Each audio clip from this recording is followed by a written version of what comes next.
if that works. Can I find it on my phone is the question.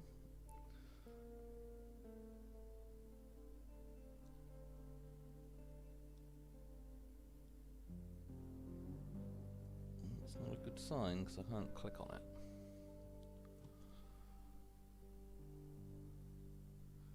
What do you mean recording inactive?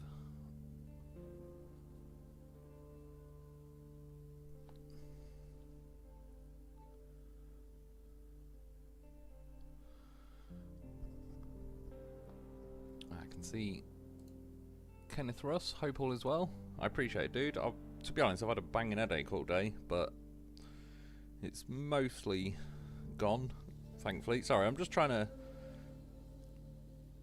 Why is it not coming up on my phone, but I can click it via that?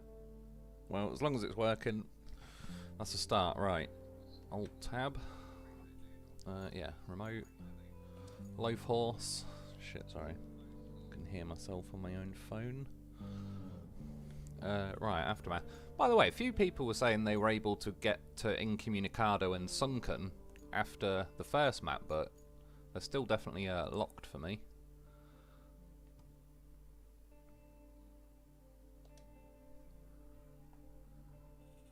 Heisenberg Blue, hey, how are you? I'm not too bad, cheers, dude. How are you doing? Robbie L, hey. What's let's vote? Justin Lynch, hi. Figure I'd drop by for a minute. I appreciate it, man. Oh, SnowRunner. I haven't... Well, I've got the base game SnowRunner on my PC, but I need to get all the DLC and all sorts. Mr. Lone Wolf, welcome back to YouTube. I appreciate it, dude. Hey, Wolf, let's make some roads. Yeah. Right. So, I'm on the second map. Find a way to the steel pipes facility. That'll be done in a second. Send a convoy. Do you know what, I'll just get this on the way.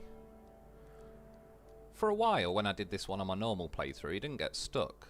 And then it started to around here. For what it's worth, you can recover vehicles to... That's called a recovery area. And you can actually recover dump trucks with sand in them. So, when I needed to patch the road right next to it, it worked out pretty nicely. You best go in wide here, because that inside is pretty muddy. Around there, because there's some rocks. I can't remember, I'll probably not move them on this playthrough. The dozer's alright for moving them, but not amazing. Like, I wouldn't want to clear massive patches of road or anything, but a few rocks. You can just about handle it. Is it this way I'm going? It is.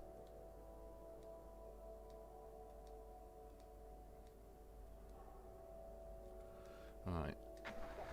They'll probably moan at some point that they're stuck, but it's a start. Oh shit. Help if I press the right things. Send a convoy, just done that. Find a way to the steel pipes. So that's only there. Oh, have I got a goddamn horse? Yeah, it's just there. He was waiting. So should we see if we can ram through these things? I wanted to know last time if it was possible. Got a feeling it won't. No. It's a shame. Could sneak down that way, but I'll go around the proper way. Nice to see you enjoying the Roadcraft videos. Is it what you thought it'd be, or better or worse? It's a good question. I kind of vaguely heard they were doing a game, and then in around February when my phone, all that situation happened and I was looking for an iPhone and whatnot, and then I started umming and ahhing about possibly getting a PC instead. Then I saw an advert for Roadcraft, and I only said Roadrunner.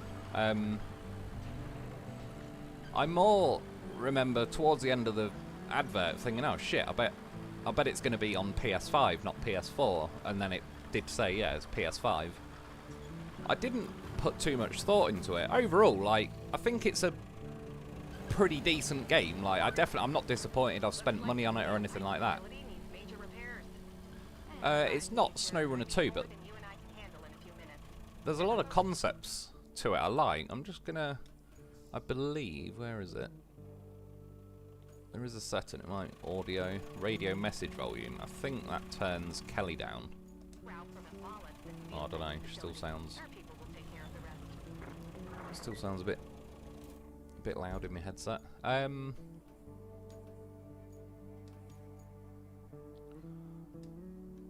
yeah. Oh yeah, and they get stuck a lot here. I paved this road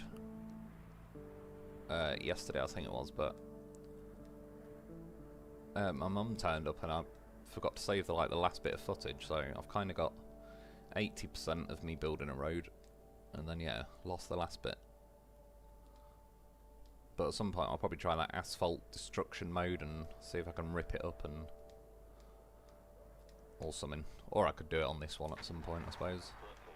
Right, that's them. Yeah, I mean, whether personally I'd still prefer SnowRunner 2, strictly speaking. I was trying to think about what the differences is, and I think SnowRunner is just focused on, say, delivering stuff, mostly anyway. There's lots of elements of this game I'd like to see in SnowRunner, but I wouldn't want it to shift SnowRunner to be a different game. Things like the tree stump mulcher. I think it'd be pretty cool to have that in SnowRunner, but I don't want to then have missions where I've got to keep removing tree stumps. I'd just like it to be in there. That's what she said. The same, strictly speaking, even with all the road building vehicles. I think, yeah, there's a lot of stuff that would be cool if you sort of merged the two games together. I think it'd be the best of both worlds. There's a lot of interesting concepts, I think, in this game that will probably in some way or another get carried over to, hopefully, what one day becomes SnowRunner 2, or the equivalent. They might call it, maybe not specifically SnowRunner. Restore the steel part. I've just got to wait for these guys to get there then. Send a convoy. Has that even got anywhere yet? Where is he? Did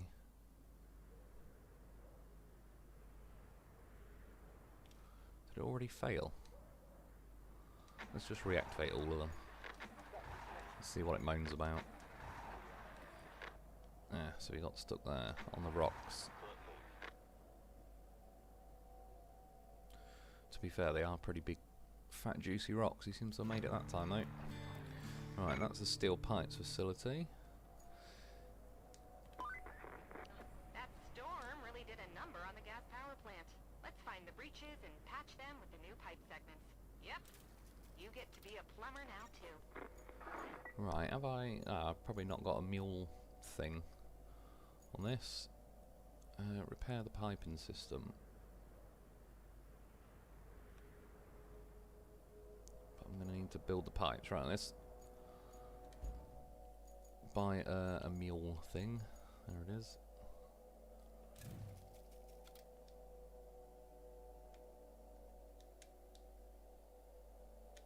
Pressing triangle. Oh, there we go. Sold.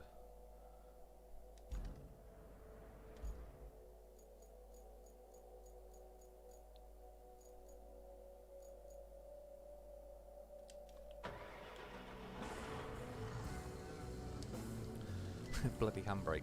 The amount of times it gets me.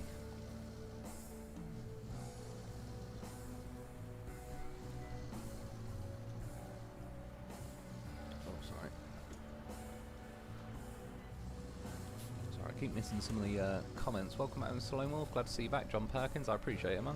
Kenneth Rudd. So I finally finished Sunken. I've completed Incommunicado. Finally onto, is that Sojourn or something? Yeah, from what a few people have said, Sunken appears to be the more difficult map between, say, Sunken and Incommunicado, which you seem to have a choice between. I'm kind of glad I went for Incommunicado, because yeah, that was just my rough guess from reading the map description. Was if it's going to be a lot of sunken stuff. I think that's cool. I'm not avoiding it because of that. I just figured an extra map to rack up a bit of money and buy a few different vehicles. Well, that is quite a big mound of sand, to be fair, but I'll give him a little bit of encouragement. When did I even dump that massive pile of sand there? Who knows? I'm going for the overtake. You too, man. honking at me, I just helped him. I read that there's a new in-house game engine. All the spin tire games should be using it going forward. Yeah, like that's the physics engine of this game. Like the physics in general, I think would be an improvement to SnowRunner.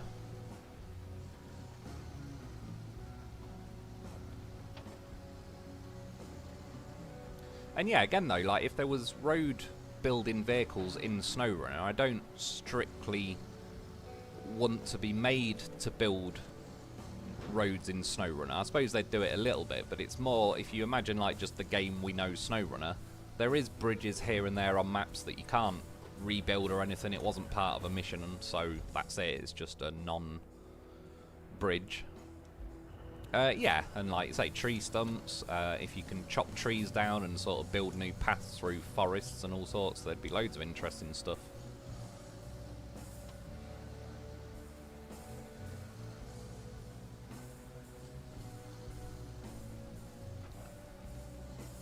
Rebel by choice. Been waiting all day. Took a couple of hour nap. I tried, I didn't quite get sleep, yeah, because I've had a banging headache. Bloody typical. Waits for the weekend. Oh, I'm supposed to be on that road. I might be able to go in the back way though. That's definitely what she said, but it is true. Oh yeah, this is the section we're going to have to build a road at some point. Oh, I do miss height, like I keep mashing L1 and yeah. I don't know if that's ever going to stop happening.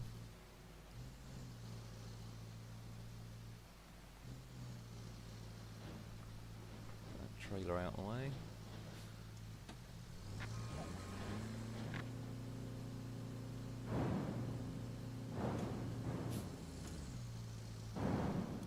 I would grab that pipe, but it's not really worth a lot anyway. Yeah, it's the only one slightly annoying thing, that's not the end of the world, but these trailers don't have winch points on them for whatever reason, so you just seem to have to ram them out of the way rather than just being able to do a winch. But that being said, I don't even think this vehicle has a winch anyway. Was that the vehicle has weight to them? I've never played a game with that much of a realistic feel and weight transfer. Yeah, like that I think they've nailed a lot better than... Oh shit, can I bounce them back? It's close enough, I think I can squeeze my schnoz in there. Oh, we can't. Oh, or can we? Yes.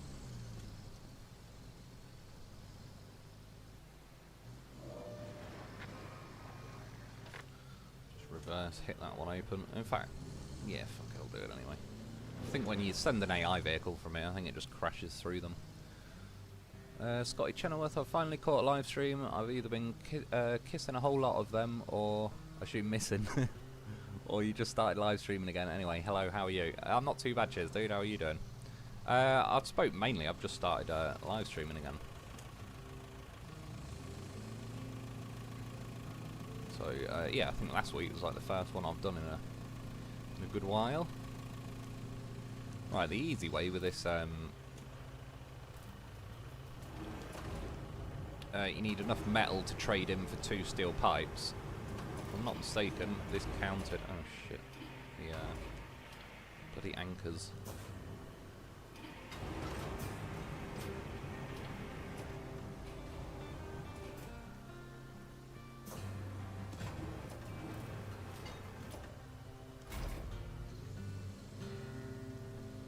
Handbrake, yet again. Don't fall out wheels. I'll admit, probably could have loaded them a little better than that.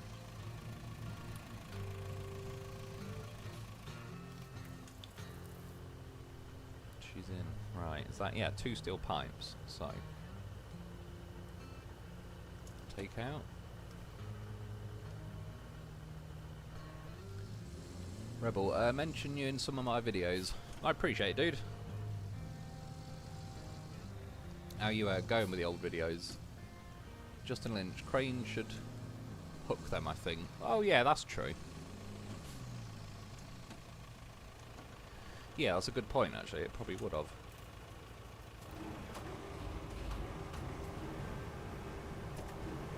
Well, at least if all else fails, sort of ram into them and hit reverse just as you hit them, and you might be able to sort of bounce them open. But yeah, I think in this case, the should have probably done it, the crane.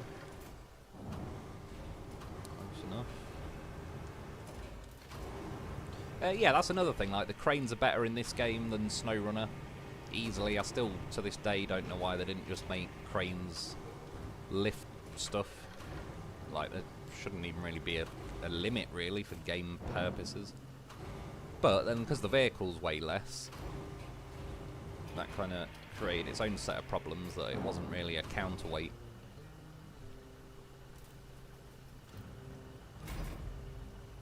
Shit, what menu? That one.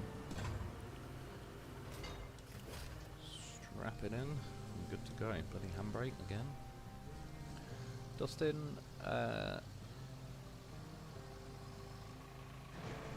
Shit. A lot of us thought that Mr. Lone Wolf was sick or dead with your absence a year from YouTube. Yeah, I know. Again, like, apologies. It first started with the my phone completely dying on me. Whereas now, like, yeah, theoretically, if my phone broke, I could I can still get to YouTube via the PC and that now. Let's go for this jump again. Hopefully I don't roll it, but we have a loaf nearby just in case. Alright.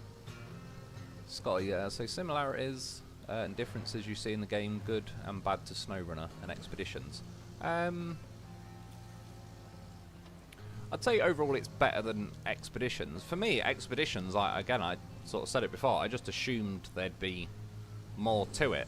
And then after a week or two or however long it was, and there was just, I was in like the second or third map, it's like, yeah, I think the point of Expeditions was just to have maps that you drive around, and then they seem to add a few weird little things like, oh, you found a secret trail, but I really don't get what else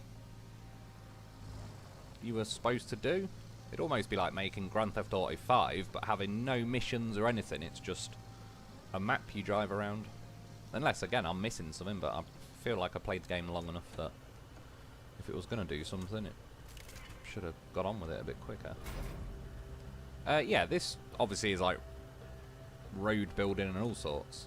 What am I looking for? That one. Whereas SnowRunner is more focused on, like,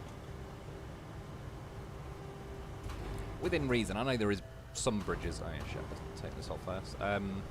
There is bridges to build and stuff sometimes, but mostly the idea is just a map is well, it got it down, but I knocked that over.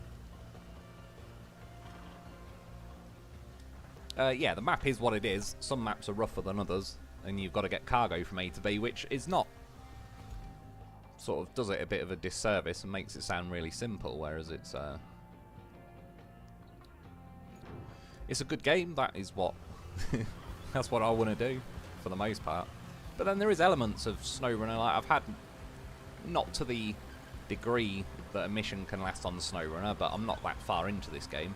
I've had to drive fuel trucks and so on. Yeah, and a Voron the other day that I ended up rescuing with the loaf.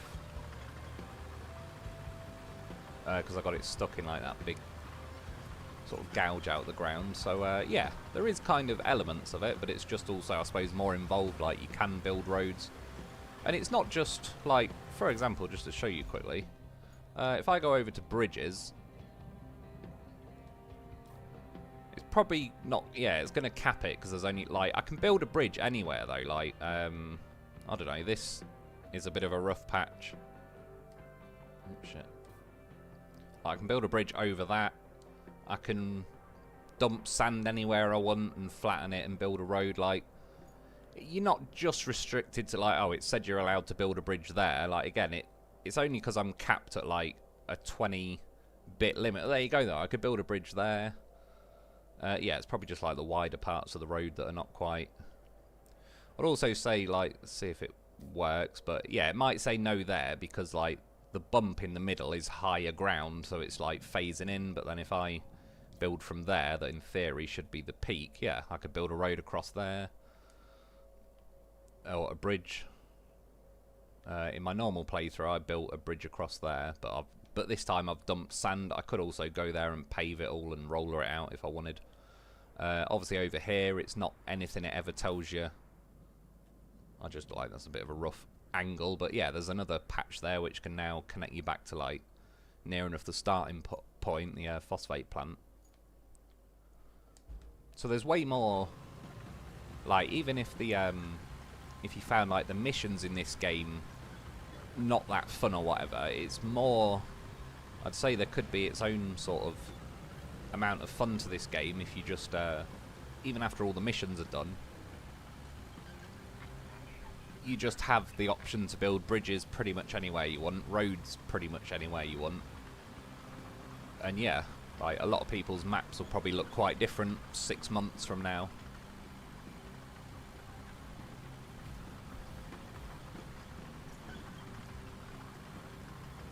And I haven't even got into like all the stuff yet. I've seen there's like tree cutting machines and yeah, but like I've got the tree stump mulcher and I can't even remember how from now, but there's a lot going on. Feels like a good test bench for like they're probably testing the water, see what's popular and what isn't, and fingers crossed when SnowRunner 2 does come along one day. I'm hoping it has sort of the best elements.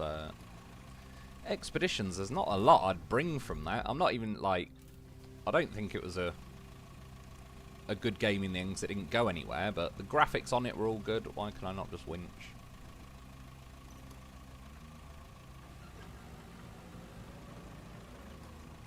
Oh, game. I don't know why it's so, yeah, like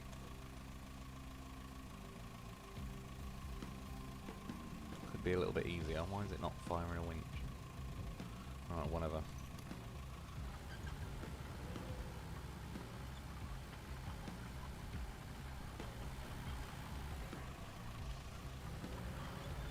Interesting.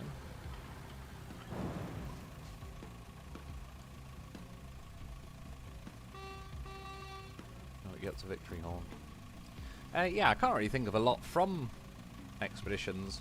Like the the drone just ended up to me being annoying. I don't know, but I assume further into the game you could theoretically get better drones.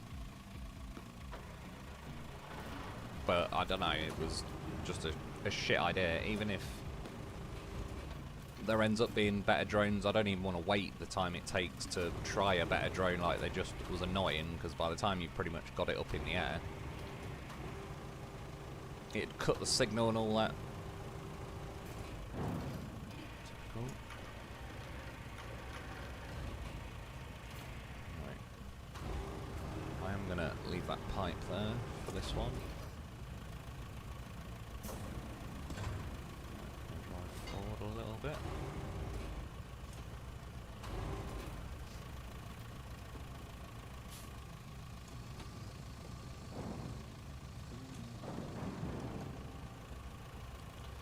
Yeah, like this, in this bit, the game's a little bit sloppy and faffy with the, like, you gotta re-enter, exit the crane controls, like, or you can't even drive your truck forward a bit. There's a few things I think could do with improving, but as a game, generally speaking, it's, yeah, definitely better than Expeditions, without a doubt. Yeah, I'd say not as good as SnowRunner, because it's just, yeah, SnowRunner is like what we're all wanting, really, I think.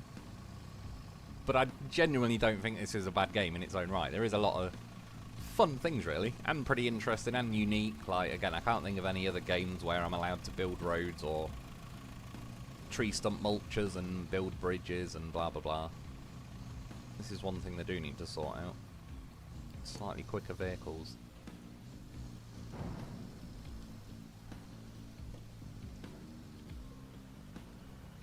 Me so trashed. I would like a dirt bike for scouting. Yeah, true. That'd be an interesting one. At least in this, they've figured out tracked vehicles seem pretty. I mean, he's a goddamn horse, but pretty stable. Like, again, I remember in MudRunner there was people that had done tracked vehicle mods, but they mostly freaked out and flew all over the map and everything. Whereas, yeah, they seem to have got it pretty sussed in this game, even though you still have like deformable terrain and your tracks can sink into the ground and all that, so that's another good thing. That's a step in the right direction. And tracked vehicles makes way more sense in this sort of game. They would make sense in SnowRunner, but I assume they're probably a bit sketchy to make it work properly all the time. See now, like I've got to exit the crane mode, unstrap the cargo, and re-enter the crane mode.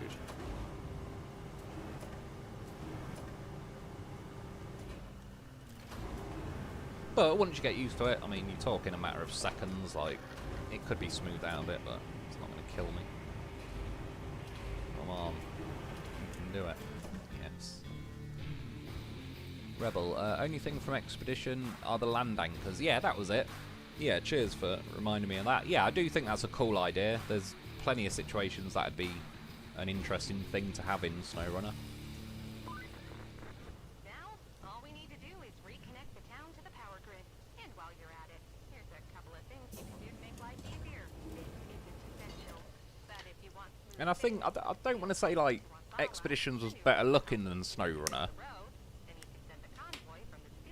But you know, because it's just a more modern game and graphics move on and whatnot, like, some of the maps I thought were pretty nice looking. I think, I've said it before, they made a mistake. The first map was just too much orange rock all over the place. Like, they should have gone for a more traditional kind of, like, mud and all the rest of it map. Right, sorry, we're getting there. I'll be done with this map pretty soon and we'll get on to Incommunicado, build a road and send a convoy. Oh yeah, so...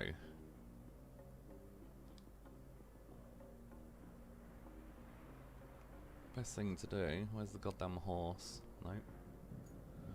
Where did I leave him? Oh yeah, I went and rescued myself, didn't I?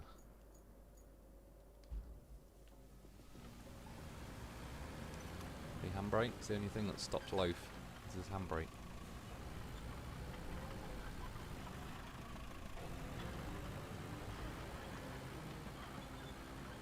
Biscuit Veteran Expeditions was great. What is it you think that was great about it? I'm not even saying it to be a dick or anything like that. Genuinely, like, what was the appeal of the game? Because I just assumed there'd be more to it. And like I said, eventually, it was partly that it kept blue screening me, which was doing my head in. Touch wood, this game has not... I think I've had twice the screen froze for about a quarter of a second or something, like, that's it. But beyond it just keep crashing for me, I was rescuing the dolphin, like the Azov, whatever it's called, and yeah, it just dawned on me, like, what am I even, when I get this, what am I going to go and do with it? Like, there doesn't appear to be anything other than driving around a map.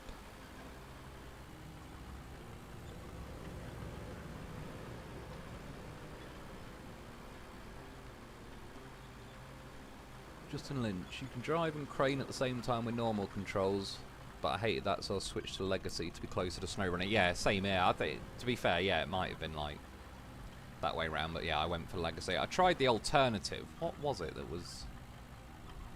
I can't remember now. There was something, it wasn't too different, but I remember I went back to the Legacy one. Am I even cutting over the right place? Yeah.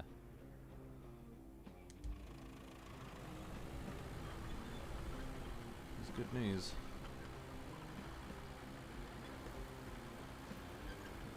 Fat rock.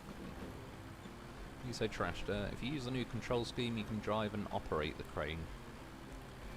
Yeah, it's a shame. Hopefully they find a way to blend that in. I suppose worst, I think there is a way to toggle,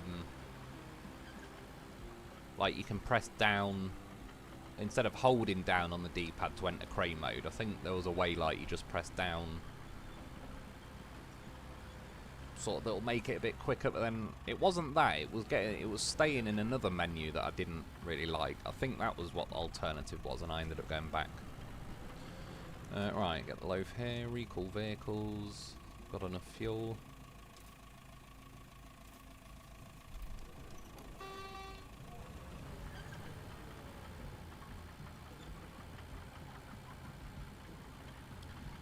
Yeah, I think this is cool as well. It'd be nice if there was a way to, like, once this map's finished, I don't know, you see, like, in the top right-hand corner, I've got 7 fuel left now. I had 11, but I've just spent 4 recovering them. If there was a way to get more fuel, because I might want to just dick around on this map for, you know, 2 months after I've finished it, or whatever, and I'm very quickly going to run out of fuel. Right, let's see how quick you can make these go. Pour sand.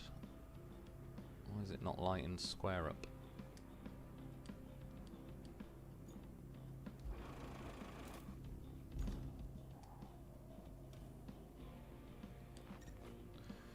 Maybe it's because it wasn't tracked. No, why is it doing that?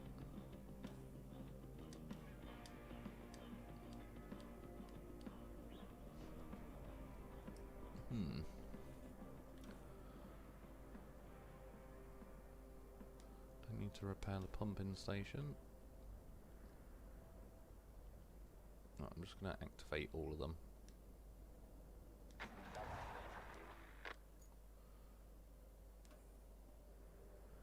Yes, I would like to build a road. Linked objective.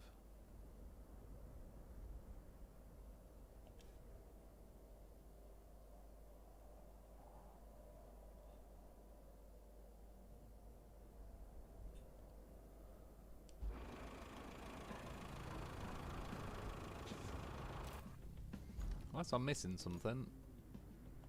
Build a road. Wow. I don't know, normally that where it says list of working vehicles, press square on the vehicle to start construction. Ah, it's lighting up there. But not on the actual road. Right, let's just hit square.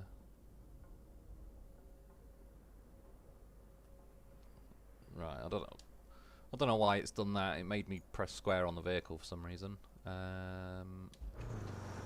Second one will be the dozer. Is it going to do that again?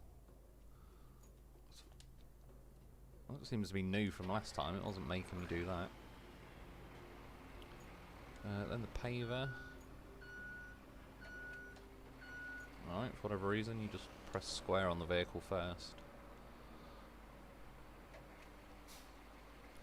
Right, I've just pressed all of them. This is where, obviously,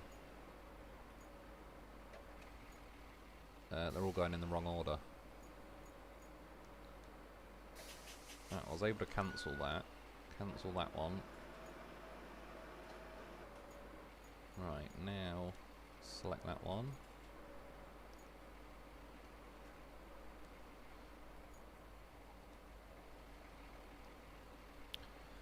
Again, so I've sort of read some comment. I've seen taking forever to recover, and I've seen someone saying, do I prefer, was it this to expeditions? Let's have a look on my phone, that might help. Just pick a truck you like, load it down with extra fuel and less to think about, plus expeditions, more remote locations, give it more feeling of getting away from it all. Yeah, fair enough. That's one thing I didn't like as well with expeditions, was how, though, you pretty much had to recover to... You could quit the game and it'd load back up the map, but every time it just recovered everything and you had to start from scratch again. But it is what it is. I'm not... If people enjoyed it, that's a good thing. I did for the first couple of weeks and all the rest of it. And then, yeah, it just felt like it was getting a bit meh.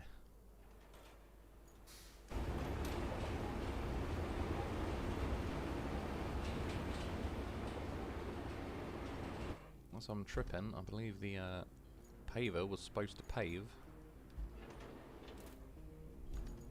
You had one job, paver. What's it doing with this square shit? I'm already in the vehicle. So I'm gonna have to send the roller again. So yeah, in hindsight, it's probably like the first time when I speed ran this mission. It's probably what the fuck is it doing?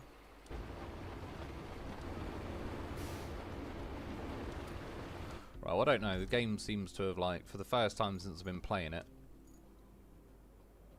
it's been a wanker for no apparent reason. Why is that not paving anything?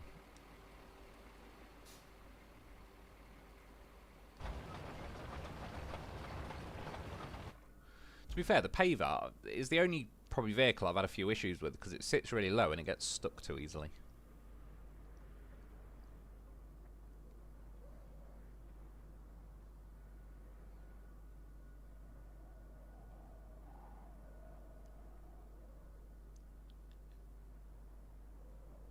Except for any mission in Expeditions where you have to tow a truck. Yeah, even like that first mission on the first map, where you rescue that pug vehicle. It was a stupid choice to have, like, essentially a fat armoured vehicle be the first thing you have to rescue when the majority of vehicles you have at the time aren't really... Yeah, I don't know, it's just like... I think that was a bad choice. They should have just made it a bit of a less heavy vehicle. Right. I have to do it manually. It's not even working now.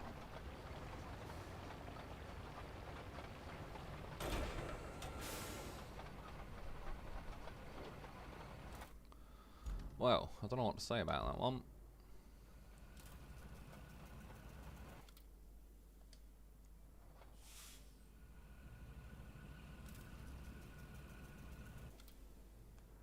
Cover it to the mountain area. Yeah, it's never done that.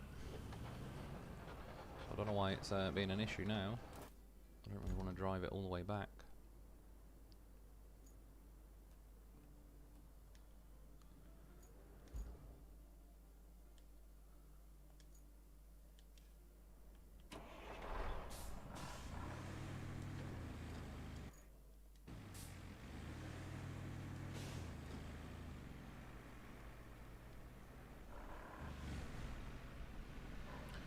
So Justin, see you later, guys. I appreciate it, dude. Cheers for hopping in.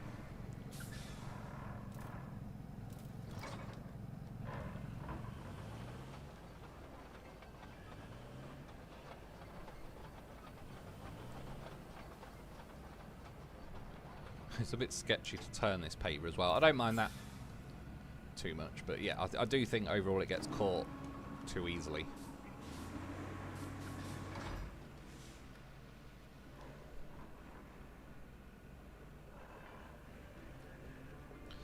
Well, if it don't pave, then I don't really know. I don't know why it's decided not to. But in any event, I'm really into Roadcraft at the moment. Yeah, I definitely, I've been enjoying it. I think it's a pretty cool game in its own right. Miso trash. Player needs some work, or paver, sorry, needs some work. Is that, yeah, a little bump stops it. Sometimes it won't pour, the biggest waste of time when I make large roads. I've never had an issue with it paving, to be honest. This is literally the first time it's ever just not done exactly. Other than, yeah, driving it manually, I do agree, like a tiny little rock on the road it seems to get caught on. But it's always paved.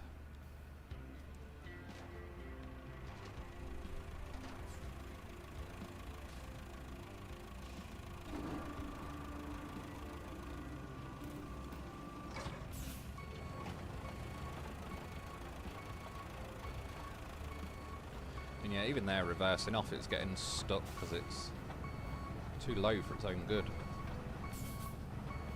And yeah, that's one of them things. Maybe in real life they are really low, but I don't need that level of game realism. Like, just give me one that works.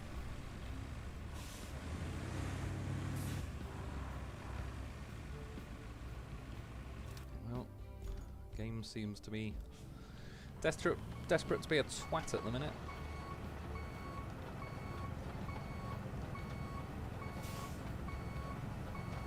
I know it won't help activate and makes it even worse, but sometimes when you drop it down it helps wiggle it a bit free.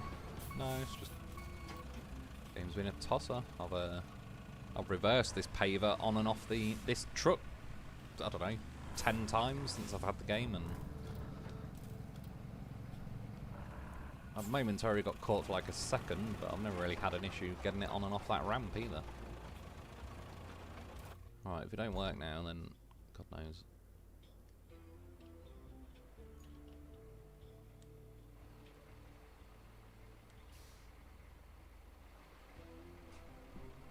I'll go and try a new mission. I might even load it back up to the main menu and back, see if that does anything. Oh, it's paving now. Yeah, fuck knows what that was about. Well, now my roller's on the wrong side of the bloody road. Not the end of the world, but I don't know why it was doing that. I didn't even get that far. Sorry, the bloody comment box on my screen is so tiny. I can see like half of one comment. That's good. I want to get it. I just felt so burned by Expeditions that it makes me leery of this one. Yeah, I think a lot of people feel like that. I sort of do as well, to be honest. I think this game's probably got, I wouldn't say, well, yeah, undue flack, as in, like,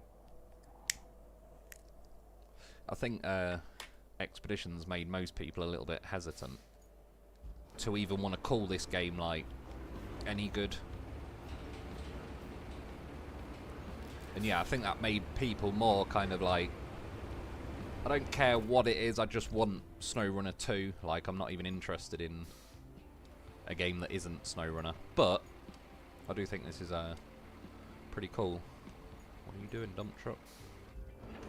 Is it the handbrake on? How does it? It puts the handbrake on all the time, and yet somehow leaves vehicles off the handbrake all the time. It's pretty impressive how it... It's like SnowRunner's ability to pick the wrong winch point is so impressive. It's beyond statistical, like, normal. It's... yeah, it's impressive how often it manages to do it. Right, the road should be in the bag in a second. Repair the pumping station. I don't mind doing that one. What I am going to do, though... cover it to here. And brake.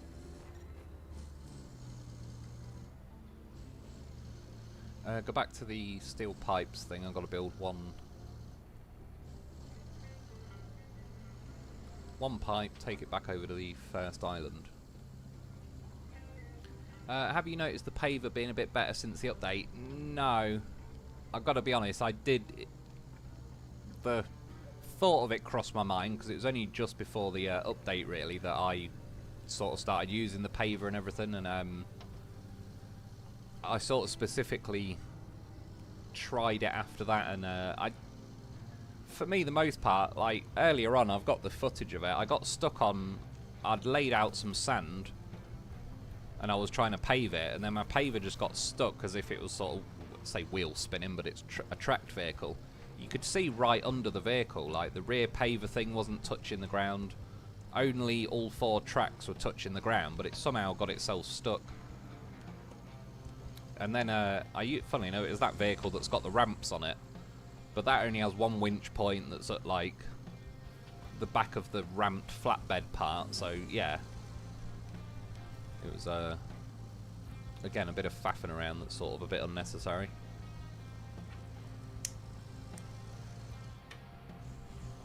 For the most part, though, I've been able to use the paver. I've got just about every road I've wanted to do done. There's just here and there. It can be a little bit of an awkward sod. I've come to the wrong place. See if we can cut through there, though, actually. I could just jump it off, but it's not the loaf. If it doesn't land on its wheels, then I'll probably have to go and get the loaf, so... spare the risk.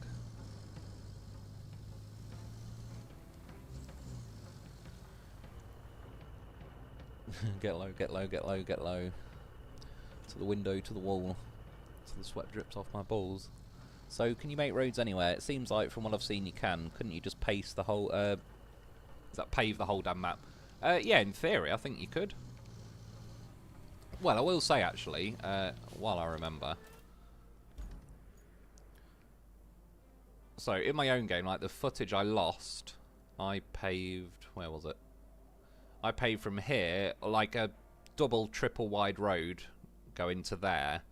Along here, for some reason, it says you can't pour sand and it wouldn't really let me pave it. Just like a thin line. I assume where they've placed this... like, vehicles will come out here at some point. AI vehicles. I assume where they've placed, like, this building, it's just got, like, an edge to it. But apart from that, yeah, it seems within reason you can pave just about anything. Jesus Christ, this guy always pops out of nowhere. He's trying to ram me when I'm in bird's eye view. Want some horn back. Alright, see if we can sneak through this bit. Yeah, quite like, again, the weight of the vehicles, the way it sort of bounces around off-roading and that. Does feel pretty good, I think. Just need that bloody high gear.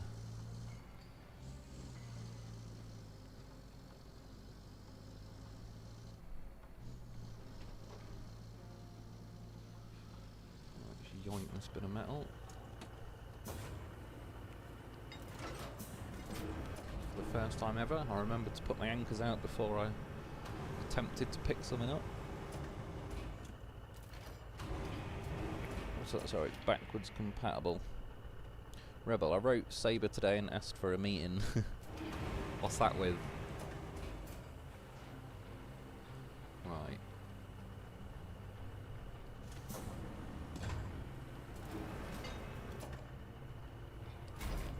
Hold it. Get in there. Cash that in. Take a pipe out.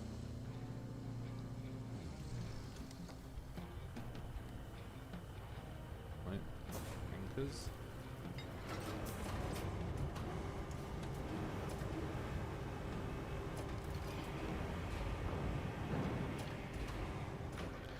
Yeah, another thing I think I like in this game over SnowRunner, like the cargo just being loose and kind of if you can fit it in, that's what she said, then it's good to go. That said, I don't dislike how SnowRunner do it because it's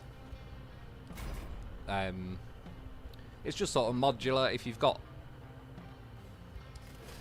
a 5-slot cargo bed or whatever, then it's going to you can carry 5 cargo, but this game seems a little bit more free with how it sort of makes you do it or whatever. Do you know what? Could I, yeah, go out this way. Use my new road. Borough Mega, yeah, I think pirating with the first Switch was a big issue. Yeah, I've heard things with the Switch that Nintendo are doing some pretty sketchy ass things.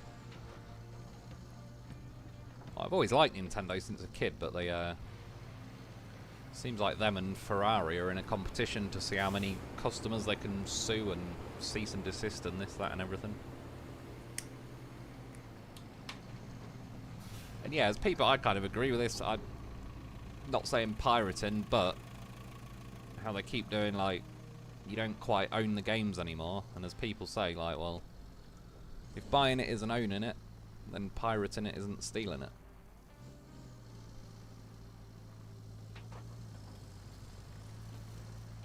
It's like they should pick a lane, really.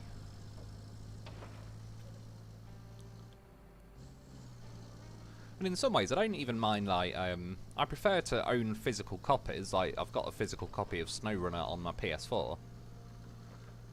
But then even the other week when I went to put it in, for some reason I didn't have the disc in, and it obviously sort of says you have to put the disc in before you can play the game, whereas everything that's a digital download is just, it works.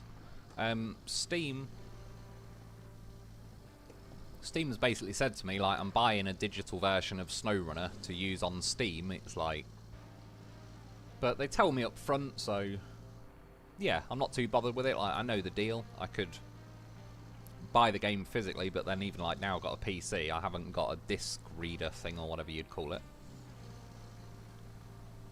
So I'd have to get one of them if I bought the physical copy. So yeah, in certain situations I don't mind, like, I think for the most part with Steam, I've heard some good things about them. I'm not being an automatic fan, but they seem like that guy that runs Steam or something seems to be a bit more gamer orientated than the typical, like, Wolf of Wall Street type guy that's running it.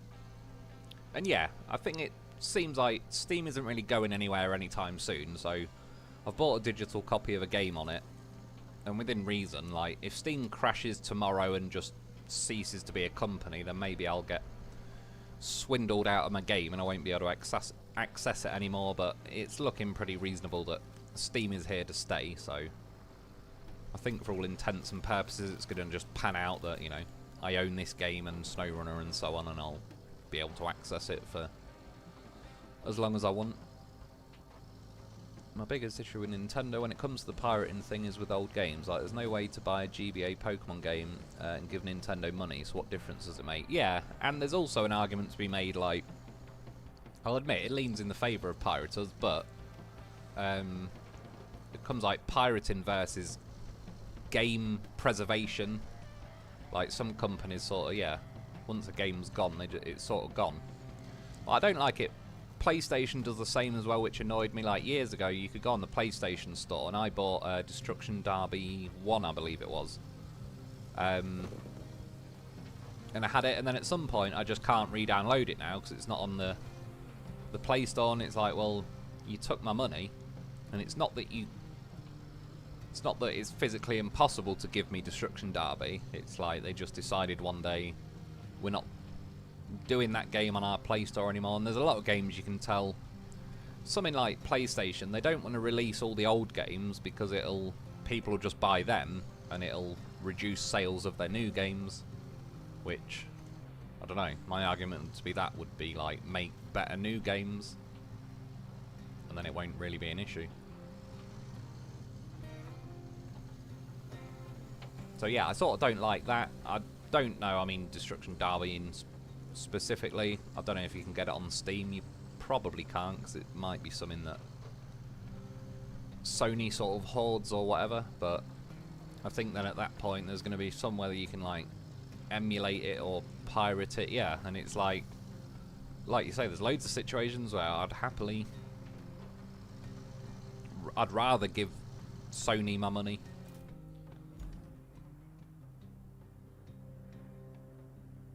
But yeah, if they're not going to take it, then I can see why some people work around the issue. And at that point, yeah, they're not really missing out on anything.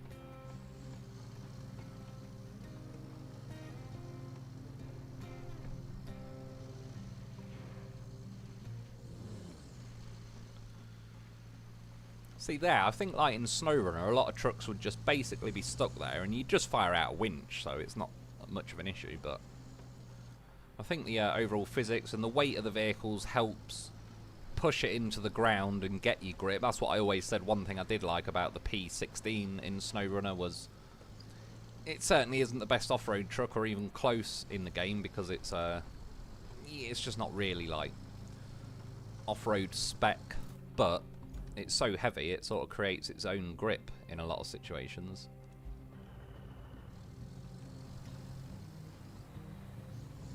Whereas a lot of vehicles, I remember, was it the Step, I always called it the Step Tow or whatever, Step 310 or whatever it was.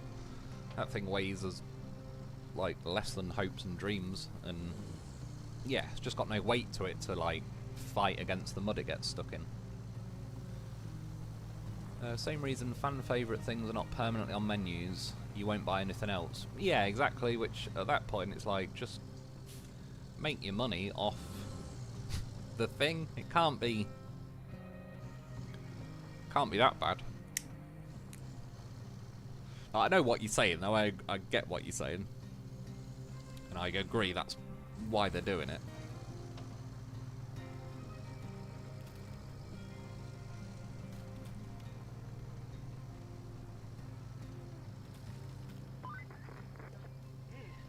That pumping station isn't looking too great.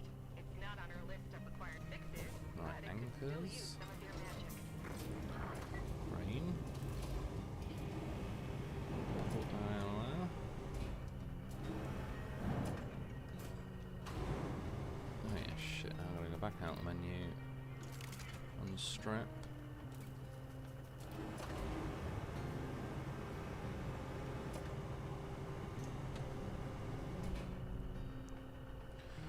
My phone not scrolling. Also, the Dakar Rally game from them I did not get. Yeah, I didn't get that either, although funnily enough I bought I think they did some kind of truck pack that had the loaf and a few other things in it. I bought that because I just wasn't really paying much attention, and I thought it was for SnowRunner, and it wasn't. So yeah, I own some vehicles for that Dakar game. To be fair, that's something I'd consider getting at some point, because So I gotta exit the crane menu.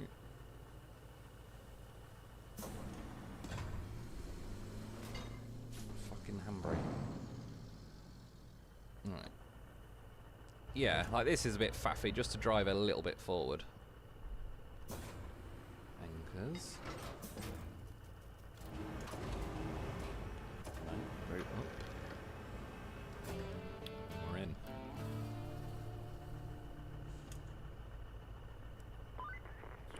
Good work. Switch 2 will need day 1 patch to work, whether it will need internet connection. Are they the ones where it's like you're not even really buying the game, you're sort of buying a key to unlock the game or something? You should pave some shortcuts to make life easier. That's true, I sort of got to tested that on my normal playthrough. Yeah, that's why I built a road. Like I say, I lost the end of the footage, which sort of made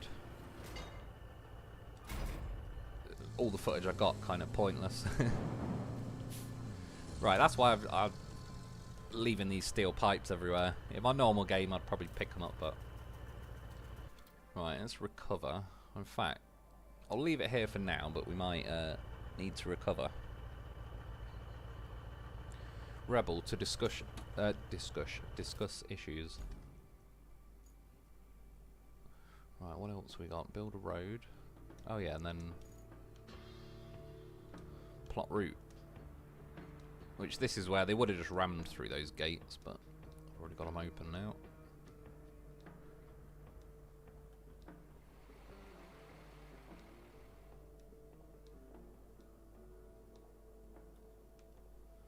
Even like these AI vehicles and routes, I'm not like wowed by them, but again, I think it'd be pretty cool to effectively have this in SnowRunner because they make the maps feel far more alive. Again, I've got footage saved somewhere where I go around a corner and nearly avoid where it was when I was building this road, and I think it's all these routes I had, and I sort of, oh no, it was coming down here. And there was a vehicle coming the other way from here. I swerved out the way to miss him and then hit another vehicle. It just feels more sort of alive, like the maps, which I think is pretty cool. Have you gotten the Azov truck, the AI drive? Despite being rear-wheel drive only, I love it. Once you've built a few roads, it's super fast and responsive. I don't believe I've bought it yet. I think I know the one you mean, though, on missions. I pay attention to the channels who talk about tech and gaming, but not playing anything. But add delivery systems on my phone. Yeah, funny enough you mentioned that. I've watched a few of my own videos, more because I'm checking the volume and that. And YouTube, on some of them, get a bit keen with the adverts. Like I used to. It used to work that you swear a few times in a video. That was my way of, like, calming YouTube down with the adverts, but now they just seem to, I believe it's like, even if I wasn't a monetized channel, they're still going to put adverts on videos anyway. So at this point, it's like, you're screwed either way. But yeah, I did notice with some, it's like, Jesus Christ, YouTube need to calm themselves down. I like the cargo strapping system in this a lot too. Yeah, I do. That's another cool thing, because like the other day I tipped over when I rescued myself with a loaf, but I've just got to wait for these guys to get there. Well, give me a chance to catch on the comments for a minute. Yeah, and the cargo didn't tip out because I had it strapped down.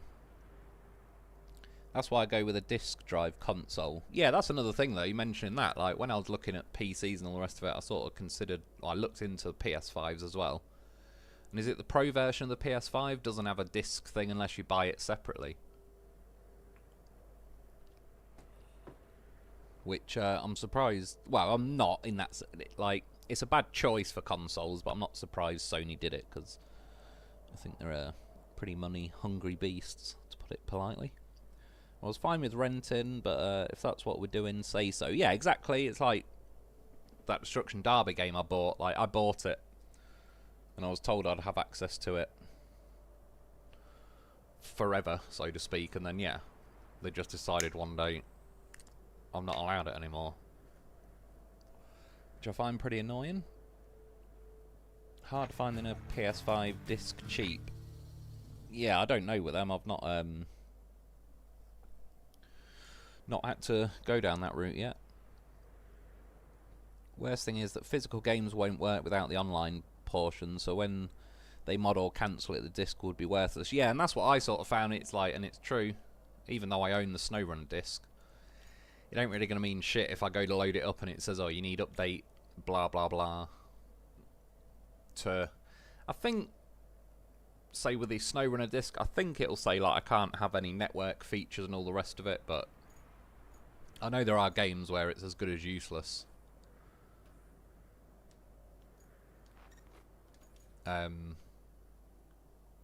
Yeah, unless you're connected to the internet anyway, which, like you say, more makes it pretty pointless to even get the physical disc at that point. And there are benefits, like I say, to having a digital copy. I still, strictly speaking, would always go with physical if I could, but yeah, like I say, Steam and the PC, it's just extra hassle. I'd have to buy a CD, whatever game thing that reads it. And yeah, as you say, I'll just end up where they say, oh, well, this game's not updating anymore, and you're screwed anyway, so sod it. But I at least like that Steam popped up a thing saying you're not owning the game as such, like you're buying a digital license off us to play it on Steam, which, yeah, it's like, okay, well, at least you told me. Like, I'll take the risk and assume that Steam's going to be around for longer than 2 weeks. My Steam account is 16 or 17 years old. Love Steam, had no issues. Sometimes I travel for work, and my no DRM download Steam games will work for months with no internet. Yeah, exactly. So as long as they're being pretty cool about it. Like, if Nintendo wants to release all those on the Switch, I'll gladly pay for them. I own them all already, but I want to be able to play it on modern hardware. Yeah, exactly. And that's the thing, like, obviously the PS3, the 60 gig version, which I bought when I was about 18, that was backwards compatible. And then they soon got rid of that, and it's like, it's just annoying, because you know they can do it, they're just being greedy about it.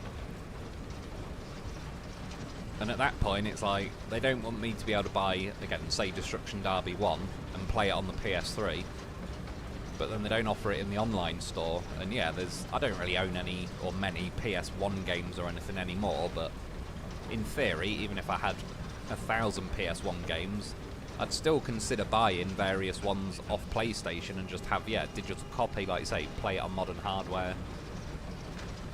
I'd be willing to take that hit for games I like, but they don't even do that option either. Will Holden Harrison, hey Mr. Lone Wolf, can you recommend this game? Again, I'm hesitant to flat out recommend it because of what kind of went on with Expeditions, but I don't know, yeah, I'll kind of stick my neck on the line a little bit and say, yeah, I think it's a decent game. I don't think you'll regret owning it. I can't say if, 4 years down the line you'll still be playing it to the degree we do with SnowRunner, but I don't know, I can't really hold that bar against every game. Like, Call of Duty releases a new game every year. You buy it and it lasts a year, effectively. I know you can play it after that, but they kind of take the player base with them to the next game and all the rest of it. Yeah, I actually think as well, they pretty reasonable with this game. I could have bought it for, was it like 35 quid for the game, which I think is pretty decent for a brand new game. It was 45 quid, I believe, for the Rebuild edition, which I believe has some maps coming like in the future that you'll already have access to. But then I paid 55 quid because it bundled SnowRunner.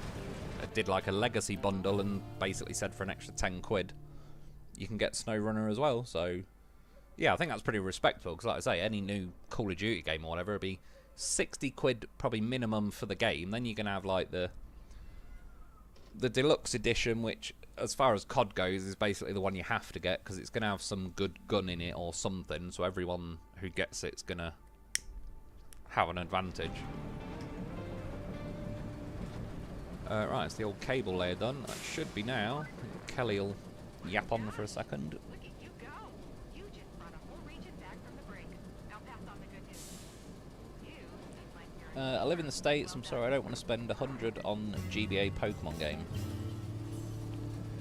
Yeah, exactly. Like I say, there's many situations where they have the chance to take our money. Dallas Jones, this game graphically looks really pretty. Yeah, I agree. I think it's a very nice looking game. Again, it's not a dig at SnowRunner, because SnowRunner is like 5 odd years old now. But it does feel very vibrant and all the rest of it. I'll hit continue playing, but I'll go back to the menu in a sec. This is what I was saying though, like, it's actually let me have a nice bit of sun for this live stream. Every time I seem to play a game and I'm getting footage to make a video, it's pissing down with rain like all the time. And yeah, it makes the game colours feel very washed out by comparison. I know these will get stuck, I'll just send them on the way and then I'll go back to the main menu.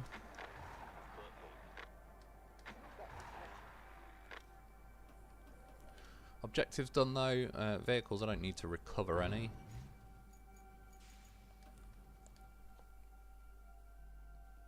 Is there logs in Drummond Island? I have no idea off the top of my head, dude. Online gaming was years after my time. I used an Xbox from a pawn shop, lasted about 18 months. Died the red ring of death. Miso trashed. Off topic, you hearing the common sense knife talk. You going to register your butter knives? From my cold dead hands is my stance with guns. You donated $5. Well, I appreciate it, dude. Is the common sense knife talk over in the UK by any chance? It sounds like something they'd try and do. Yeah, I mean, it's stupid. Like, I mean, it's like the song on that, guns don't kill people, robbers do, or whatever. It's like, yeah, it's, where do you stop? I can beat someone to death with a keyboard. I could beat someone to death with a dinner plate. I could pull a leg off a table and beat someone to death with it. Like, I could get a screwdriver and stab someone. They're not... It's like, banning everything isn't going to solve. Like, people have figured out how to kill each other long before the invention of steel knives and all the rest of it. Like, yeah, I'll pick a rock up and smack someone on the head with it. Like, if you got to stop people wanting to kill each other more than, I don't know, like, yeah, it's not going to stop anything. Just dumbasses making stupid decisions as usual. They'll make you sign a contract to not be allowed social media accounts unless you agree to live monitoring. Yeah, true, I mostly avoid social media accounts because, yeah, it's all just bollocks. Seems to be a way to, for them to moan about something. They just don't like the fact that they don't have a monopoly anymore on the release of information. It's like over in the UK when that Southport stabbing happened. Loads of people who live in the area, etc., rightly confirmed that, yeah, it's like a Islam fanatic sort of guy, and then the government starts trying to lock people up for correctly stating that. But then it's like, people say, oh, it's gone mad in the UK, like, you'll get arrested for a meme, and it's like, you will, like, it's a disgrace, but it's not the law. Like, corrupt governments just use it as a tactic to suppress people. What'll happen probably a decade from now, those people that have been arrested over a meme and locked up will get some kind of payout, but the government don't care because it'll be taxpayers' money that's used to do the payout, so it ain't coming out of their pocket. And it suppresses people now, like, so they won't give a shit if they get proven wrong or to be corrupt or breaking the law in, yeah, a decade's time. And that's the difference. Like, if, I don't know, me and a neighbour had an argument and I was mental and I went out and just set their car on fire because we had a little argument, the concept of them receiving justice would be taking me to court, and eventually, like, I've got to pay the cost of replacing their vehicle, maybe some money as compensation for, like, if they missed work or all the rest of it. But yeah, with governments, like I say, they don't care because they'll just hand out somebody else's money. So they don't care if someone gets justice a decade down the line. Like, they needed it at the time to try and bully and scare everyone into it.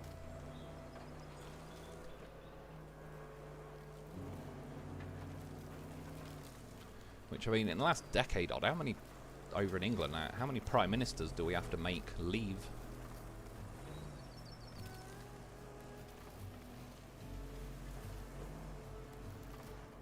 Like, most of them quit, we just harass them until they quit, but the problem is we have no good options. So it's just the next wanker gets put in there, one way or another.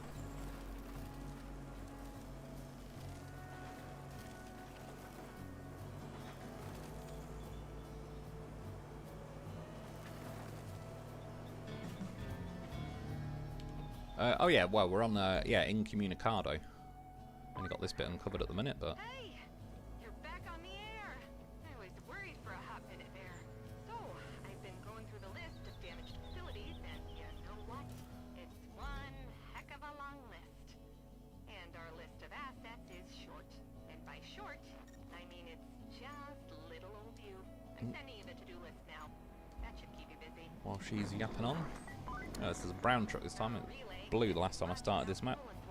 I really don't like racing, but I did get Grand Tour and racing on the Edge, the TT game.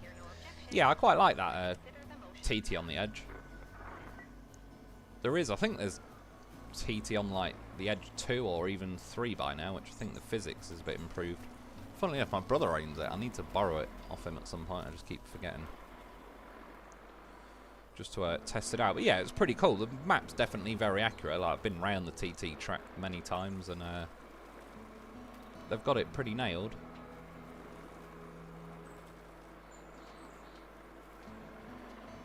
Trailer out the way while we're at it. It does have a horn, but it's not very loud.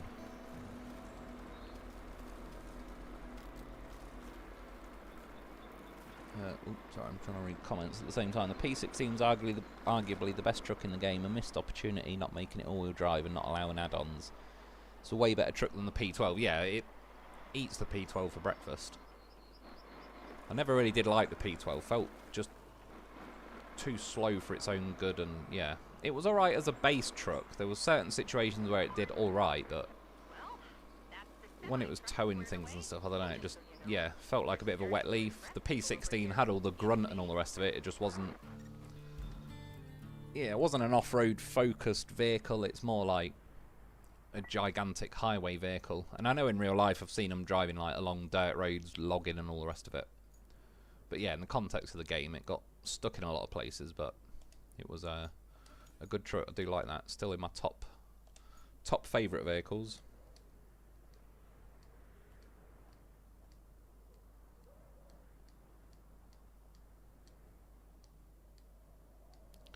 Right, get that done. That's the base opened. Well, when it gets there it will be. P16 is good if it's Bart's. I can't remember if I've used Bart's P16, but I remember I've definitely used some of his mods, and they were, yeah, they're good. He does make good mods.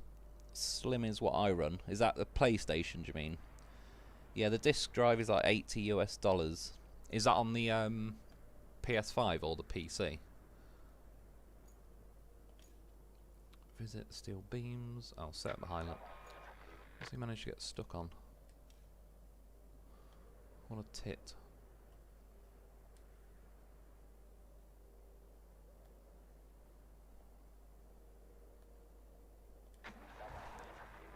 Yeah, what did he get stuck there?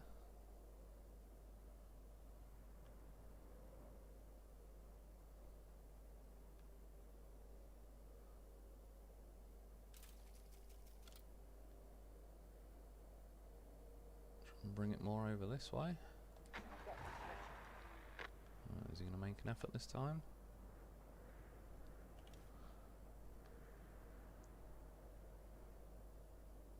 Right, so that is that one. Visit the steel beams.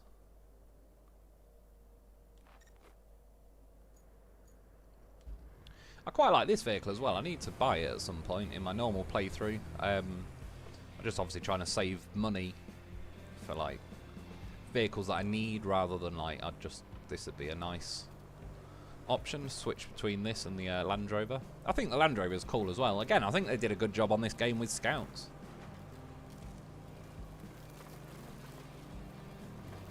They sort of did them a bit dirty in SnowRunner, really, because in most cases you may as well just take a truck, because you're going to have like cargo options and a crane potentially and all sorts. And they're about as fast as scouts anyway. Let's see if we can cut across here in this. This may not go well. I don't know. It's feeling pretty good at the minute. When we get to a wet patch, yeah. That's what she said. You drown that engine. Again, like a scout in SnowRunner would not be doing too well there. If I was in the loaf, I'd be firing out winches. Whereas now, though, this is definitely some death mud type stuff. Let's go low range, see if that helps. I mean, at least I'm creeping forward. He says. What have we got? Anything in reach? That's not. Might have to send in the loaf. We are still moving though.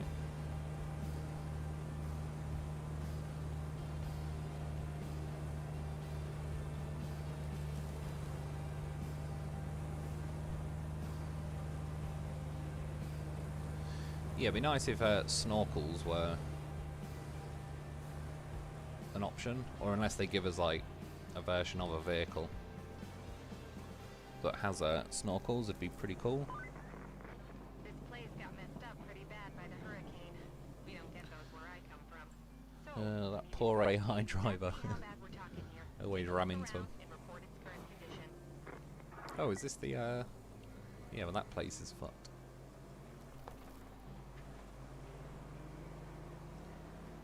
What's up, Wolf? Will Provolone? Not bad, cheers, dude. How are you doing?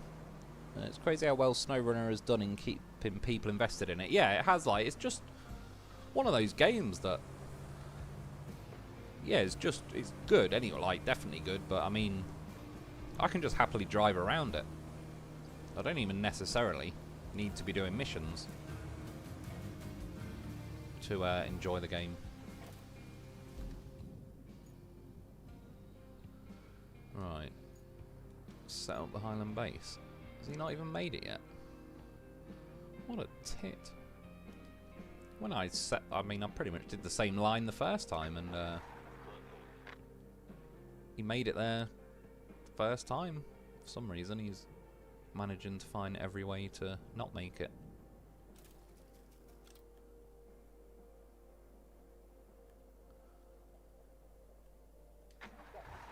See if that helps. Right. Bloody DAI high on this one. Right, I'll piss off so I can change the route. Move it over to the inside.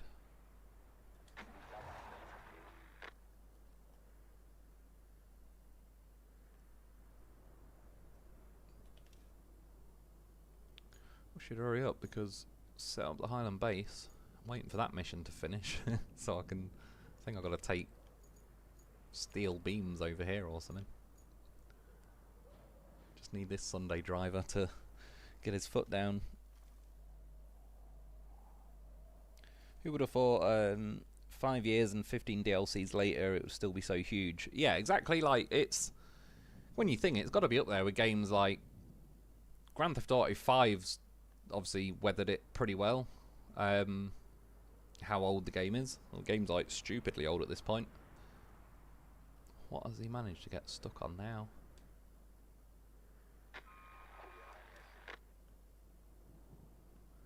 Yeah, like, I can't, there's not many games that are still legitimately being played like 5 years later.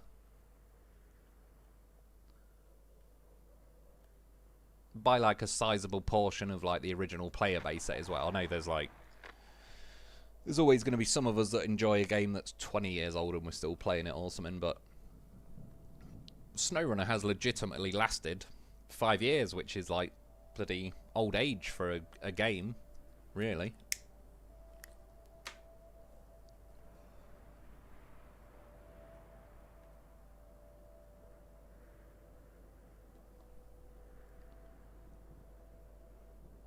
For sure, I got into SnowRunner about 2 years ago and I'm still constantly playing it.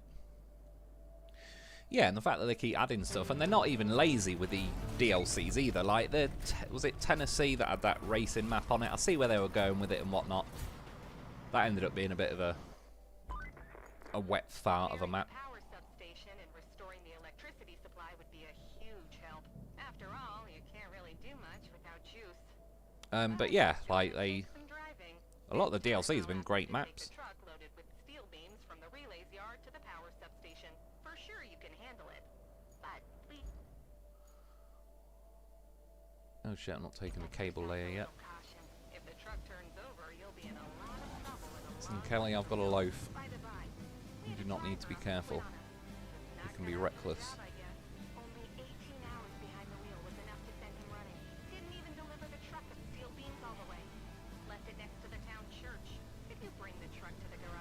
DLCs are always digital, so you can't have DLC on disc. Yeah, exactly, that's a good point as well, so... And obviously I don't like the way some games are trending towards... You can tell they've purposely kept stuff out of the main game, so when they do a DLC, it's almost like you've got to get it to complete what the game should be. Like back in the day, you know, if you go back like, I don't know, Super Mario or something, they had to release what's on the game and that's it. And in that context, if there was a way they said, oh, well, we know people still like Super Mario from 30 years ago, we'll make some DLC maps for it. That's kind of like an honest way about it. Whereas, yeah, these days you can tell they just kind of leave certain things out of games, knowing damn well they'll just sell it to you in another. I'm going to try and cross this swampy section in this truck, see if it's any good or not. Because I imagine, chances are, if I go the way I did in the video, I'll get stuck in that trench thing again and I'll just send in the horse, which I'm perfectly happy to do, but may as well see. Like, I just assumed this would be an absolute killer. Just put low range on. I mean, yeah, it's obviously not going to be setting a lap time across here, but as long as I can actually move, then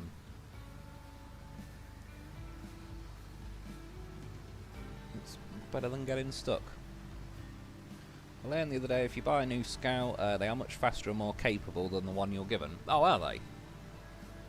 I'll have to check that out. Like I say, I sort of need... I just want to get like a nice chunk of money behind me, so if it does come a point where, especially like making videos, etc., if it turns out like, oh shit, I need that 90 grand vehicle, I kind of need it now so I can make a video on it rather than like, oh, I'll spend a day or two grinding some money. But once I've got like a little nest egg saved up,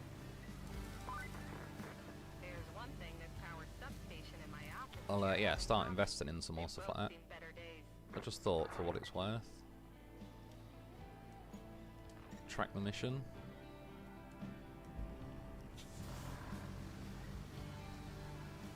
Get it out of low range, see how it does on that.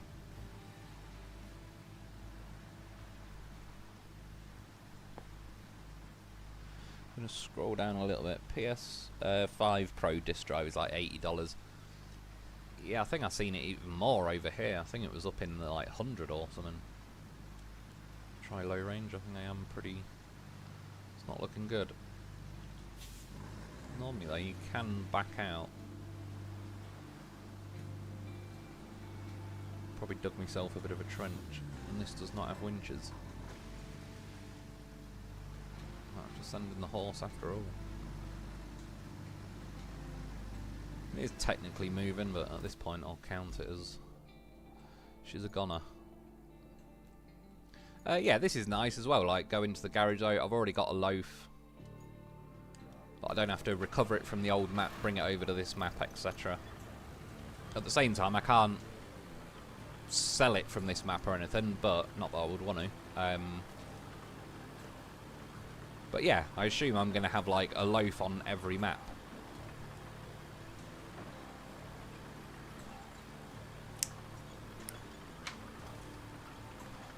Which eventually, when there was mods and I just modded like 10 million or whatever it was into my banking SnowRunner, that's why I just bought new vehicles all the time, because one, it was easier than sometimes tracking down what map you left it on, but then you got to load the map up just to recover it and load back and blah blah blah, so it was quicker in the end just to buy a new version.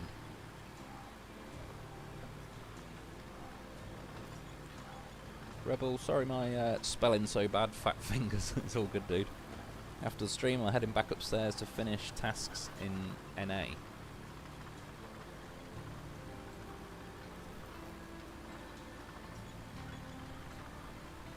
Yeah, sounds like a pretty good plan.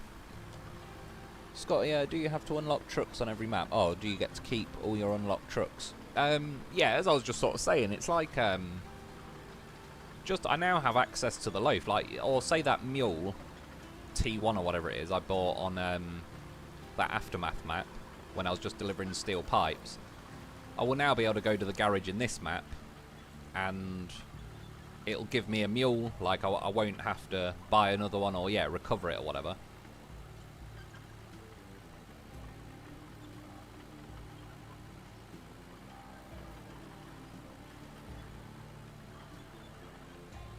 And yeah, as far as I know, like when I look on the map, say on this, when I look in the garage, sorry, on this map, it appears like I can spawn another paver, dump truck, roller, dozer. Well, I've got the I've got the American Scout on this one, not my Land Rover. But yeah, that's what it seems like to me. It's just sort of gives you a vehicle on every map.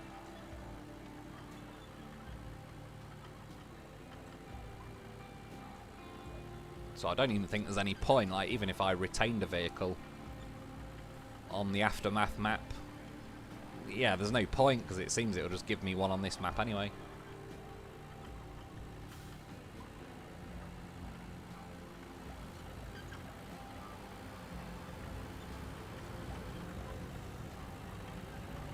Shit, tree. No, probably should have gone this way after all. He's a goddamn horse though, that's why you get yourself a loaf. I'm going to be saying that a lot more in this game. Oh, it's close.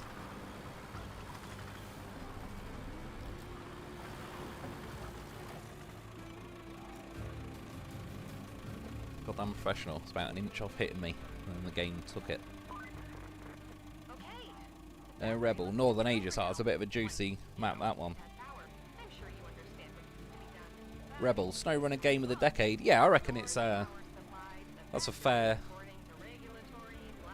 comment. Like, some people could argue Grand Theft Auto 5. I'd say SnowRunner anyway, but I'd also say the fact that they're probably working on a fraction of the budget to Rockstar and Grand Theft Auto. Like, yeah, they've absolutely nailed it, really.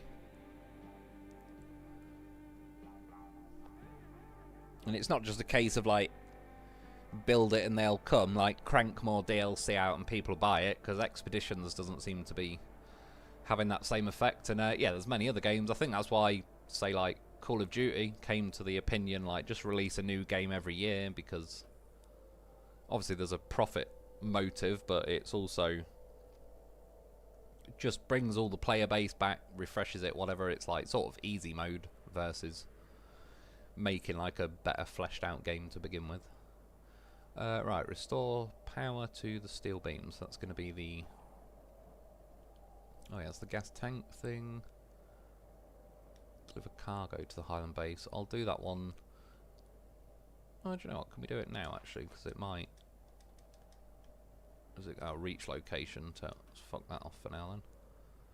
Could go and do the welding tank one. So I can just spawn a... my mule. Yeah, so I've got like the step pike thing, I've got the cable layer, loaf, got that crane, that's my scout, got the paver, dozer, roller, the Voron that I found on the Aftermath map, the Taiga dump truck. I've got like the rusty version, the mule T1, which is what it gave me on the first map. I think it's called Precipice or something. I don't think I've got it on the second. Well, I probably might be able to spawn it, to be fair. And then yeah, the mule that I bought with the actual like crane setup and all the rest of it. Because last time I did this with the Land Rover, and yeah, when I got there I suddenly realised, like, oh yeah, I probably can't really pick up a tank, like a welder's tank. So the obvious question, is the loaf a thoroughbred of a horse, Mr. Lomov? Yeah, it's a goddamn professional in this game. I'm definitely happy that they've given it its dues. They haven't just made like, because that would have been even worse than adding a loaf, would be add one that sucks. But yeah, it's an absolute unit in this game. Like I say, I've yet to get it stuck anywhere. It's, again, second game in a row so far, it's got its 100% rescue record. I always hit that telegraph pole, I don't know why. Like a moth to a flame when it comes to that one.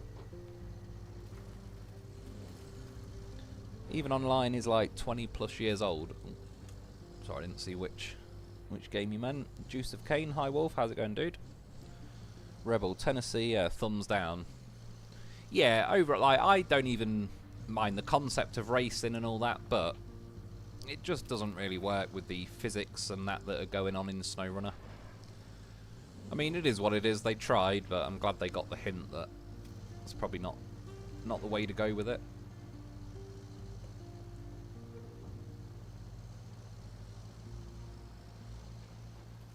But yeah, I think that was the only light. There was another, what was the region? Was it the Don region or something? That's probably what anchors. I don't think it'll do a lot, but yeah, I thought it might lift my wheels up. I know that'll now get me stuck, but I might be able to jiggle. Now, gotta hit that button.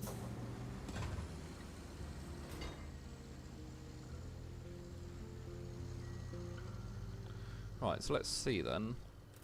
Crane. Can we attach to anything? It's bringing nothing up. Oh shit, phone's about to die. Sorry, one sec. Bloody charger is a wanker. Oh yeah, shit, now I can't drive though when I'm in crane mode. Can I reverse? Can. So yeah, I think this game, it definitely... I do miss winches and whatnot, but yeah, I think it's got... Oh shit, not in crane mode, I wanted to fold it. I think there's more chance of getting out of something if you're stuck.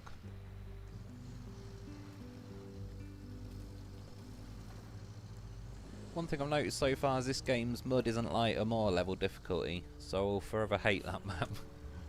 The Moor was a bit of a savage one. Ryan Kuhn, $10 US, I appreciate it, dude. Wanted to say I appreciate your content, you're a goddamn professional. I don't have friends that play these games. Having your VODs are helpful to keep depression at bay. Glad you're back. I appreciate it, man. I'm glad you're enjoying the video. It's good to be back at it as well.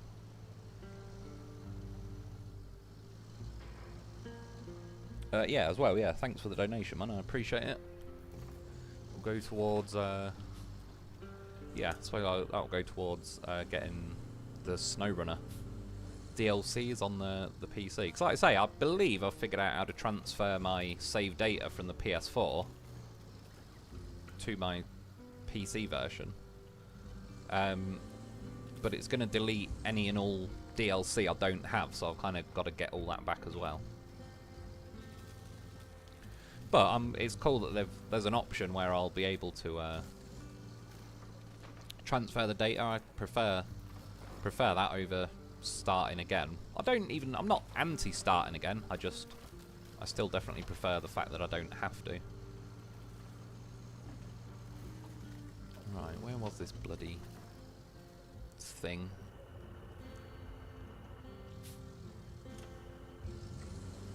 I think that may be actually why I did bring the scout in the first place, because it has the ability to scan an area, but I believe it is that tank there.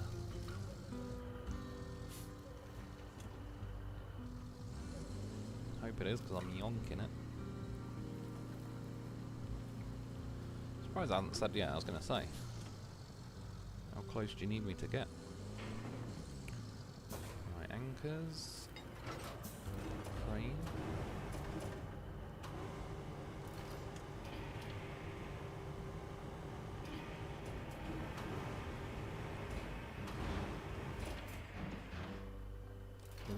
It's going to say like a glove, not quite. That's another thing as well, for what it's worth. Cargo rotation is way better. It's a pain in the ass in SnowRunner. Can I strap it, even though, yeah, again, that's cool. Like, it could be way more moany about, like, oh, it's not quite in the flatbed sideboard thing, whatever it is, properly.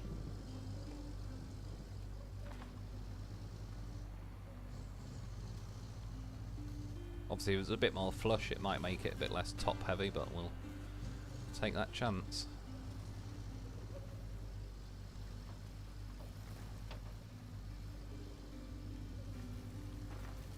Over someone's garden. Oh shit, there's another fucking tree here. Thought I'd got away with it.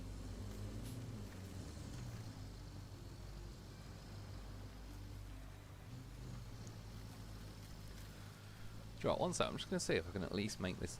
Oh fuck, I've got an alt tab. I just want to see if I can make the chat box on my screen a bit bigger, because I have to keep looking over at my phone, which... There's a distinct lack of real estate though on my screen. That's a bit better. How far behind am I? So where are we? Oh, I can scroll up and down. Right, so after Ryan Coon, Borough Omega, lost you for a moment. Oh shit.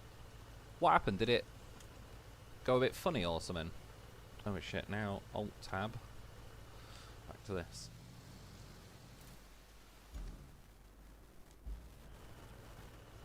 I was away from PC and thought you died. Was that like when I vanished for a while? Or do you mean like now? David Kaiser, hey Wolf, how's things? Glad to see you're back doing live streams. Yeah, I'm not too bad, cheers dude, how are you doing? Scotty Chenoweth, would you prefer to be able to detach your service trailer from this loaf, or do you like the trailer? That's a good question. I suppose I wouldn't say no to the option. You know, if you're able to, say, detach it, but then it didn't work as a recall vehicle, maybe? One reason I do like that it's got, like, that train section on the back is, like, when I was riding over that dump truck or driving up those pipes, once the loaf's off the ground, even if it doesn't have great grip on something, because that thing behind you weighs enough in its own right and it's tracked and it's got plenty of grip, like climbing up things makes it a hell of a lot easier because it just has a second part to it. So overall I'm like pretty happy with it, like, but yeah, it's a fair question. It'd be, I wouldn't say no to just a version with like just the loaf, just for the fun of it. If it's like a tracked loaf as well, and say then as far as like your turning circle goes, if it did like one track forwards, one track reverse, and it near enough spins on the spot. But then I suppose that leaves potential room for modders. Funny thing is, for like the first time ever really, I actually have a PC. I don't have a clue how to mod, but I did see a message come up, something to do with Roadcraft, like kind of wanted to take me to a page that'll explain how to mod vehicles. So I might even be able to make my own mod. If it holds my hand with it. If it's going to be like, yeah, here you go, mod something, I won't have a clue what I'm doing. But if it's going to be like, right, do you want this vehicle and do you want to remove this or add that, I might even be able to do my own at some point. But yeah, best thing, like, with a loaf, they've just... He is a goddamn professional in this game as well. As he is in SnowRunner, of course. And yeah, I'm just glad they didn't, like, add it, but it's useless, or whatever else. To be fair, they added him to expeditions, which I'm happy about, and you could even, like, was it, had like wider sort of body kits on it and all sorts. I just never got too far into it because it was taking too long to unlock stuff like roof racks and all sorts. Yeah, the game is Expedition should have gave you more early on, and like it felt like it was hogging all the good stuff and was making me jump through 1,000 hoops to try and get any of it. Fold that, right, that's that done. Deliver, oh yeah, that's that one. Might go for that soon. Restore power, let's get that one done because it's a bit of cable laying going on.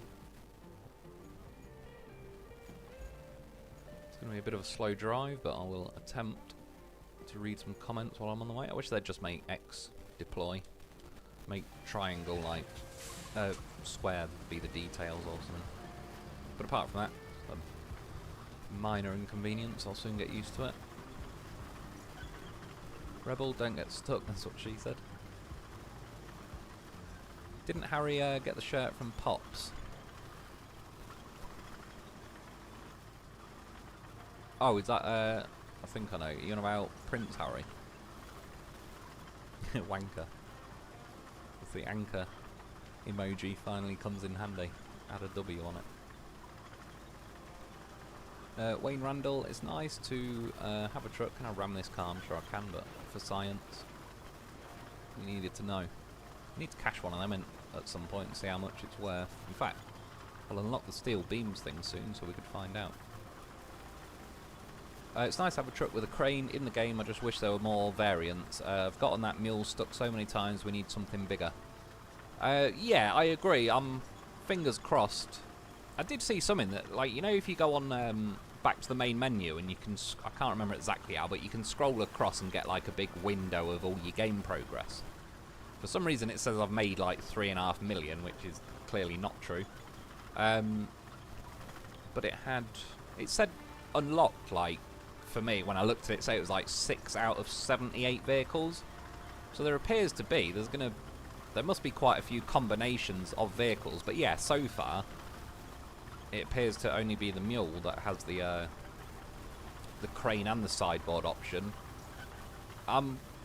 It's got to be like 99% certain at this point that they're going to add something in the future, whether it's via DLC or whether they just add more vehicles in the future for free.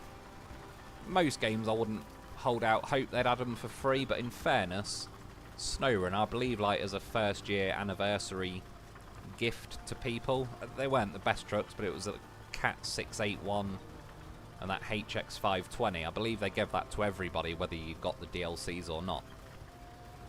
So yeah, there is still hope they could add more variants. They should do, if it's not on their list of things to do. But yeah, overall, like, sort of people saying, yeah, is it worth it and that, like, I do think it is. The maps look very nice, the physics feel very fleshed out. Yeah, I've had no blue screens or anything. Like, for whatever reason earlier, that paver and all that got a bit confused. I'll partly take the blame for that, as I did try and speed run and just send them all in a weird order, so it could be the game, it could be that I just freaked it out a bit, as long as it doesn't keep doing that. But yeah, that's the only issue I've ever had on this game so far, and I've played plenty of hours on it. Oh shit, yeah. Well, I'm at the right place, but we'll start. Let's just place a marker, whatever.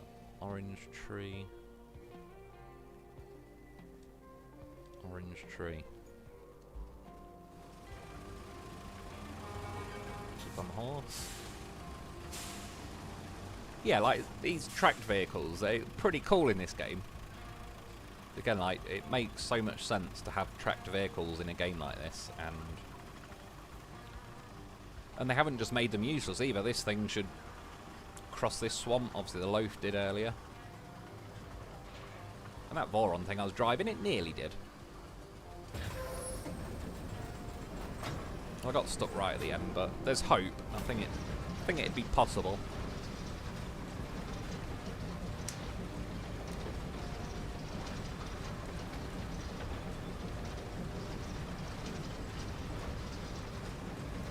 Me so trashed. I want trailers in the game and winches on all vehicles. Yeah, definitely agree. Winches on all vehicles. I personally would just go winches on all vehicles. Worst case, you know, like the paver. It's not the end of the world if that doesn't have a winch, even though that does seem to get stuck actually. But you know what I mean. I can live without that. But I think all the trucks,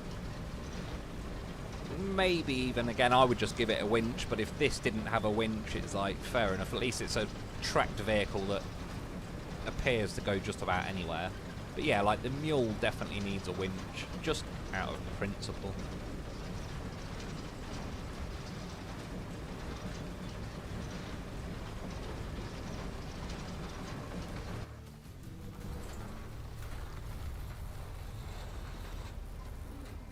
Alright, finally.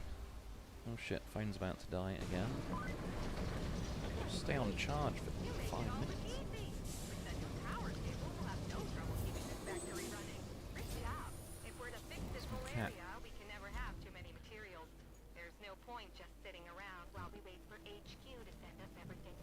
Delete them.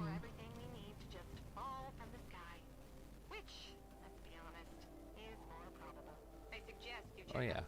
So we've got stump mulcher, which is going to be up there.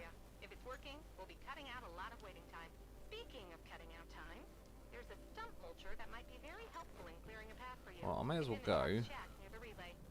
Explore the steel pipes, and then send the vehicle over to just discover this vehicle that I've got to drive back to here, and then take the stump mulcher. And then I'm pretty much where I am in, like, my normal game anyway. Where did I leave? Mule, where did I take that Minuteman vehicle? Is it over here? It is. Right, we'll try and wing it. Why is my chat thing not scrolling again? Sorry, one sec, I've got an alt tab. Lifesaver, that alt tab.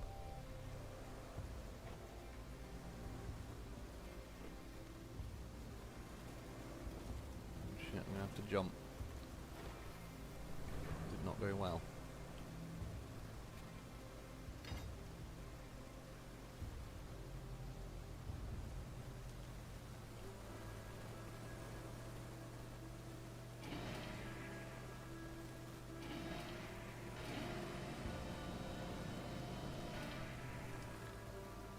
I thought it was gonna make it.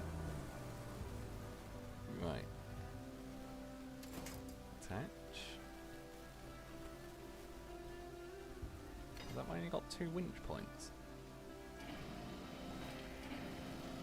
This may not go too well then. Fucking wrong buttons.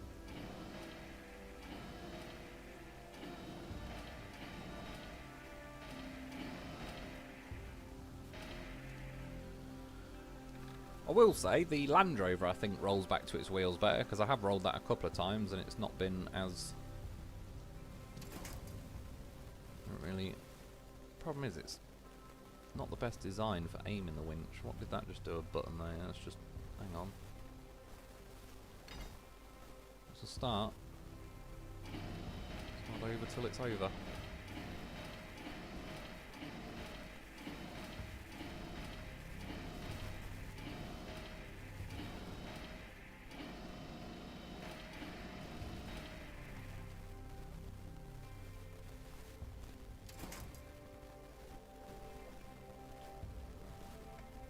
Starting its engine.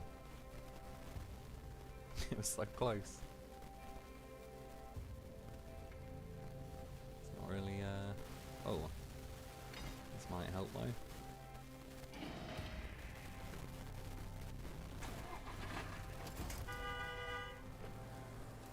Well, the skin of our teeth, right. Just gonna head into the clouds. I mean, you could put a way marker, but it's just gonna show the mission up anyway, so... there's not too much point, really.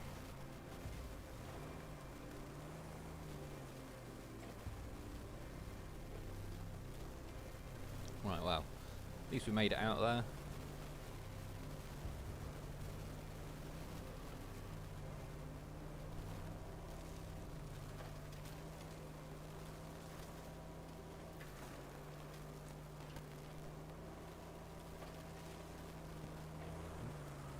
Road sign. Start heading this way.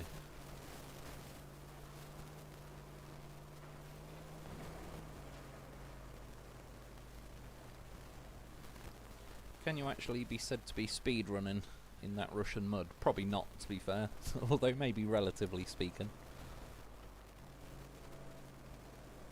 Rebel, never thought about that wanker.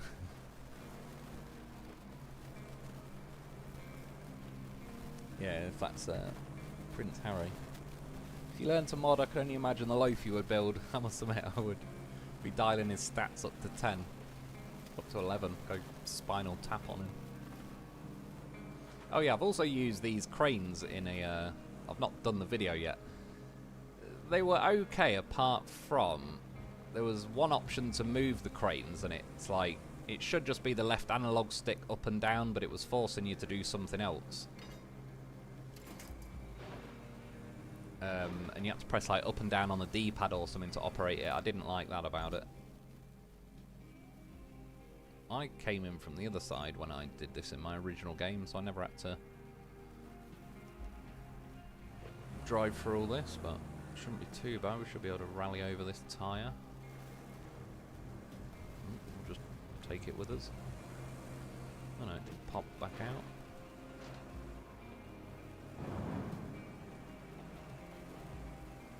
This vehicle feels like the front bumper gets caught very abruptly.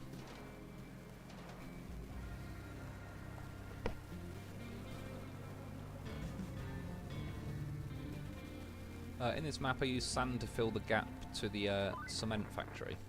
For Pete's sake.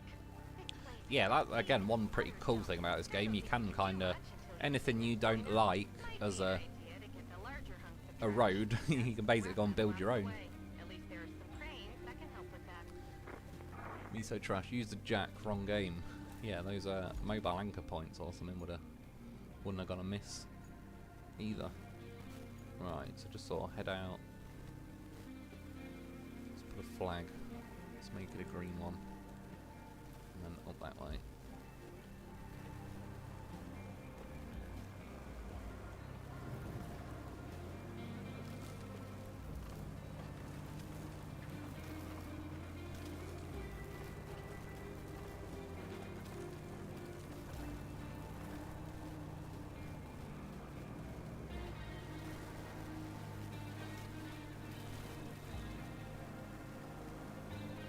Yeah, if they just like they're putting markers down like that, I don't mind. It'd just be nice if one option, even in that wheel of options, just make one that's like when you drive through it, like I just did, it deletes itself.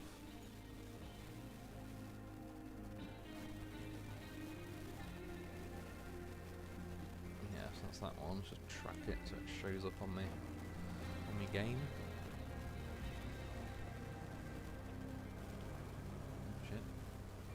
Swerving all over the place.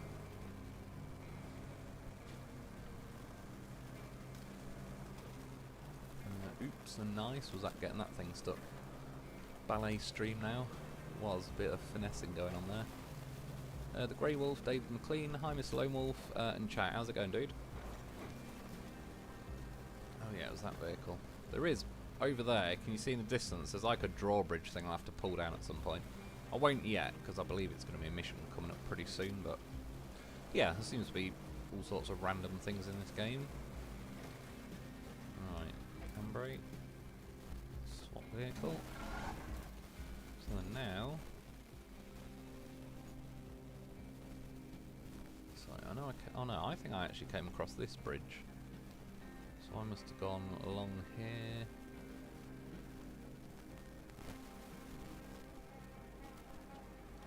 Purple one, delete that quickly. What way am I facing? So I think I've basically got to do almost a U-turn, but go that way a little bit.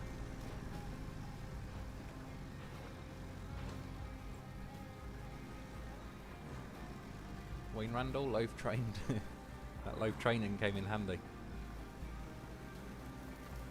All these years, it's finally paying off. Well, I'll say finally, it's been paying off for years. Goddamn horse.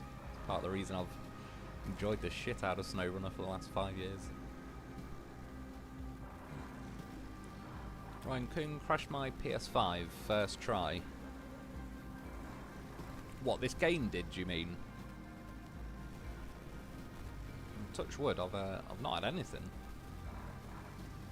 I heard, what did one person say? Oh yeah, somehow with some mission they managed, it's cloned that like Bicle 5916 or whatever, that first crane. They managed to clone that about 5 times in a map. But that's only one person I've heard that happen to. And they were just sort of saying the annoying thing is obviously they can't sell them, so they're just kind of there.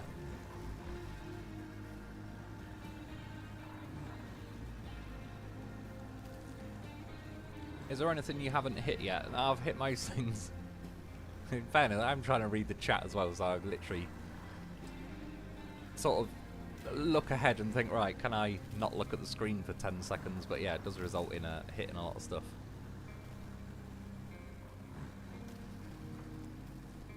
Rebel, that truck can be an American loaf. It needs more winch points, but it eventually, at least it did get itself out. Oh, run over a tree. See, I want to know if the tree mulcher thing can chop up trees like that. Yeah, it was, at least it escaped out of there.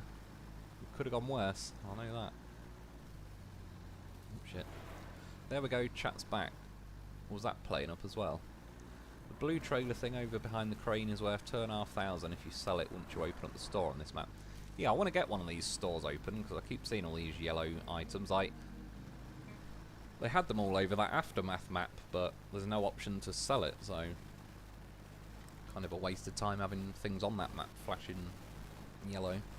Be cool maybe in the future if they had some kind of vehicle that you could sell stuff to, so then you could spawn the vehicle on that aftermath map, for example, and cash some stuff in.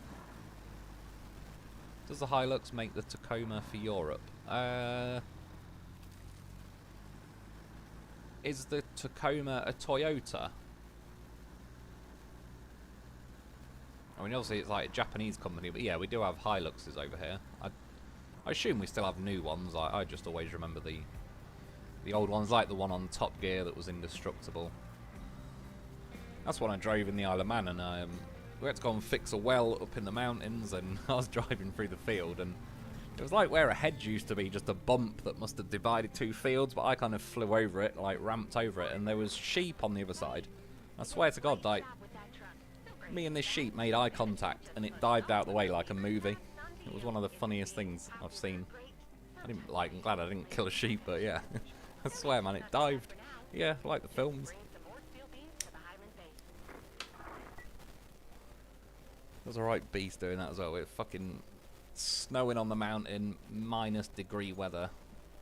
Me and this guy had a pickaxe to dig a massive fucking hole in someone's car park to fix a pipe, and it ended up not even being that pipe after about 8 hours of sitting there in -5 trying to pickaxe frozen ground. And then yeah, at some point we had to go up to the well in the mountains and connect an air compressor to it, and then it eventually spat a load of shit out the other side. And the guy had like the well supplied water to his house and his business. It goes through all filters and all that, but yeah, it was that sheep though. Absolute whopper. That sheep deserved not to be made into lamb chops. That's the kind of sheep that kept sheep from going extinct. Bring steel beams here. Oh yeah, so I don't think I've done that mission on my game. That's probably where I'm going to have to cache some scrap stuff in. Clear the working area inside the steel pipes. Oh yeah, so that's these cranes. Should we give these a go then?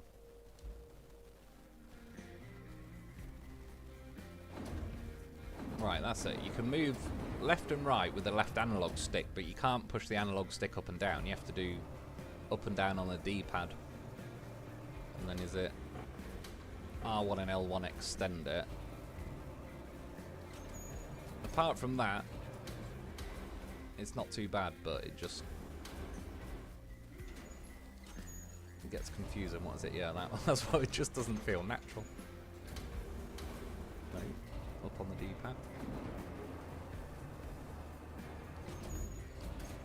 Like, you end up having to hold your hands all weird on the remote to operate buttons at the same time. Just why would they do it? No.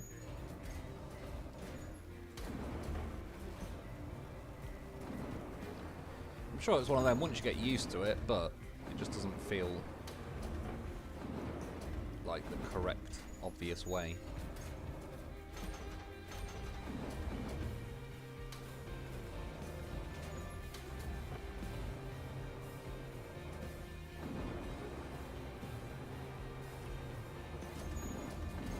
Yeah, just downloaded it, started it and shut it off. Never happened before. Deleted some games and going well now. Yeah, that's good then. At least it's working. I don't know. Do you reckon it is like not enough space, or could have just been a bit unlucky? Hopefully it's all working as it should. It's that one.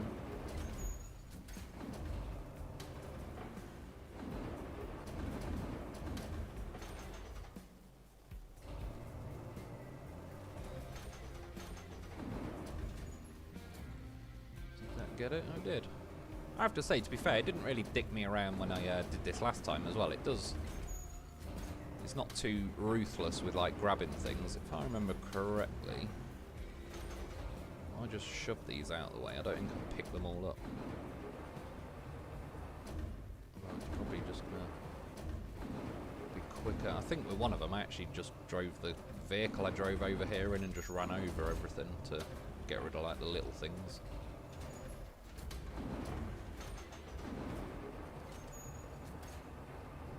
To be fair, they probably should have just left the barrels. Although, it probably is the barrels, because I think it was on my last game, but obviously this steel pipe's going to be counting anyway, so I may as well get that out. It might let me get away with just the barrels there. Shit, that button. So I mean, now it's all got stuck and weird, because just let you lift up on the left analog stick. Oh, is that the trailer maybe you were on about that's worth some money?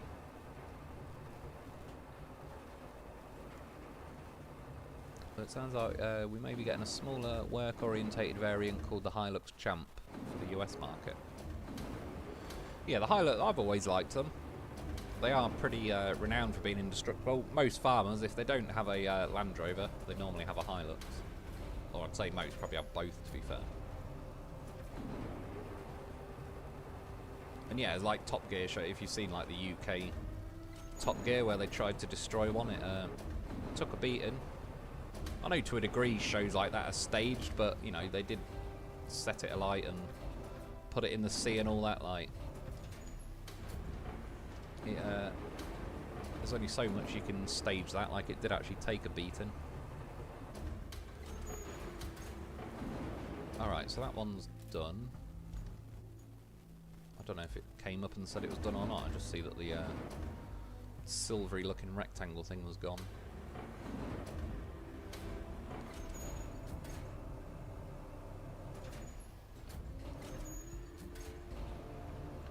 So like, this crane's a good example. Like, I'm not gagging to use them more. There might be situations in the future though. That's the first thing it's ever dropped for me once I picked it up though.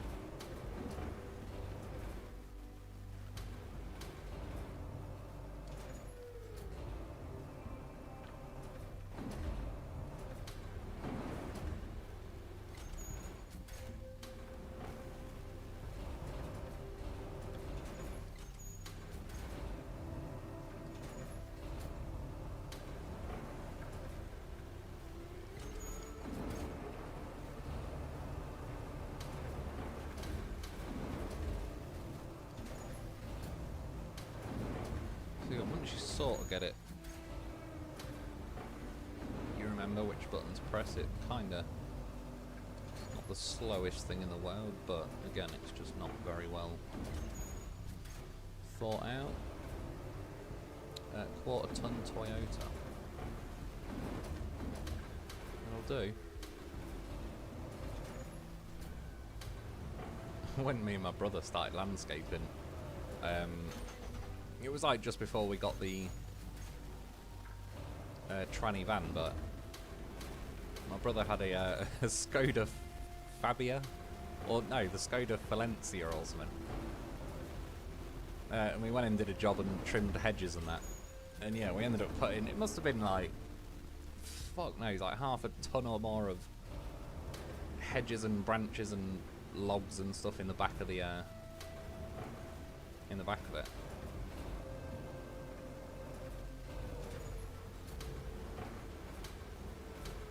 I can't remember, was it that or the... It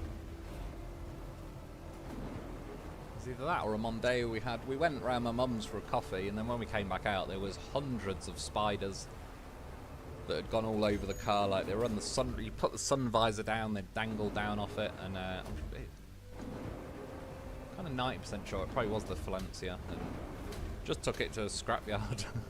And the guy's like, what, you scrapping it? Like, yeah, it's full of spiders. He's like, does it work? Like, yep. It's just full of spiders. Not interested anymore. But then that was like, after he got that vehicle, I lent him some money and he bought the Nissan 300ZX that was like, obviously 3-litre twin turbo, but it had apparently been tuned by Aston Martin Racing. And the only reason I give that, sounds unusual to me, but the reason I give it weight is because the guy that told us that literally had a farm and he just did nothing but fix 300ZXs. Like, we had took it there to get the clutch replaced on it. But yeah, so it's like, he seems to know his shit. He had several other 300ZXs in there And he said that's what written on the back AMR was Aston Martin Racing, and that thing was an absolute crackpot. So he went from a Skoda Valencia to... They said 450 horsepower. I honestly think it was more, because I had an M5 that was 500 horsepower, and when the turbos kicked in on that thing, it was fucking ridiculous. And yeah, technically I went from an Escort, Ford Escort 1.4 litre that was slow as shit to an M5, so we both kind of stepped up the car game pretty quickly. Get the mulcher, right. And then bring steel beams. We'll do that afterwards. Let's take the old mulcher out. Oh yeah, so I've got to just drive there. Let's go in the mule.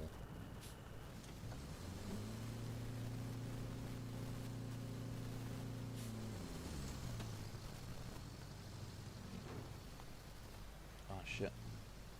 Phone's died.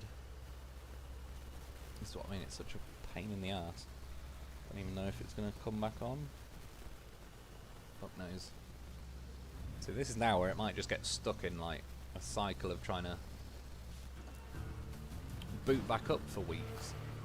It's the only time last year was when my phone's ever gone dead. This is why I always have a charger cable duct taped to it and all sorts. But yeah, it's weird. The screen's sort of still on, but it's not. See if I can reset it.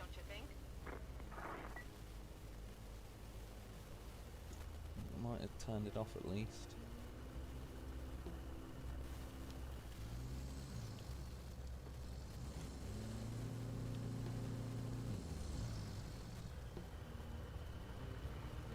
Mega, you ain't kidding. I live high up in the Cascade Mountains now.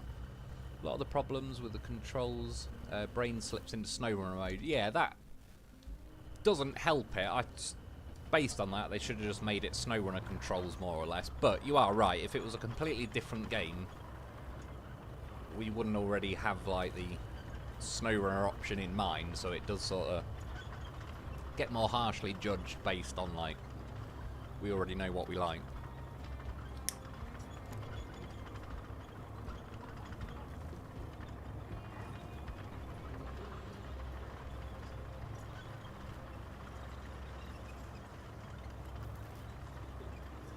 Omega, we fat shaming game files. Yeah, we are. They don't optimize shit these days. So like to download Call of Duty is like a ridiculous amount of gigabytes. Biscuit Veteran, yeah, that's the trailer worth $2.5 grand there. Yeah, cheers. At some point I might flog that one then. Get a bit of cash. Wayne Randall, we might as well, before long, a single game is going to be a terabyte in size. Yeah, exactly. He's going a bit crazy with it when you think, like, yeah, back in the day with the Mega Drive and the SNES and all that, we're doing it on bytes and kilobytes and megabyte. I looked the other day, like, the memory of mine, I got a 2 terabyte SSD and it's already used, I think, half a terabyte. Obviously, I've downloaded a few games as well.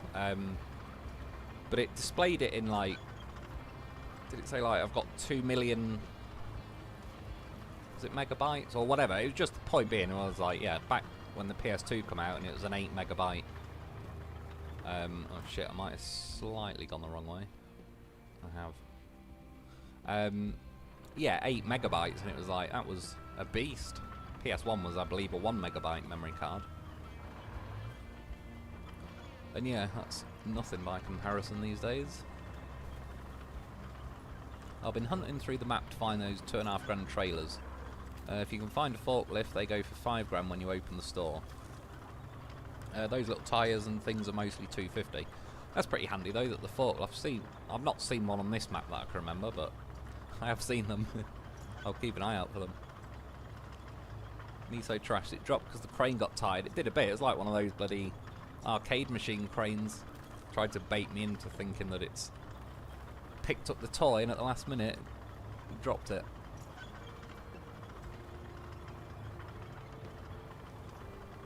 It's like all those pence add up. Does it mean pence maybe? All the money.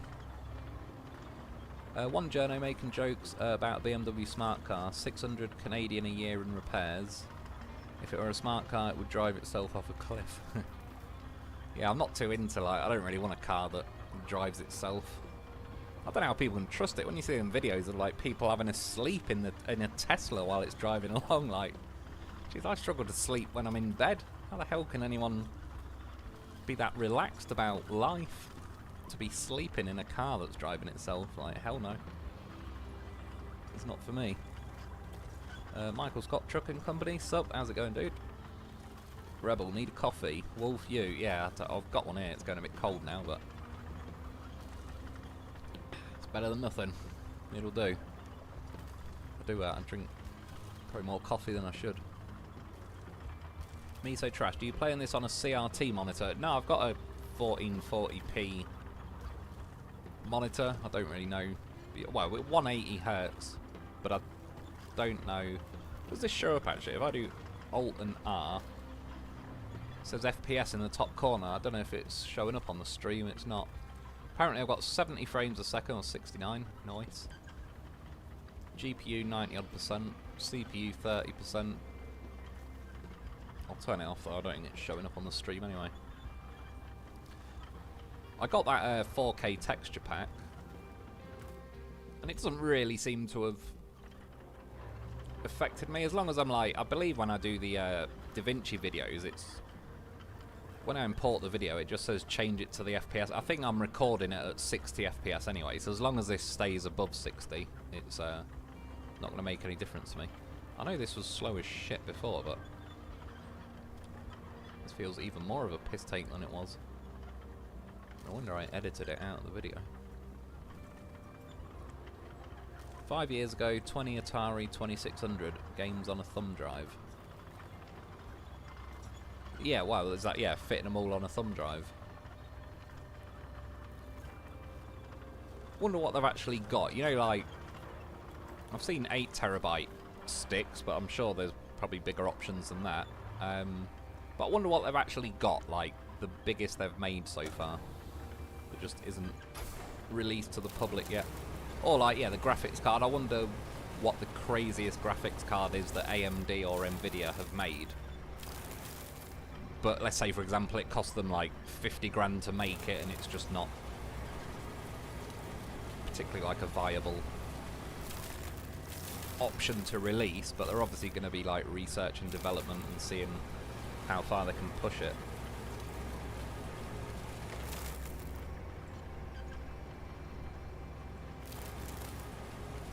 Grab a mule, load it with tyres. Yeah, I think I'm going to have to do that at some point. Like I say, I want to get one of these things where you can cache stuff in, because that'll be where, if I have got a couple of hours spare, I can just zip around caching loads of stuff in, and then I'll have a extra chunk of money, and then I can buy, like, yeah, another, like, non-rusty versions of various vehicles, so I have, like, the fastest option possible and all that. For Omega, 6 grand in repairs per year. Yeah, if it's a smart car, it'd scrap itself. Yeah, that's pretty terrible, 6 grand, like, in repairs and that. I have to say, particularly the E60 M5 has a reputation for being bad for reliability, but me and my brother both owned one for about 4.5 years each, and we absolutely ragged the shit out of them. And they never really did anything wrong. And then before that we had an E39, 4.4 litre V8 with a 6-speed manual, which was pretty fun, and that was absolutely fucking bulletproof. We did have a 535 E34 before that. We did manage to make a piston appear outside the engine, but it was, whoever owned that before, they'd done stuff like put hose pipes to replace brake lines. Like, whoever looked after it was such a shoddy, terrible job that the thing was rough, and then it leaked water. We tried to get it home and we blew the engine, so I wouldn't really blame it on that, because it just, yeah, whoever worked on it, like, shouldn't be allowed near cars. And then, yeah, we had a 525 E34 before that, and that thing was bulletproof.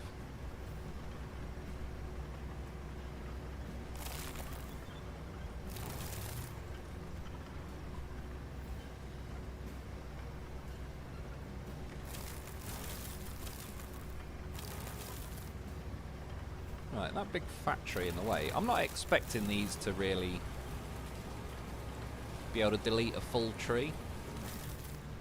Because they do have tree harvesting things in this game, so it'd make more sense to sort of leave that for them, but whilst we're here...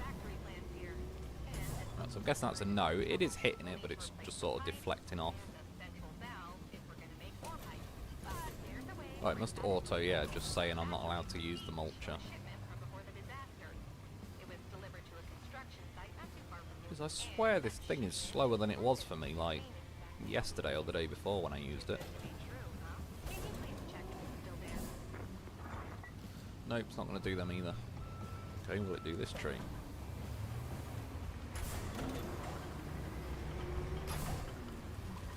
Sort of. I don't like it keeps saying you can't mulch here. Like, don't give me a mulcher and tell me I can't mulch. It's ridiculous.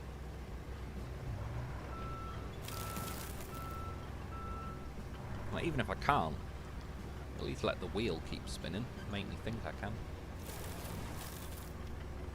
Miso Trash, it's in 4:3, not 16:9. Yeah, I've got to do that because I'm only on one screen, so I've changed the settings to bordered and then put it down a bit. It shrank the screen.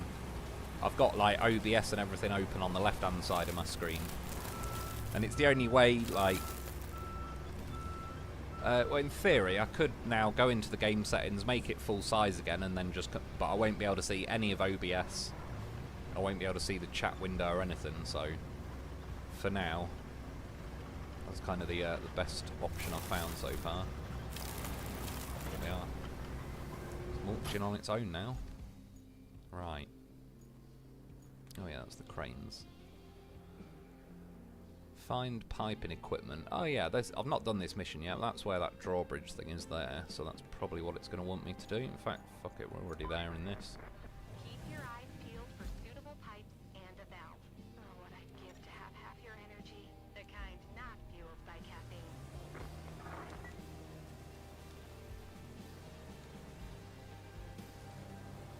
Oh shit, I'm about to crash. No, it's terrain.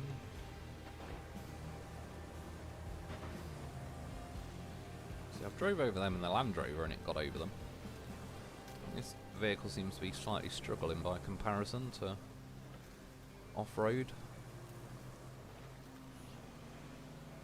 What am I looking for?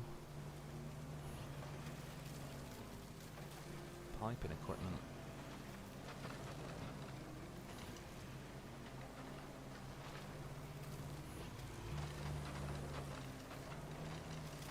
Damn, them fences are more resistant than they are in SnowRunner. No, I didn't think it would be that, but we needed to know. Right. So I'm going to drop that drawbridge. We'll go on the other side.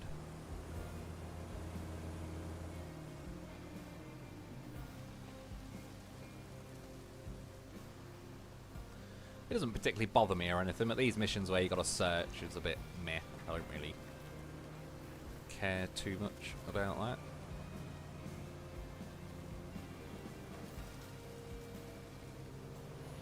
We'll keep firing it off though, because you never know.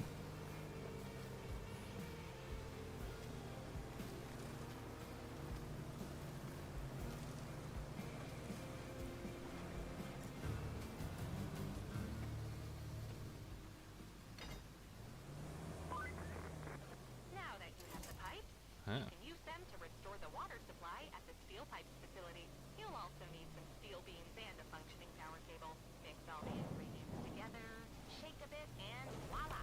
A functioning steel pipes facility. At Well, least that's the recipe. Can't really take it with me in this vehicle, but quick nosy on what's going on this side.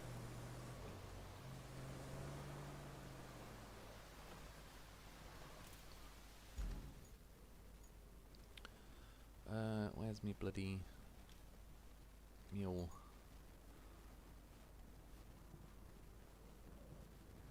Right, bridge, road.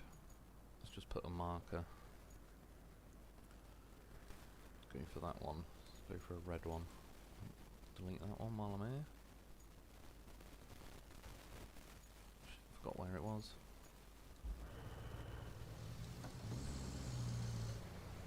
Subaru with semi-self-driving features. It's great for highway driving. I can take my hands off the wheel for about 30 seconds at a time to eat big sandwiches or fight the kids. If I could handle, like, I suppose that's a step up from, like, a very advanced cruise control. It might even be a bit more. That's probably underselling it a bit. But yeah, I could not go sleep in a vehicle that's just driving along at, like, 70 miles an hour or whatever. But yeah, as far as taking your hands, I mean, to be fair, I've taken my hands off the wheel before and it's not even a self-driving car, so I don't really want to talk, I suppose. Yeah, I'll fight the kids in the back seat. Sometimes it's got to be done.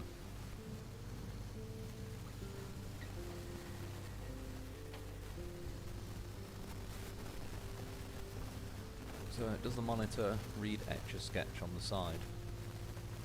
Not sure. It does do a lot of things though. It's funny now, like when I load it up on my SnowRunner up on my PlayStation, just the graphics in general sort of. Like, I remember when HD TVs came out, and they suddenly, like, all my life CRT TVs were. It's weird even calling them a CRT TV. To me, it's like, yeah, you mean a TV. You could suddenly see though how different it is, and then like I said, I figured out the other day, I think my TV might only be 720p, but nonetheless it's you can tell this is like another step up in graphics. I'm sure like a 4K TV must look pretty insane.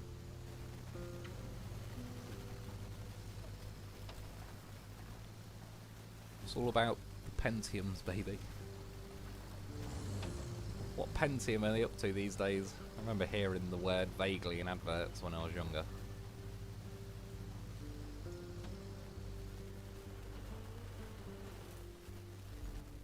Right, let's have a look. Objectives. Oh. Bring steel beams, no. So, commission.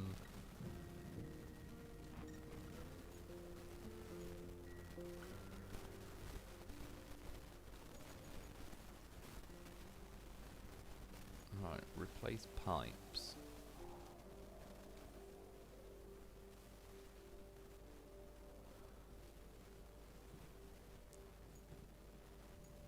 So I just gotta... Are these the pipes over here?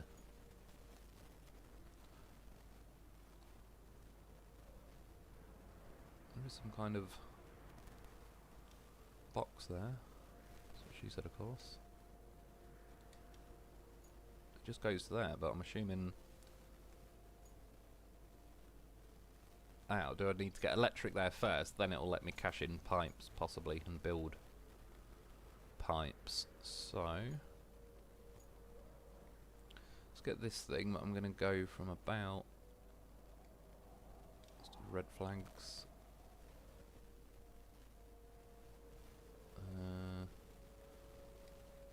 Okay, might as well just add a few of them.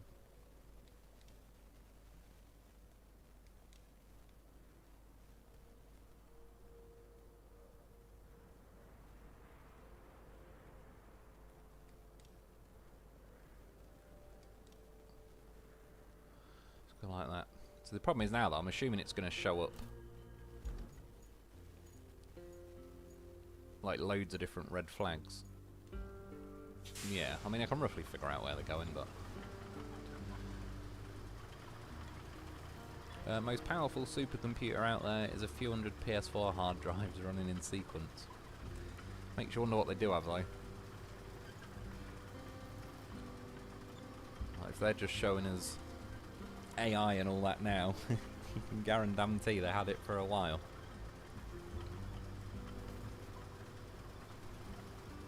It's kind of satisfying cleaning things up and running to the map's recycling centre for money. Oh shit, do you know what I'm not doing though, is laying a pipe. I was going to say, like, I should have only just missed it, but close.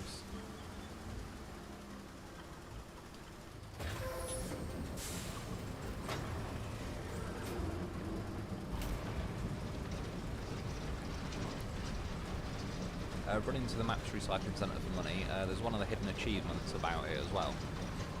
Yeah, I kind of like the idea of that. Again, it's one of them where, say on this live stream as well, I'm kind of suppose in a rush, but not really that. I just don't want to get stuck on one thing for too long. But yeah, if like in my own time when I've got a bit of spare time on my normal playthrough, like I think I'll like that quite a lot. Just cleaning things up and cashing them in. But again, yeah, it comes to the point that I've sort of said before about when I played Oblivion, Elder Scrolls and that, I did complete the game, but I spent more time, no, I didn't really want to go on the road, just going around the map, basically stealing everything from everyone, and hoarding it, selling some things, but yeah, and I just like that. It's pretty fun to do in games.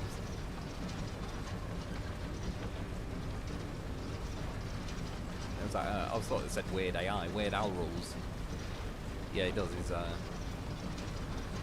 bit of a legend from back in the day. A server with 6 32TB hard drives in it. Yeah, that's a beast. Get me some of that. I've got a 4TB hard drive for my PS4, which I've had for ages. What am I getting stuck on? Oh, a tree that's kind of facing the ground. Let's go this way a bit on. Yeah, I suppose in theory I could possibly plug it into my PC, but I don't even want to risk it. What is this thing doing?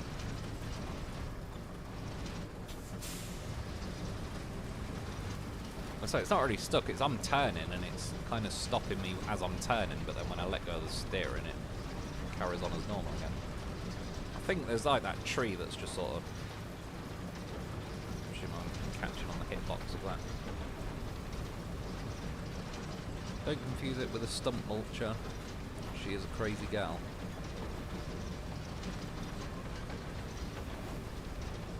What's the, sorry, I got mixed up. What am I confusing with it? Stump mulcher though, again, that's something that'd be cool. I'd like seeing SnowRunner.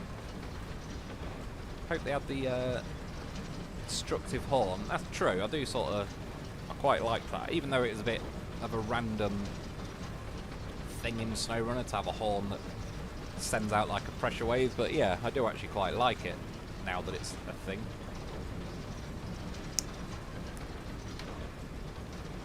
Like I said, it was also helpful for editing because when you're scrolling fast through footage, you can see when I honk the horn, and I sort of know that's where I intended to roughly end the bit of footage I'll probably end up using or whatever. Again, it got stuck a bit, but it's only as I'm steering. Although in fairness, I do kind of need steering. It's pretty convenient.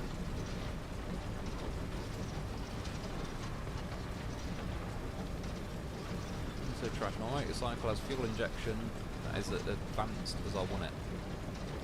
Yeah, exactly. I personally, yeah, like old cars from back in the day anyway. Seats and a steering wheel and a gear stick, and I'm good to go. It's funny because in America most people seem to drive automatics. I think it's heading that way a little bit over here these days, but 10-20 years ago I'd say like the vast majority of people that did their driving license were manual cars. That's really what most cars were over here.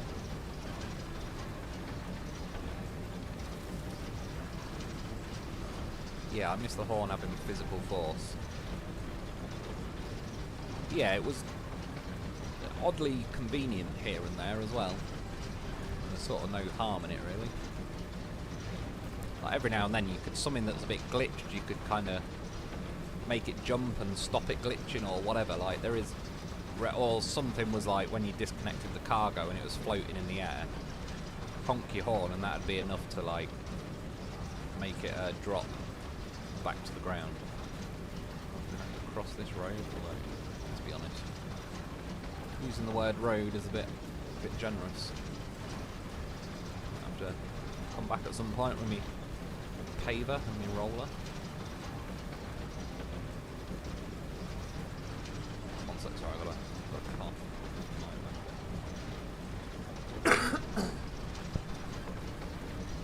Bad chest for a while.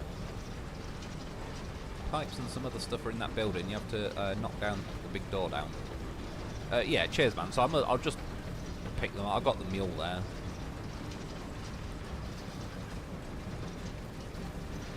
see what it lets me get away with. Grab it all. I like knocking down fences and stop signs with it. Yeah, exactly. It was pretty funny when you'd like, yeah, drive past someone's house and sort of detonate the fence for no apparent reason. Pentium Gold G6405. I'll be honest, that means absolutely nothing to me. It's the Open Digital 4TB 3.2 second gen, biggest available.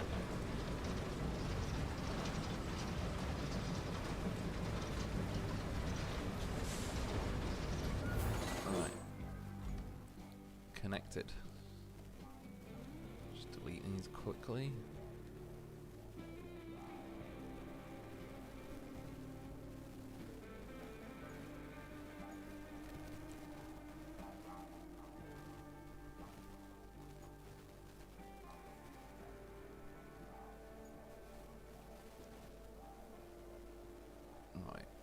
All I need to do, open it and read it a bit.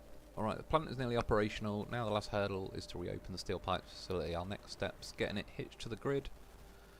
With a fixed piping system and the stable supply of repair materials. You've got the plan, so let's collect enough resources at the Highland base, replace the broken pipes, install the valve, lay those cables down and set production back in motion. Well, we've got that done.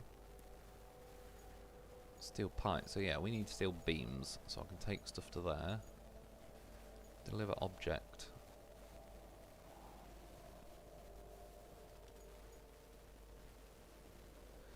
It's just bringing it back there. I mean, I'll pick these things up, but the fact that it's not going over to them is just a bit odd. It'd be nice to know they are kind of part of the mission.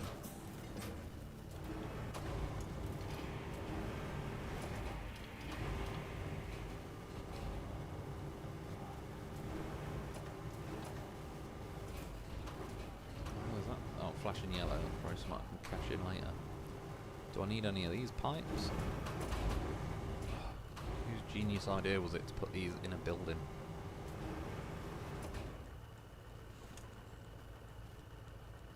I was gonna say, fucking really?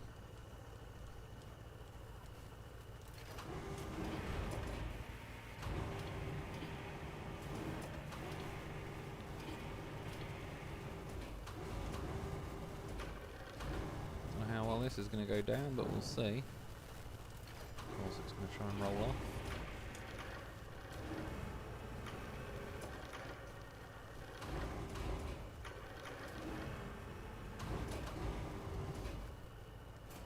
Get it in there. Exit that menu. Strap. Crane menu. Let's get one more pipe. I don't know if I need them, but worst case, I can cash them in.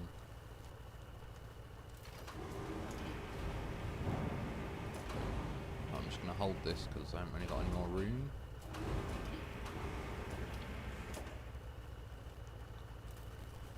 Might as well do the anchors from here. See how well this goes. I mean, the stuff's strapped in. Even like you can see, the strap kind of goes wider than the vehicle to account for that thing sticking out, which is good. I think the actual, yeah, the way it straps it all down, they've got that pretty spot on, I reckon. Right, where?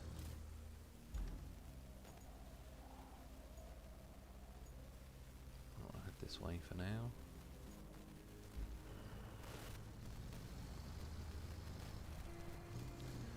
I also wish we could turn the headlights on and off, like we can in SnowRunner. Whether they'll add it in the future or not, I don't know, but I wouldn't hold my breath because they seem to just...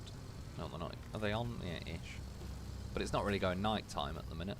Again, that's another thing. I don't personally miss it because, to be honest, I'd just be in... I'd rather be in daytime anyway for making videos, but... I wouldn't say no if they added the option, but I was also able to cycle through the time. If they're going to add night and force us to go through night, I'd probably just as well at the minute they leave it for now.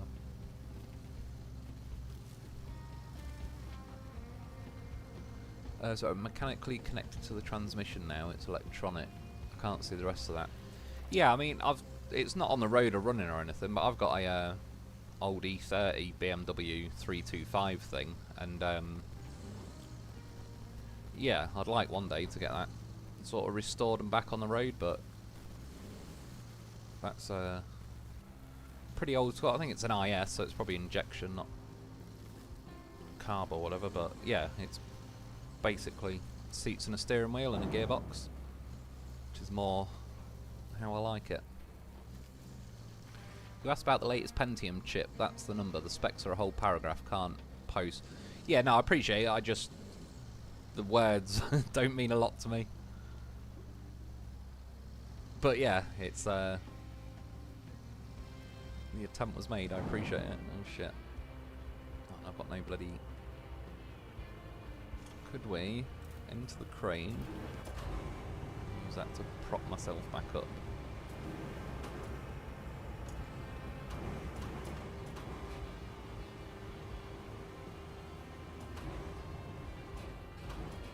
Now I've got a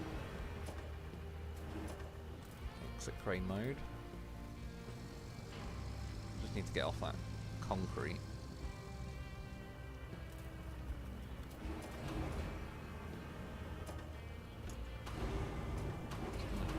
Tip me over again.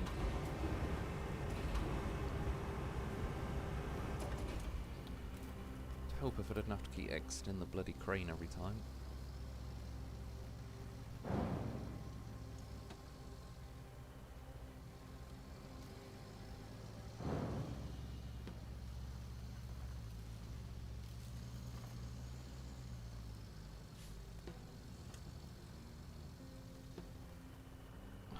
To the crane just to detach the fucking thing.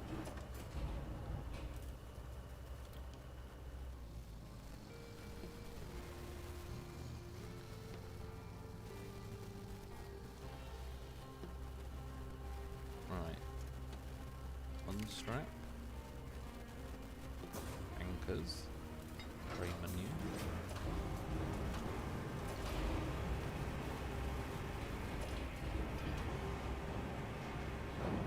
Looks like that's where it wants it, although am I going to be just not quite near enough? Oh, we are. Can't even do my horn until I exit the crane menu. It's practically sacrilegious.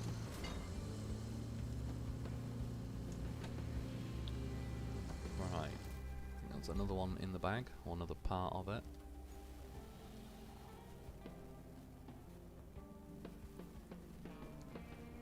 It must just be these, isn't it? I'm guessing then. It'd be nice if when it tells you to fix the pipes, it actually went to the pipe, just to let you know that's actually what's happening. Well, I'll try it with this pipe. I assume then that there was a third pipe at that place I went to, that it's probably going to want me to go back for.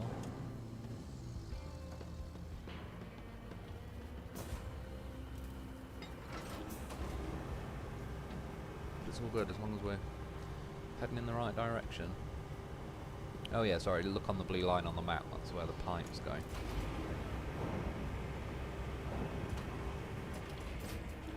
It's one of them really, where strictly speaking, I don't mind if it doesn't tell you everything in the scheme of things, like how you can build your own roads and whatnot, but yeah, on a mission like that it would also be nice if it just at least highlighted them a bit better than that, but in fairness I could have possibly paid a bit more attention and got there. I was going to say, you know it's just going to go green and then not just as I get it there. Crane menu.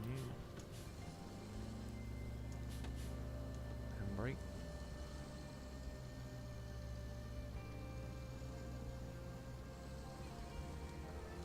Low gear, that's what we don't want.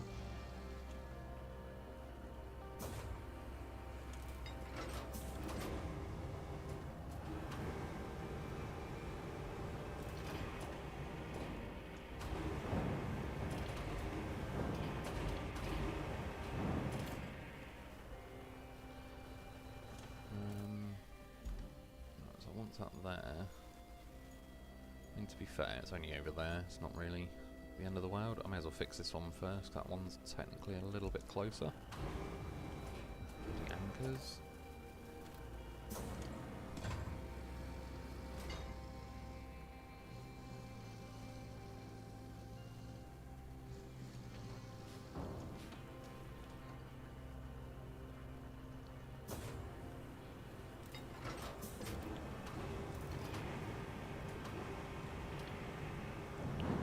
Rebel, manuals make you think.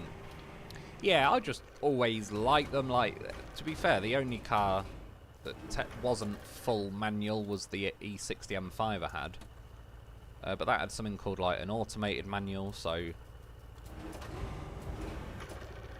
like it wasn't an auto gearbox where you have what's that, torque converter thing and all that.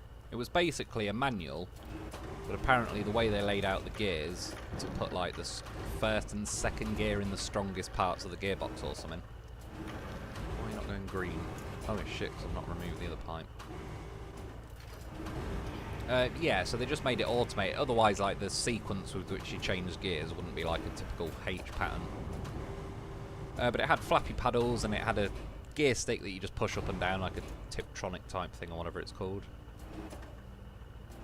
Or it did actually have, you could put it in auto and it'd bring up like a D on the screen thing and just go through gears. But it didn't like, it say even in that, if you accelerated, it didn't sound like an auto, where you sort of hear an auto floor and it goes like as it goes through the gears. It still changed like a proper manual and everything. And it was, I'm not going to lie, it was very easy and convenient and whatnot. Oh no, not that, fold crane. But yeah, there is something about a manual. Like I say, that E39 we had before that with a 4.4 V8 and a 6-speed manual, that was just a lot of fun.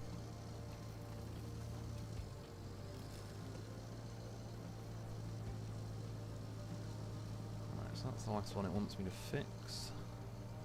Good job I left that red marker, I suppose.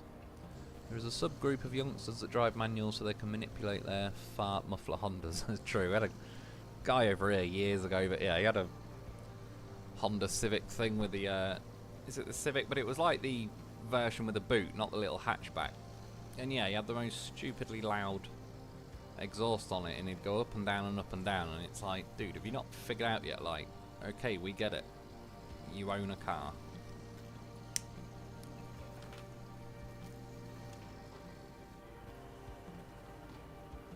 I mean, I've heard plenty of them like that, but yeah, this one guy in particular just used to go up and down the street, and it's like, how's he not got bored of it yet? Not just bored, but he'd rag it up and down, and it's like, I don't know. Like, dude, no one's looking at you thinking, God damn, that guy is awesome.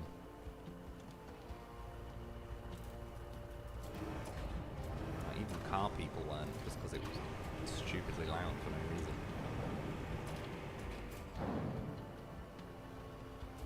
Will do. Bloody crane mode.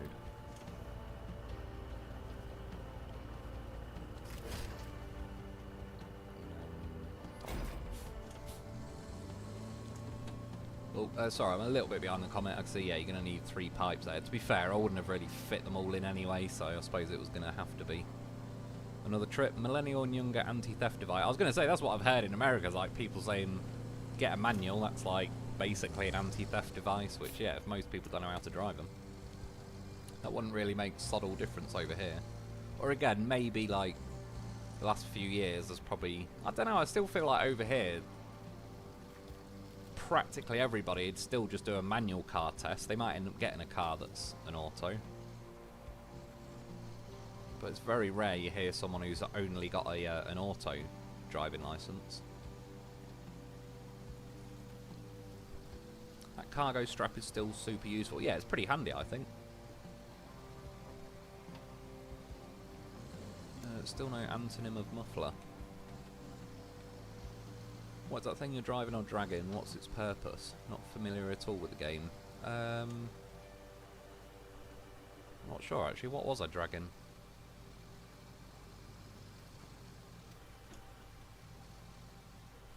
If it was one of these pipes on the back. Other than that, I can't Can't remember what else I've dragged recently. Oh yeah, he's carrying an extra pipe with a crane since there's no room in the truck. Right, hopefully this is close enough. Shit, should have took the straps off, but oh well. Maybe some anchors wouldn't go amiss. Right, that's that. Anchors. Even like, I don't know why they... Why is one menu L1 and one's R1? I think, yeah, they're different buttons anyway. So, why even have it on a separate menu? Things go a bit mad.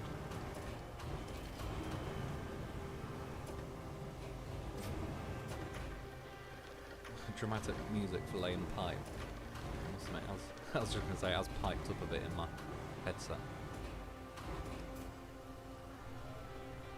This was the first area I paved the hell out of.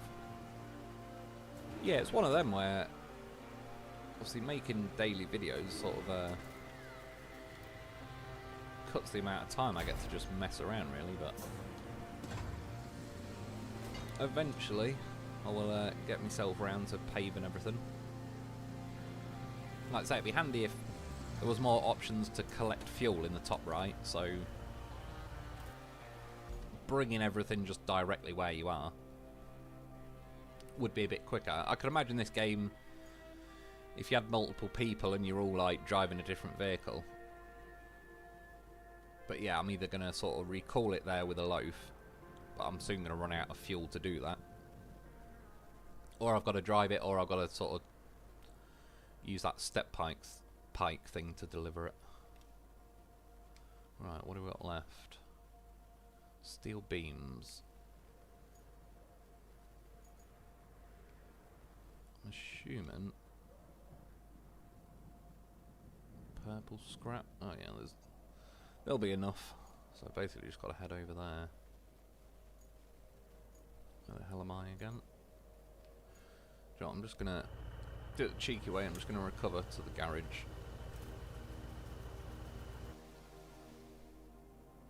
Where is the recovery area in that? No, don't want that. Oh, this works. Oh no, because it's going to charge me fuel. Let's just go back there. Oh. Trying to catch that. What's up, Whopper?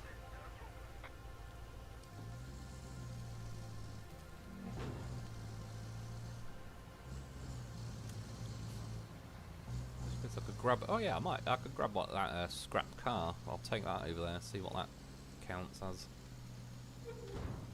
My father had a kick shift in his '67 drag vet and flappers on his '09.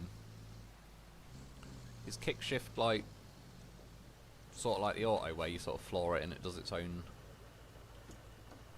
thing. Flappers are pretty fun though. Crane menu.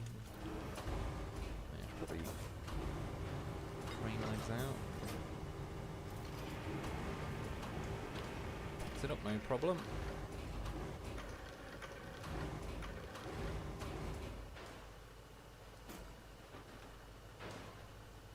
It's about as much as it's going to fit in. That's what she said. I love my 150 6-speed auto with a 2.7 EcoBoost twin turbos. That sounds pretty good. Should get going.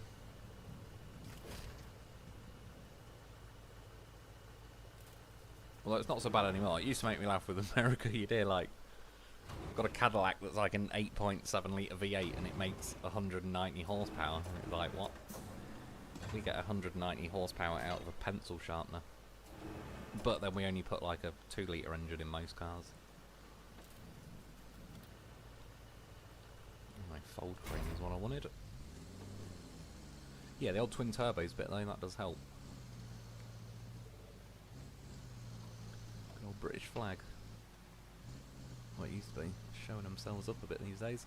160 horse is fine for me. It's a motorcycle though. That's fucking loads for a motorcycle. I think that E30 325 I got, I believe that's around 170 to 180. It's got like a little trumpet thing on the intake that I took off some guy that knows what he was talking about. Mentioned it to me. I think that had, like, they use that as a restrictor to reduce the brake horsepower. But even on a good day, it'd be like 200 max, and probably not even quite that. Which is, in that car, it's got a short ratio 5-speed gearbox. Yeah, rapid, like, even with that.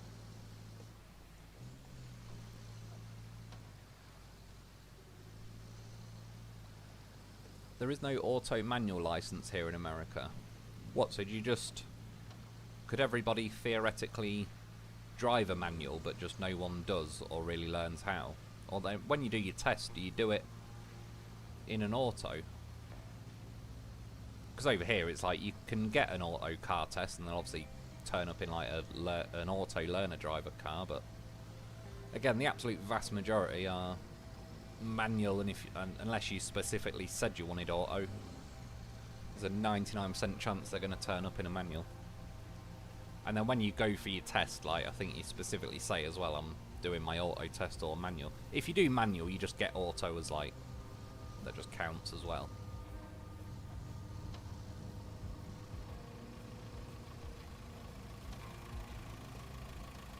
Rebel by choice. Is that British in my heart? Is that way, like, are you from here, or is it like you parents or ancestors if you go in like that far back?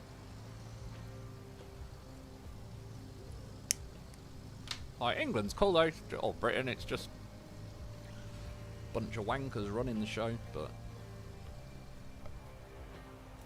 yeah, seems like business as usual for most countries, to be honest. Oh yeah, we may as well take the car over there. Where do I cash it in? There. Oh, there's a load of tyres to sell.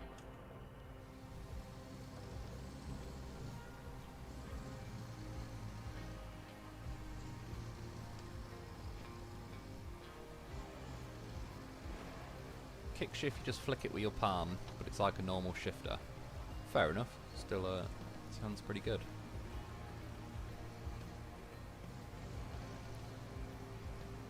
Rebel Mrs. Toyota HR.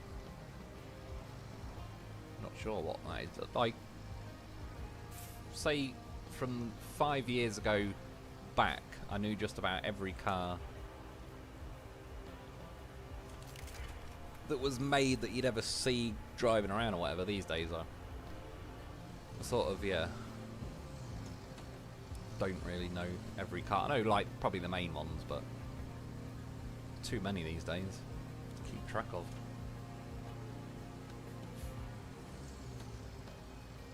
My bike will go 168. Still pretty damn rapid, especially on a bike. Missy's Toyota CHR has a 2.2, quick little thing. Yeah, it will be, especially if it's like a small little thing. Coupe high-rise. Never heard of that one. There is, like, America sometimes has vehicles that are actually... We have roughly the same one, but they just use a different name. I think, like, over here we've got a Volkswagen Polo. I think you guys called it, like, Volkswagen Rabbit or something.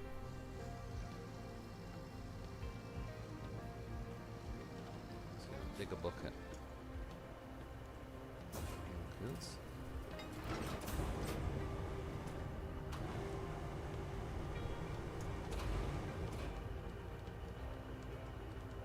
How do you pick every one?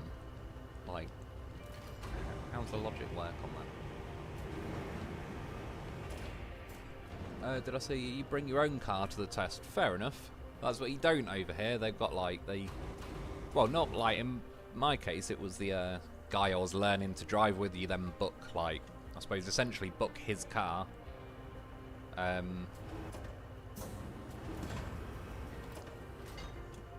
But then the test, like the driving instructor or whatever, takes you out. Put straps on for the hell of it. Yeah, like I said, on my first test, I got well screwed over, man. They re-tarmacked a road, funnily enough, so it's topical, and re-gritted it, and they put temporary speed limits out saying you can only go 20 miles an hour when it was like a 50 mile an hour road. And obviously I'm on my test, so I had to listen to 20 miles an hour, but nobody listens to it. They just carry on going 50. So everyone was undertaking me. I came off right, off a roundabout, so I was in the correct lane, but I couldn't move over to the left-hand lane. because everyone was undertaking me. So they were all breaking the law, but I got failed for it, which was pretty harsh.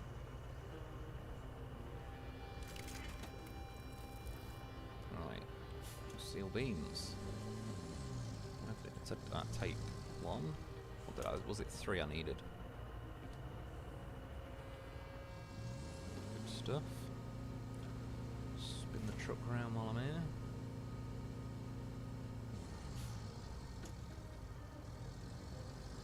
Let's see, sorry, when you go for your test, you can carry any car to the test as long as it's safe and the registration and insurance are up to date. Yeah, fair enough. I'm like, I don't know if it's you're not allowed to bring your own car over here. I've never heard anyone that has done it. Rebel, Mum's Irish, fair enough. I've been to Ireland, I liked it.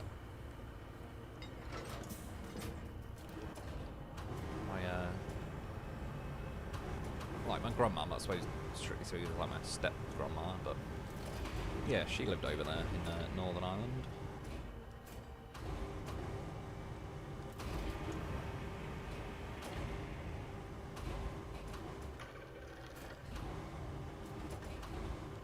Which I'm not really, like a big fan of cities or anything. When I went over there, like she lived in the countryside. Isle of Man I really like as well, because that's just, yeah, lots of countryside really, all things considered. I'm old enough to remember the 3-speed column shifter.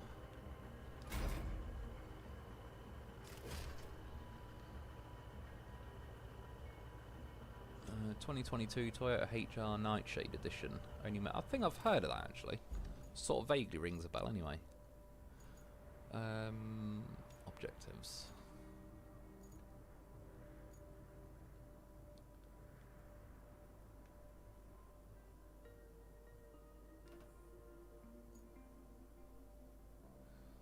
Oh, store resources. What, we've got to take it here and store it? Possibly.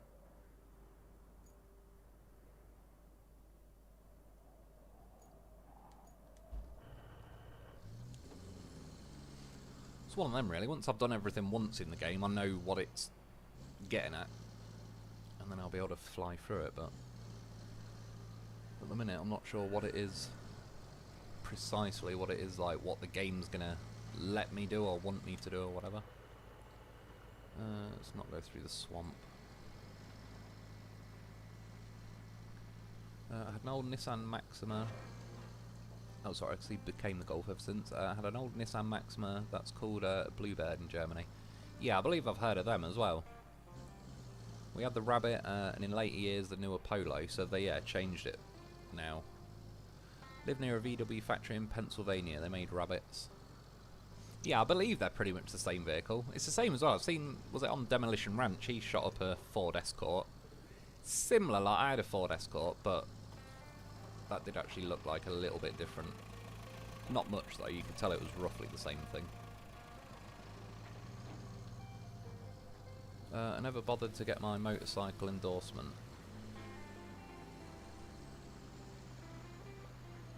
I've been riding for 20 years. They couldn't stop me anyway. I think a lot of people over here drive motorbikes that, yeah, don't have licenses and all sorts, and it's just one of them, like, they're going to struggle to catch you if you're on something that's pretty damn quick.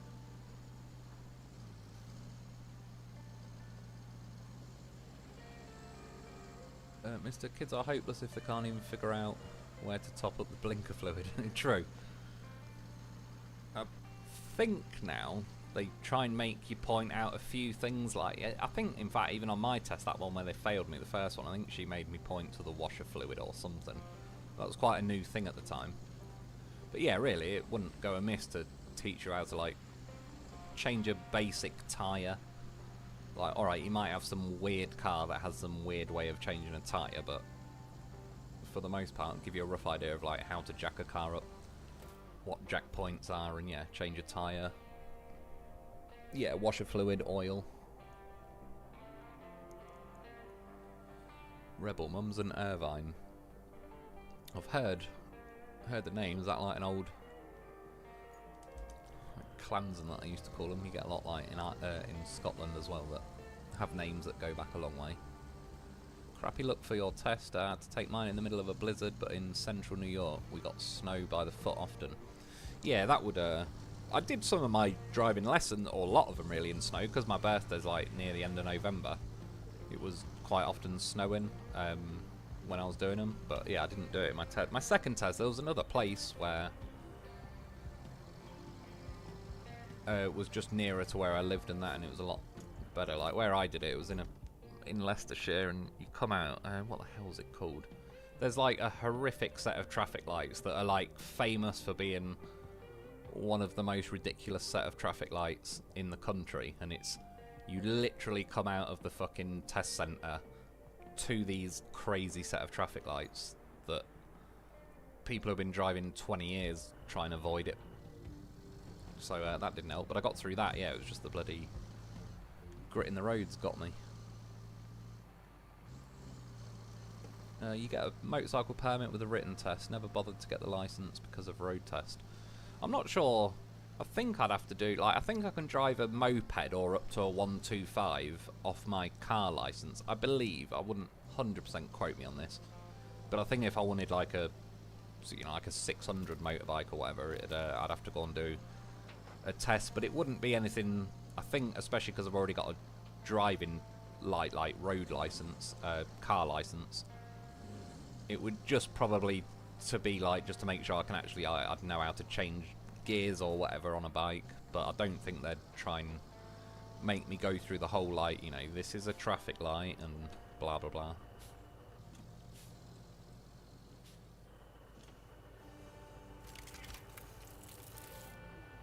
Right, it took them, so I now have 6 beams. Oh, completed. Do you want to give me any kind of hint? Oh, is it going to say transfer? Done. It was, well, I was going to say not tricky. I suppose I did need to read it and pay more attention, but anyway, place needed a serious glow up. You can relate. How dare you? Not lying though. Huh. I imagined it would be a bit more impressive, at least with all the effort you put into it. Put it closer to your face. It gets bigger. Pipes are. With pipes, we actually have a chance of restoring the water supply to the whole area. And the locals will have only you to thank for it, and maybe me. Just a little. Not that they will even know about us. The company isn't big on giving credit where it's due. It sure would be nice to keep all the pipes and use them in the Steel beams to the Highland base. You know, that's not how the world works. Now, oh, does it just want another 5 steel beams? by plotting a route from the factory to the supply depot and fixing the road. In exchange, we get some of the pipes that the factory produces. Better than nothing, I suppose. She does try to explain things to me, bless her, but I rarely listen. I'm not gonna lie. So I may as well take the goddamn horse over there, probably. Yeah, do you know what? I will, because I've not actually spawned the vehicles onto the map. And I'm curious if it'll offer me the chance to bring them over when I've not spawned them yet.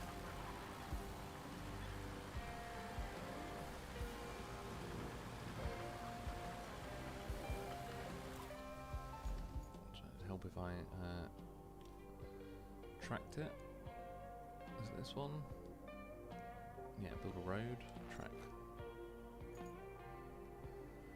Right, so we want to roughly, could just go straight through there. Yeah, it's going to be a little bit of driving, but it's all good. We're in a loaf. Sorry, I can see, have graduated licenses back then. Learners after a written test, driving school preferred. We have public insurance and licensing, then you take the test. Yeah, because that's also I've seen over there. You have like a driving school that's got like, say, a massive car park with a little driving thing set up. Like, we don't have none of that over here. Not that I know of anyway. They're just, from day one you're out on the roads. Can get a bit lively. Yeah, see, test pass, congrats, you can forget everything. Yeah, exactly, like, they taught us loads of shit, like holding your hands at 10 to 2 or whatever it is, and like, you're not allowed to cross your hands when you're steering, and it's like, 1, everybody does that.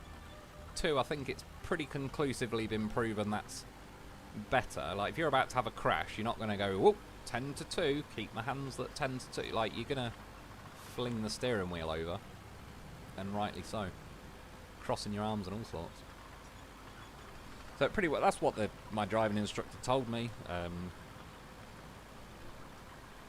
Like, I'm not teaching you to drive, I'm teaching you to pass the test. So he was like, you know, various things, just forget it the day you pass. Drive how you want. He was sound, to be honest. The first driving instructor I had was the same guy that taught my stepdad.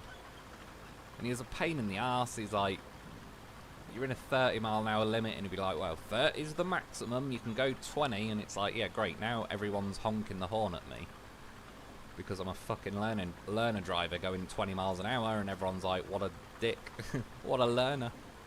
And, yeah, the next guy I had there did a crash course, and he was like, some country bumpkin type from Somerset, pretty sure he smoked, and, well, definitely smoked, I think he smoked weed. And yeah, he was just like some proper cool, chilled guy. He was the one, like, when I was going to my first driving test, he was a little bit late turning up to mine, and then he had to drive us to the driving test, and we were going, like, in his little Corsa, going about, like, 120, and he's like, yeah, don't do this when you're in your test and all that, but he was fucking undertaking and flying through traffic and all sorts. But he was just sound, like, pretty good dude. That driving centre was fucking sketchy, the first one I went to. I don't think they liked me because I was white. She didn't even believe it was me on my license photo. And one, it clearly was, because it looked exactly like me. But yeah, she was like, no, I'm not taking you out on the driving test because it's not you. And the guy's like, who's my driving instructor, was like, what the fuck? It is. I pick him up from the house on that address. Like, yeah, she was just being an awkward beast. I think the gritted road, well, given that she's a driving instructor, I'd guarantee she knew goddamn well that road was gritted, and probably took me there as an excuse to fucking screw me over. And then yeah, went to a different test centre, fucking nailed it. I think I got like one minor, and it was, I didn't overtake someone who was going about 30 in a 60, but it was a bit of a wiggly country road. And it was like, yeah, I don't really want to be doing this on my drive. Like, I'd just as easily imagine if I overtaked, they would have said, that's a bit sketchy, dangerous driving. But he even said at the end, he was like, I gave you it just to add a mark to it. He said failure to make progress. And he was like, you could have overtook. Legally speaking, you could have overtook her. And I said, like, yeah, it was a bit of a iffy road. Like, if a car came the other way at the wrong moment, it'd be a bit sketchy for me to do on my driving test. And he was like, yeah, I get it. So and he was like, well, anyway, you fucking nailed it. So all good. Right. Oh shit, recall. Oh, that's good. So it will just get them all. Oh yeah, because look, it says there, in garage. Well, I may as well spend the fuel and bring them all.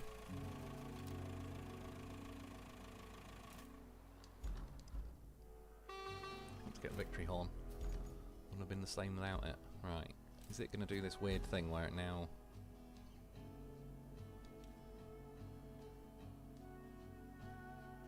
Just going to make me click square on that first. I don't know if that's part of like the patch update they've done, but it definitely wasn't making me do that the other day.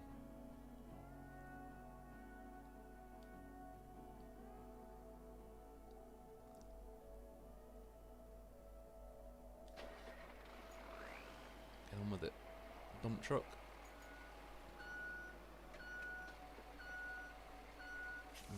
Third is the paver. We had drivers ed in the summer through the school. Yeah, that's pretty cool. They don't need none of that over here. Had to save up and buy and sell a few cars before mandatory safety inspection. Took 4 cars, then split with my brother as a grad gift from high school. We did 50% and Dad matched it. Yeah, it's one thing randomly I did like about Isle of Man. They don't have any like MOTs or anything. If it drives, you can drive it. I should imagine that somebody is probably trying to... Why is he just randomly stopped? Jesus Christ, these automatic vehicles are seriously fucking it up tonight. Can you stop being dumbasses and... What is he doing?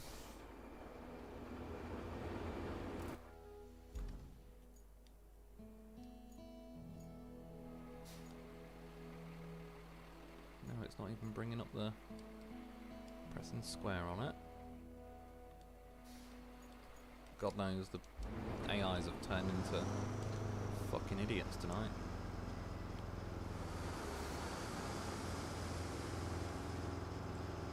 I don't really want to pour, so I end up just pouring it in big fat lumps.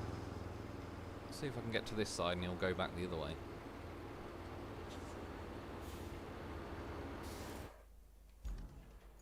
Definitely wasn't this much of a pain in the ass last time though. Right, yes. And pave it. Or sand it, whatever. Yeah, I had drivers during school. Rebel by choice. If you're not 15 over the speed limit at all times, except for school zones, you're wrong. That was it, most people speed over here. The general rule on the motorway, you're supposed to go 70. Everyone goes 99.5 miles an hour, because if you get caught going over 100, you'll get banned. But if you get caught going 99.9 or less, you'll get like 3 points. And you even see the police going like 99. Like, everyone seems to agree. 70 feels too slow. As long as it's all sunny and good conditions, they'll probably pull you over if you're taking the piss when it's pissing down with rain or something.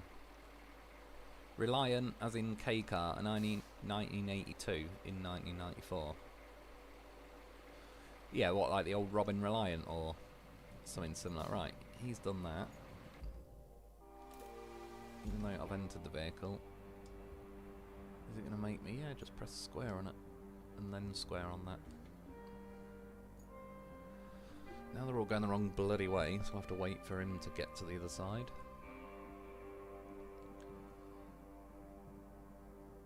I travel usually 3 over limit.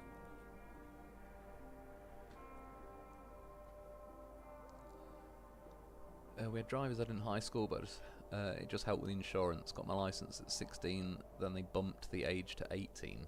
Oh, is that right? Has the driving age gone up? Over here, it's like 16 you can get a provisional and you can start doing your lessons, and I think you can drive as long as you've got like someone who's had a licence for over 3 years or something weird, but then or like you've got to wait until you're 17 or something to do your test, something weird. Like there is a way around it at 16. Rebel. Don, the same here. Dad thought me before I took class. Made the class much easier. Yeah, that would definitely help, like having someone that can just sort of show you the ropes before. I think over here now, they even try and do it. It's partly like a bit of a money scam really, but they make you do a certain amount of lessons, I believe. So in theory, even if you know what you're doing, they'll still try and force you to do like 40 lessons or whatever, which gets pretty expensive. Oh, he's moving. Drives ed taught by after school by an English teacher. Road practice, lot parking with dad, professional instruction, age 15 and a half in winter. Yeah, I ended up, I started when I was 17, but then one, I just didn't like the first driving instructor. Like I said, I was doing my lessons at sort of 6:30, 7 in the morning as well, and there's loads of animals running across the road. I ran over about 9 different animals by like my 5th driving test. Not just because they kept lunging out, because it's like 6 in the morning. And yeah, Pheasant ran out at one point and he dived for the steering wheel because he thought I was going to swerve and hit a double-decker bus coming the other way to avoid a pheasant. It's like, don't get me wrong, I don't want to run over any animals, but I'm not killing myself to save a fucking pheasant that decided to run out in front of me at the last second. It was funny as well, I hit him with like, my driving instructor had L plates all over the bloody car, and I hit one of them off when I hit the pheasant.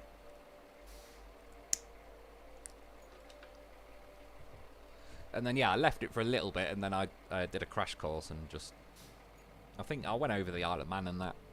I was going to do my licence over there, but I just never got around to it. I think all the people we were staying with ended up going out drinking every weekend instead of saving up to pay for my driving lessons. And then yeah, came back to the UK and did a crash course.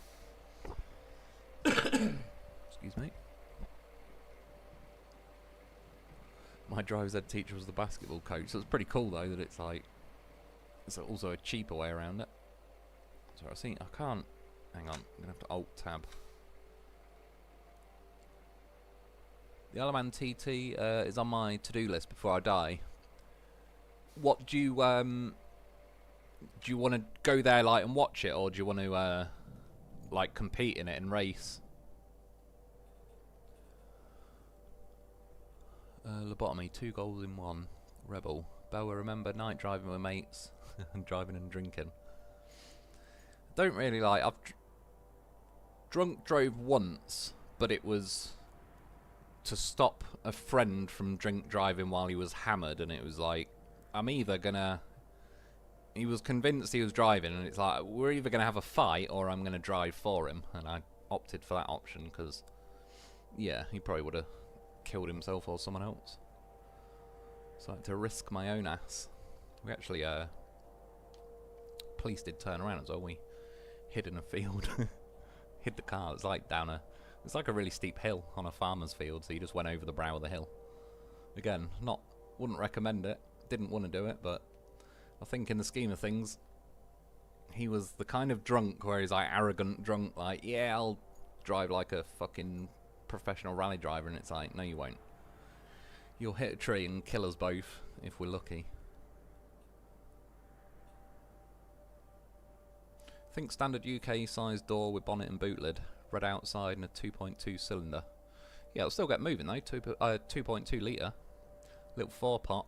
Does anyone know that video where the guy pulls up in like a Camaro or whatever, sort of mocking the guy like, yeah, what little engine are you running in that? And he's like, just a little 4-pot, and then the lights go green and he nails him. Pretty funny, I like that video. The Dapper Dan Man, hello, how's it going, dude? Good to have you join us. Sean, right, not sure if you answered this already, but do you think this game will have the longevity of SnowRunner, or will it die like Expeditions? Definitely don't think it'll die like Expeditions. It's hard to say. I'm doubtful it'll have the longevity of SnowRunner, but DLC's coming along. It sort of depends what they add into it. Like, that's gonna... It's going to hinge a lot on that. I'd say most likely it's not going to have the longevity of SnowRunner, but I think it's nearer to SnowRunner than Expeditions, if that makes sense.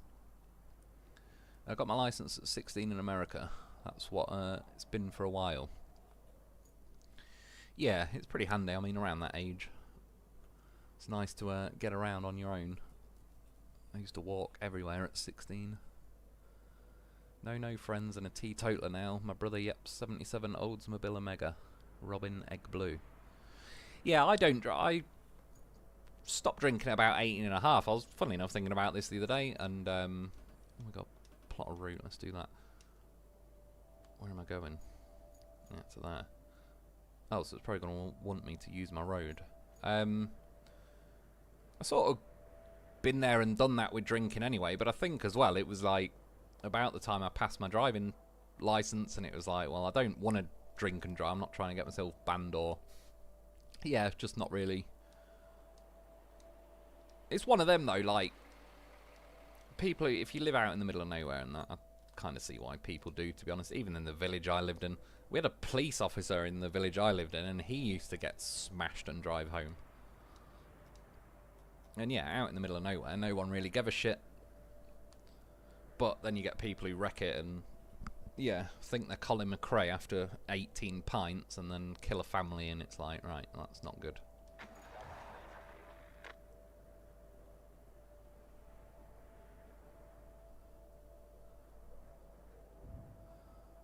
Yellow stain on the back seat from a friend who thought he could outdrink my brother.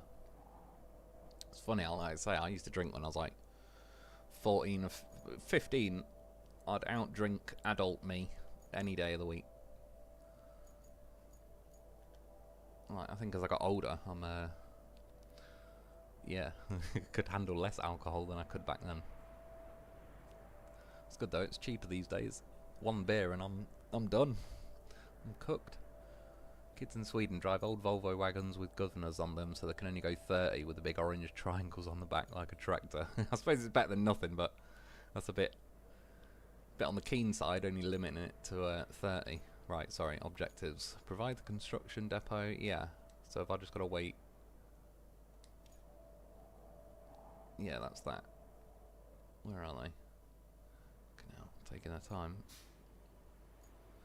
What's the chances they get through that gap?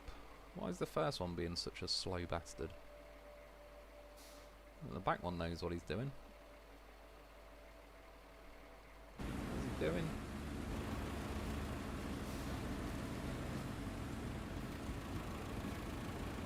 God knows. Right.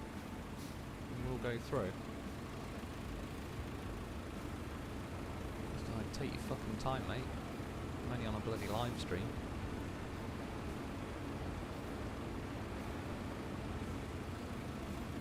Lobotomy scam, just watch. What is that with regards to the TT?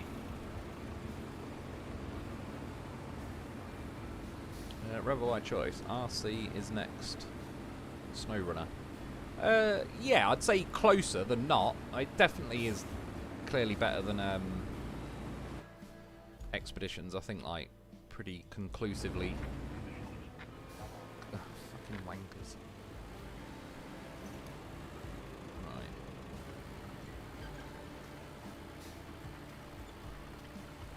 Well, since I've got the dump truck and everything here, I suppose I could lay down a bit of sand for him. So trashed. Gotta go watch Clarkson's Farm. See ya. Yeah, no worries, dude. Have fun. Clarkson Farm is pretty good. I think I've definitely watched at least the first two series. I think they've released the fourth one now. I can't remember if I've seen the third or not.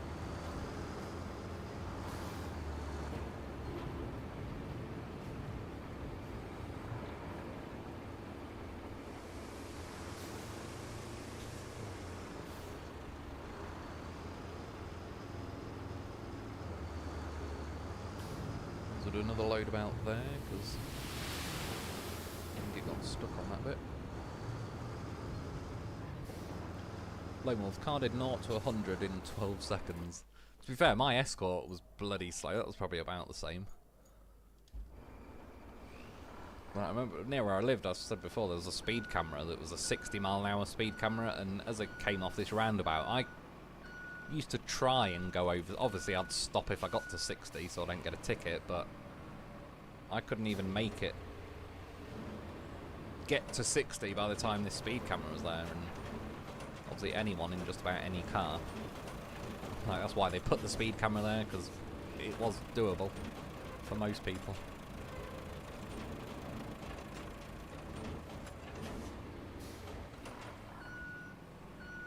Night trashed.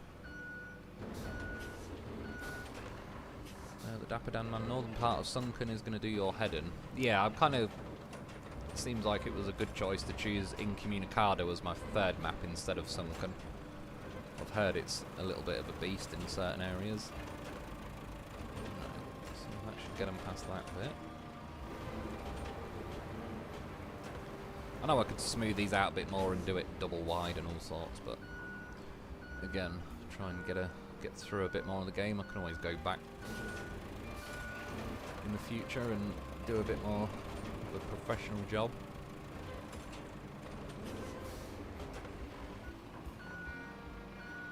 Colin McRae isn't Colin McRae after 18 pints. Yeah, exactly. I ain't Colin McRae after a helicopter crash either. Haven't had a drink in 2 years, not by choice, cancer's fault. Yeah, that sucks, man. But it's one of them, like, with drinking, I don't know, I sort of don't miss it either. It's fun when it's fun, and if I was going out, like, I'm not anti-drinking a fuck all, I just... Yeah, I think between, like, I got a bit bored of it, and I passed my test, I just kind of lost its allure a bit, I suppose. My brother will have a beer at lunchtime sometimes, mostly go out drinking. Well, having to hold down a job will do that, being a father too. Yeah, exactly, there's that as well. Unless you get, like, maybe a job at a nightclub, you might be able to get away with having a sneaky pint, but other than that, lobotomy scam, that would be so embarrassing to have an orange triangle like an Amish. Do you pronounce it Amish or Amish? I think I hear people say Amish. Yeah. Yeah, but I suppose if the choice between not driving or driving with an orange triangle, I'd still probably take that, but I know what you mean. Won't be helping your cool factor with that driving around.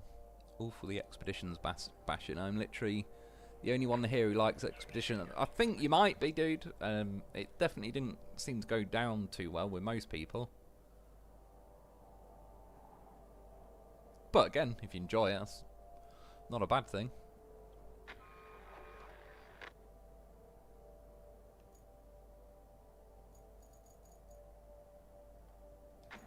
Well, it's a dispatch vehicle. What, did he manage to get stuck again? What kind of tit have they put in charge of this? So he managed to get... Yeah, well... Back to the dump truck.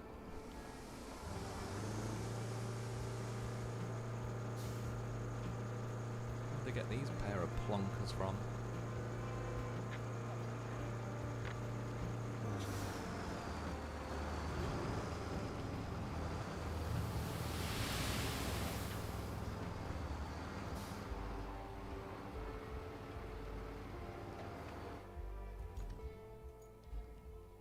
I'm not even bothered from like, cool, I'll build a bit more road, but just on principle, it's like, Jesus Christ, man. They couldn't have messed that route up more if they tried. Still with you on Incommunicado, maybe get to Sunken by the end of the night. Yeah, like I'll be checking it out pretty soon myself, but yeah, I definitely for anyone else as well, it's sounding like Incommunicado is the best way to go, just because I even figured anyway, just by the time I've done this map, I'll have more money, hopefully have possibly another vehicle or two unlocked or whatever. And yeah, from what I read, just the description said like it's flooded and all that, and as you've seen, even like I don't have any vehicles that have a snorkel or seem to be able to go particularly deep anywhere, so I kind of figured maybe there'll be vehicles available that can handle a bit more depth. I was going to say, surely by now, like, you're literally on sand. I could bring the paver and that back over here and pave it, but by now, I shouldn't have trouble doing the rest of it. What time? I can't even see what time it is. Does that button work? 6. Oh, so that went quite quick. I've done about 3.5 hours then. There's my phone. Yep, phone. Oh no, yeah. Right, it's apparently charging though. It's not enough to turn on. Yeah, I hope it doesn't do that thing. Oh, here's the Apple sign we're about to see. This is like I say, where my phone could get just stuck in a loop again for another fucking month.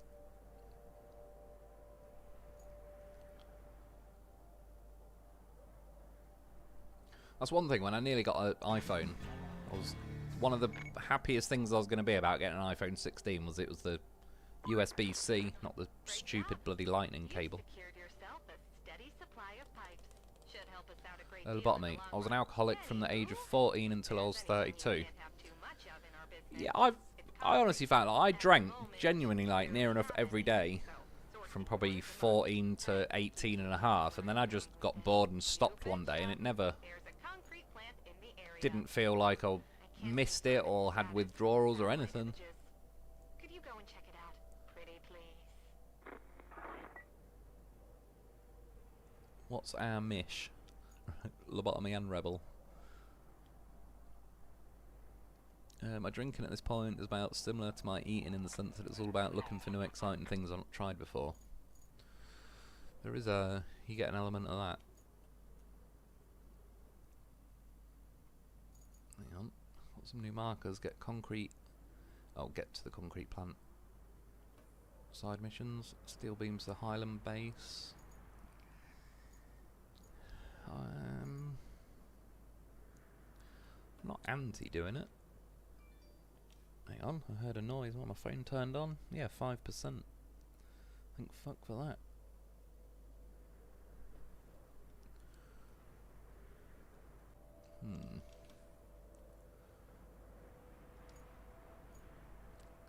So just once 5 steel beams. What was the other objective? Let's see what this one's saying. Reach location. Fair enough, let's do that.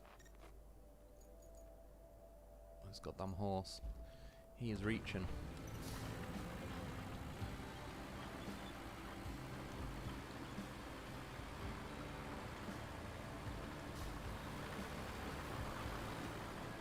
Our loaf doesn't even need roads. That'll probably go through here.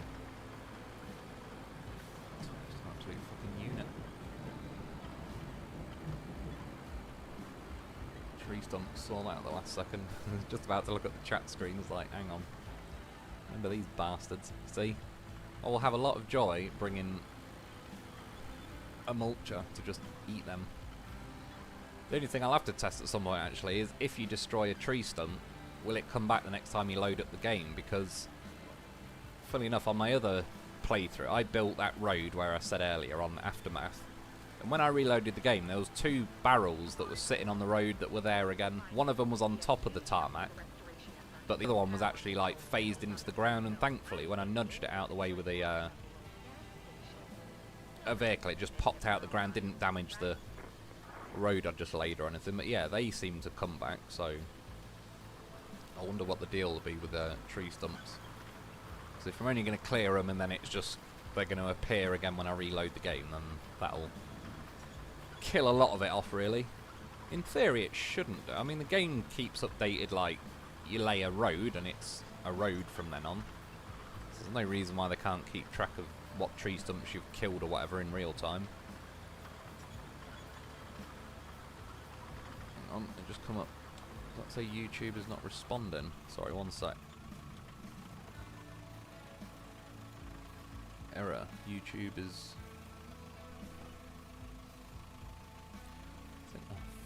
phone will you charge, for the love of God?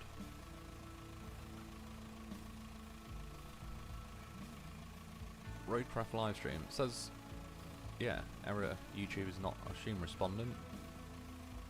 Oh, receiving enough video to maintain smooth streaming. As such, viewers will experience buffering. I apologise if it does. Try and see if I can get it on my phone. Sorry, I know this is a bit faffing around.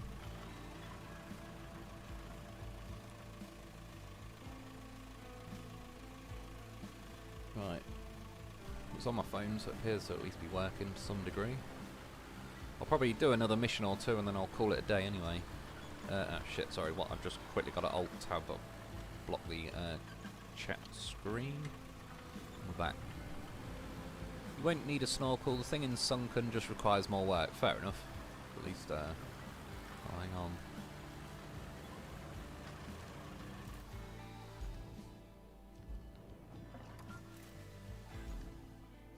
I mean, I could probably rally up around there, but I assume really it's going to want me to build a bridge. Shit. Oh, no bridge is available. Oh, well then, it doesn't want me to build a bridge. Could just fill it full of sand, but it'll probably take a little while.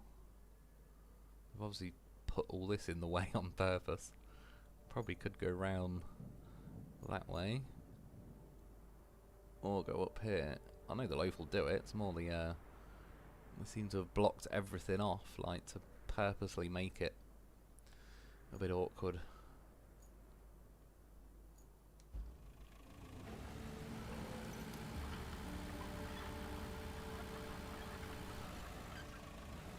Loaf was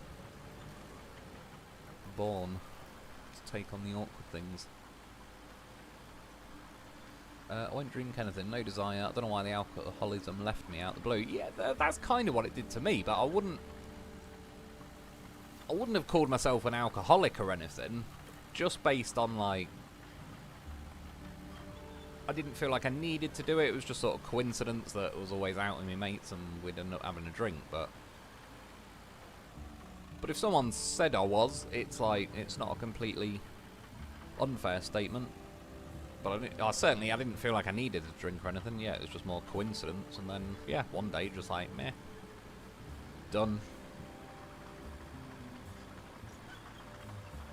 Is that Amish? not Amish. God knows. Pretty random. What year did they just decide that they were going to stop? It's quite an interesting concept when you think about it. Aren't they just like, nope, everything after 1870 or whatever. We're not interested.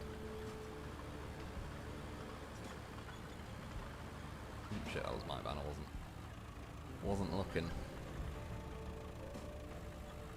Rebel, have a good morning. I'll make more videos and mention you. I think I'm on part 4 of... Yeah. Yeah, I must admit, you've been doing quite a lot of videos, dude, but again, as long as you're having fun with them.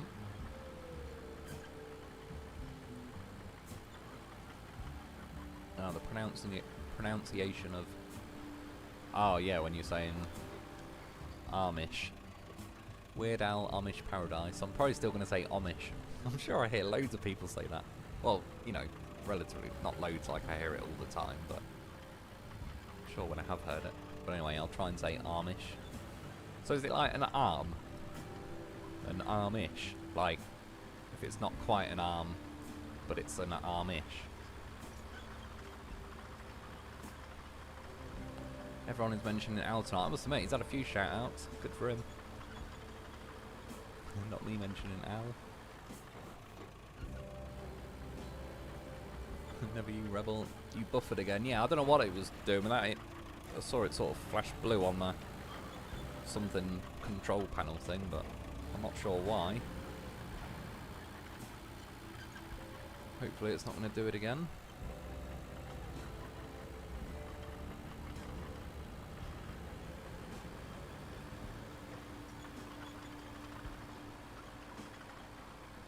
Rebel, check it out. Yeah, I will do, dude. That's how I felt. I had a banging headache since yesterday, really. That's why I ended up only doing the mulcher part of the video. I had already used like those cranes and some other mission that I had. Oh, bloody hell! Just trying to make this as awkward and confusing as possible. Right, we can go around that way.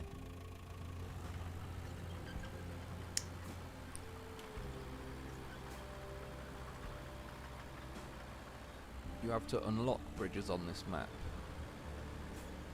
I'll have to investigate how we get that done.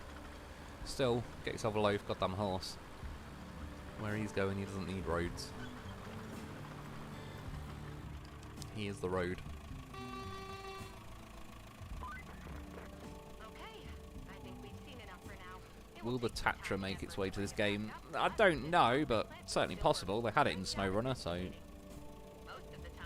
And it was branded, so I assume they had some kind of deal with Tatra. Not sure what she's saying, but good for her. Trying to remember what unlocked them. I think for me it was after I cleared the wooded spot, like the transformer. Let's have a look.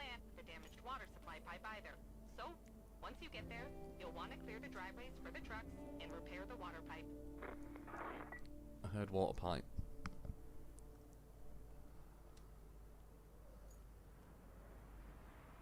So that's going to be someone it wants me to bring. Deliver object. But the thing is, I'm going to need the mule. Where's that stupid bridge?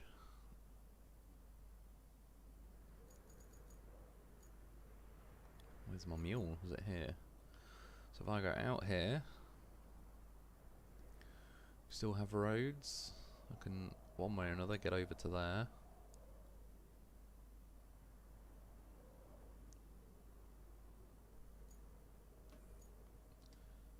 Oh, that's where it wants me to deliver it. Was that the bridge? I just winged it round. I believe it was, so we're not going to get stuck by that.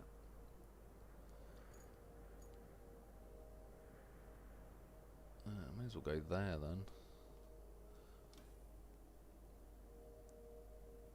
Turn right at that, that'll do. After that, we'll figure it out. Oh shit. Hope if I change the vehicle.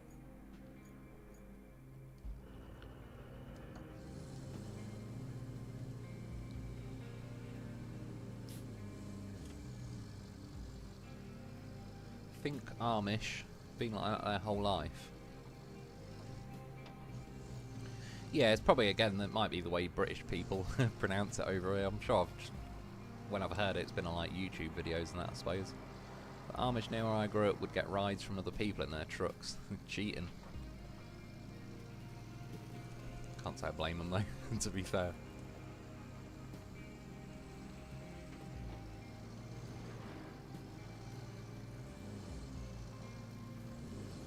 Be interesting though if someone these days just was like, yeah, fuck it. Everything after 1998, I'm not interested. And then, yeah, force themselves to have everything pre-1998. Gotta leave. Thanks for the good stream and chat. Best of luck with the rest of it. Biscuit Veteran. I appreciate it, dude. Enjoy the rest of your night. By the way, if you finish your choices and I finish mine, tonight we're going to party like it's 16.99.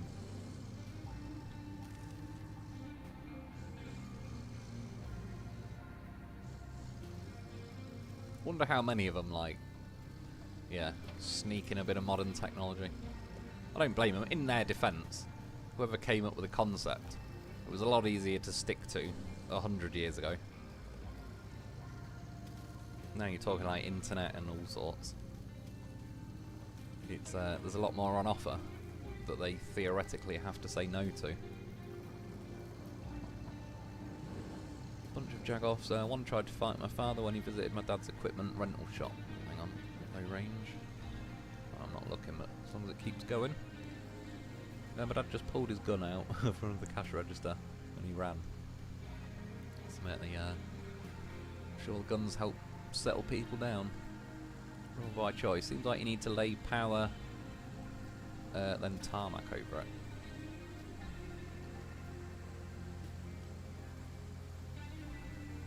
Where was that at? Sorry, was that warehouse maybe that I've just gone to with a loaf?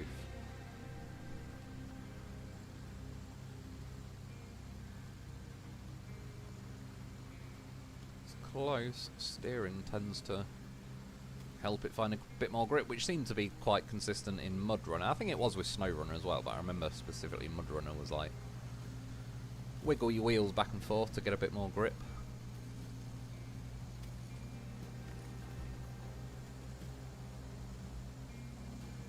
It's sort of the same. I think it's less than SnowRunner, but obviously they make the roads rough, but in SnowRunner you can pretty much just go to the grass at the side. Bloody tree stump.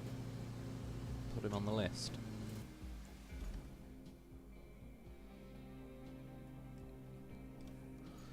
Tree stump is going to die one day when I get the mulcher over here.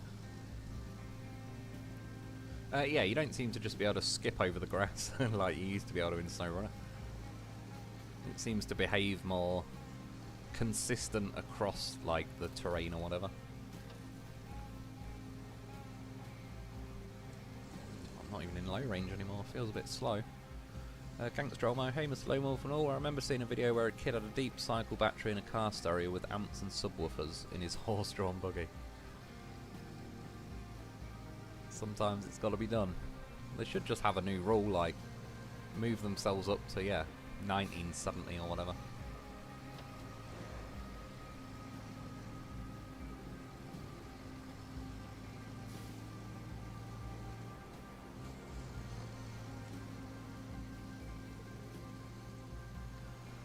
You know damn well at least one of them has looked at porn, but that wasn't invented back when they decided to pick their time of day or whatever.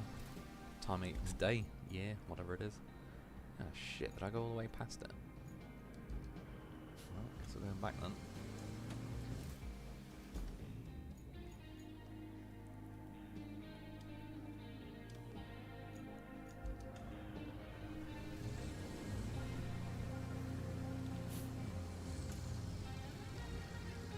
My dad was nice to everyone, so he didn't start it. Told my dad he would rip his lips off. Only time I heard that's right. I must admit, that's a bit of a random one. I'll rip your lips off. Sounds all kinds of sketchy.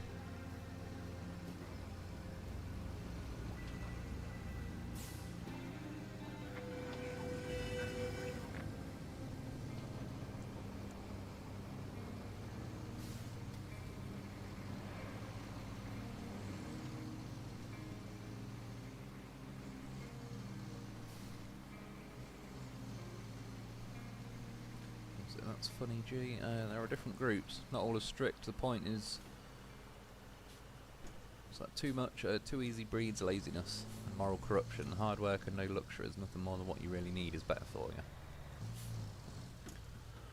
Probably not the worst theory in the world. I think some people can handle. It's like with the internet, really. Sort of people say it's destroyed society, and in some ways there's some merit to that.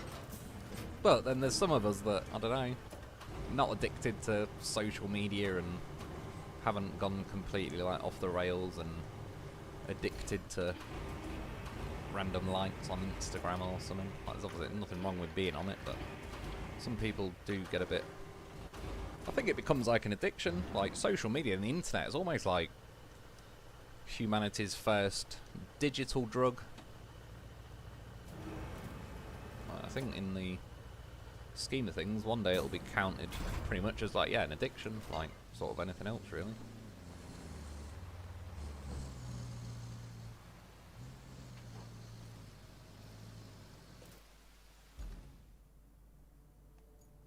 Yeah, it was back that way. I suppose we could strap it down for the hell of it. I think that'll stay in there pretty well, but why not? We've got them, we may as well use them. They do that Rumspringer party thing. I've vaguely rings a bell. I don't know what it's all about, but I think I've roughly heard the name before. Rebel, looks like I'm staying up the rest of the night, sleep tomorrow.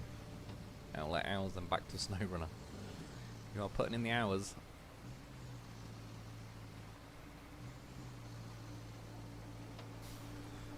But yeah, before I got sleeping tablets and that, for me it was like, yeah, sleep's kind of a bit of a roll of the dice as well. Having a nap these days, though, is massively underrated. All these whippersnappers don't know what they're missing out on.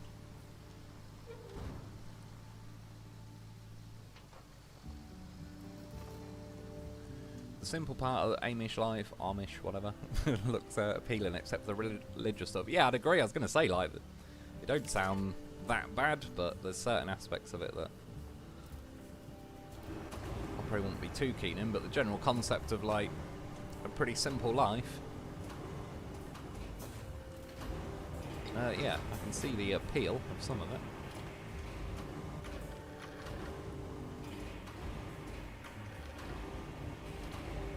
I'll put it this way, if, say, money was no object, for the sake of argument, I'd end up closer to being an Amish person than a city banker, if that makes sense. Like, I'm definitely far more the country life kind of way than, yeah, cities and all that. Oh yes, we've finally unlocked somewhere we can cash stuff in. Construction depot, here you can purchase and sell resources. You can also sell rubble that is highlighted in yellow. This kind of rubble cannot be recycled and only be sold. Deposit resources or rubble into the yellow area to sell. Purchased resources will spawn in the green area. Alright, and let's open the shop. Oh, so I can buy logs and all that. So in theory, I could now buy the steel beams. I probably won't, because it's going to be like 11 grand odd, but the steel beams I need for the Highland base. Oh, and you can buy more fuel. That's pretty cool, because then in theory you could cash enough in and do it that way. So next thing I would like to try then is... No. I entered that menu really quickly that time. How did I do that?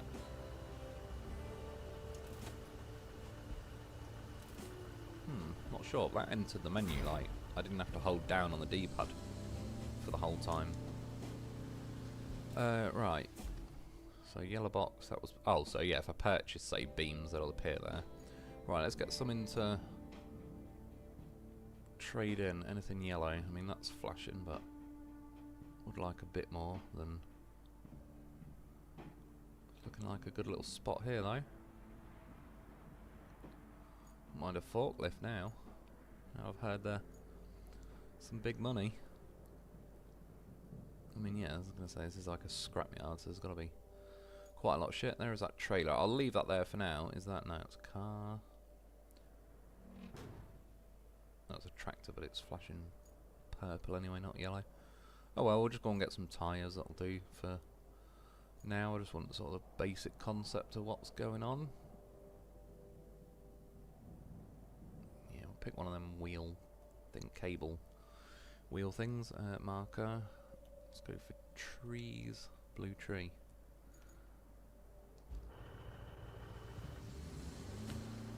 So he's driving at me.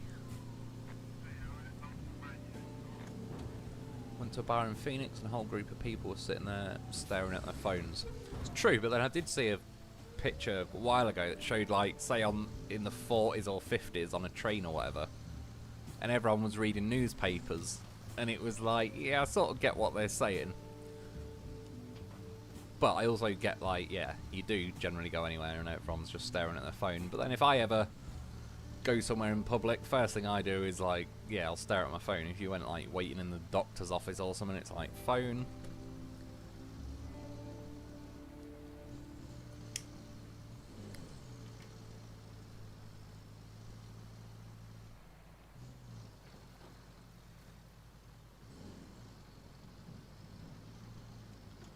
Is it that thing? Yeah, it's just trying to trick me by not flashing yet.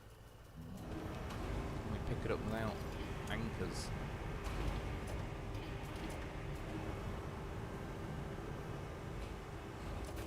It's bigger than I thought. That's what she said, but I swear it looks smaller on the bird's eye view.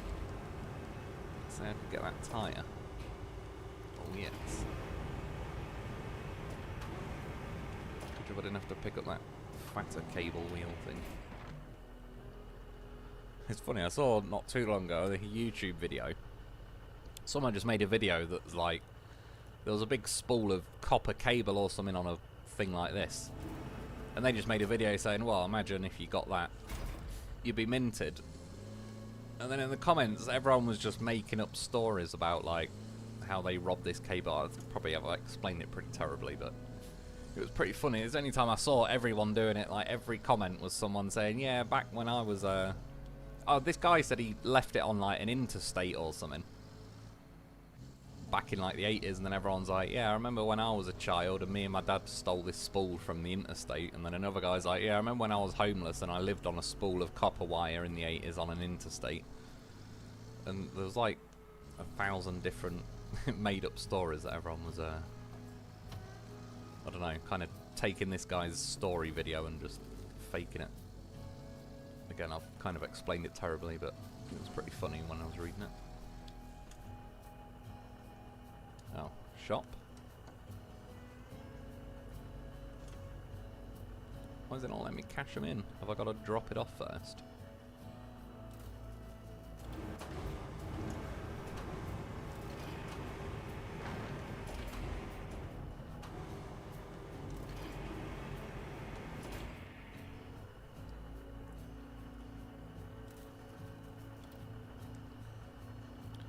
Nope. Still not saying, well, sell all, but there's no money coming up.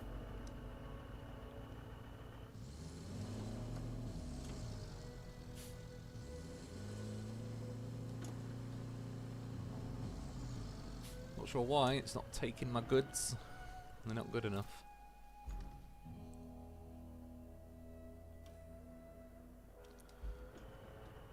I think there is, if you pause it, I should be able to check.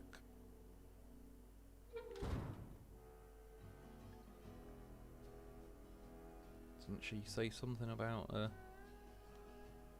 store being opened? It's not looking good. Oh, we have our own construction depot and that's it. Great. Right, well, I don't know why it's not taking them, but in theory, that's where I'm supposed to bring them to. There's just no option. It's going to allow me to buy things.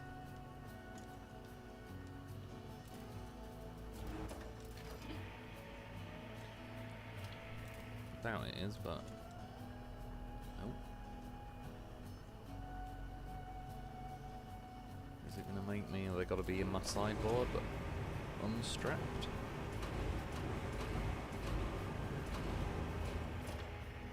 Sell them out of the truck in the store menu. Let's just go for the tyre. Now I've got to get out the crane menu.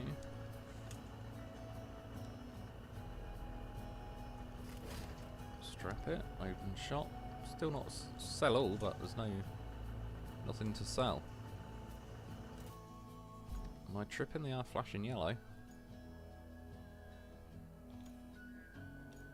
God knows why I'm not going to sit there all night trying to figure out what the hell it's up to. Ah, tree harvester.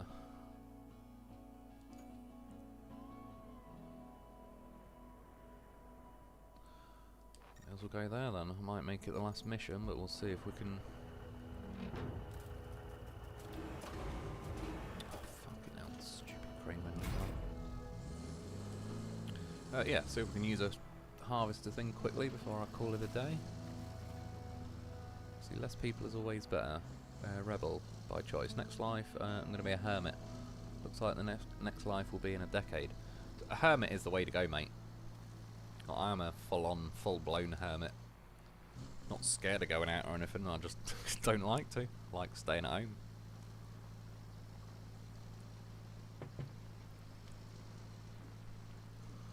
Or again, if I lived like what I sort of do-ish, live in the arse end of nowhere. It's nice to go out like in the countryside, but yeah, not too interested in like busy built-up areas if I can help it.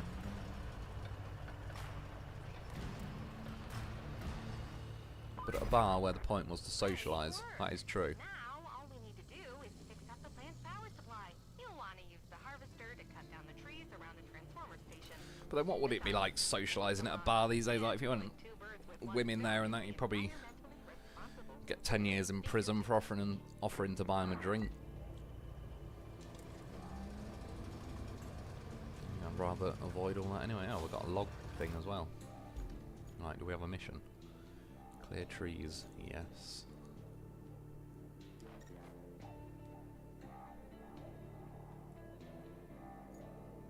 So kind of down this road should do us. Might have to cut across, we'll figure it out. It's going to be a bit of a slow beast, I reckon. I don't know, it's picking up a little bit. Could be worse. Not sure it really needed a low gear, but maybe it did.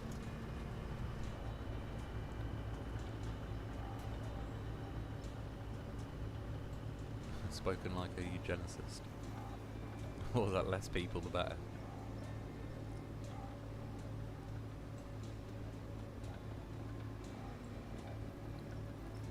Those can be funny story comment threads. Yeah, it's just the only time I saw someone like... Everyone did it. Hijack this guy's story. It's pretty funny. Back when I walked 10 mile uphill to school both ways barefoot through a foot of snow, exactly. They were the days. Again, these little whippersnappers. Don't know how good they got it. I used to walk, yeah, a good few miles to school, and then I did a paper round on my way back. For about £8.25 a week. And I was loving it at the time. It's funny as well, because the paper round I did, I was going to do it anyway, because it was the only one available, but people were saying, like, I delivered to a place called Strawberry Gardens, which was like, basically where all the very rich people of the village or town, whatever, lived down their own, like, it's like a private wooded long-ass driveway, and it had little houses branching off it. That's where it had, like, the guy had a parrot that kept shouting John, because he used to feed it every day. This guy lived down there, had two Nissan Skyline R34s. One was about 500 brake, one was about 800 brake. And everyone was like, yeah, you'll get loads of tips, because they're all minted. And when it came to Christmas, I think one of them gave me £2. Everyone else on, like, yeah, normal streets, like, here's a £5, here's a £10. It's like, just, yeah, pretty funny. It's like the actual millionaires were the tightest bastards going. And they were the furthest away. It was like the longest trek to deliver their paper. Yeah, the Skyline, the guy who had them, it was pretty nice. A gold one and a blue one.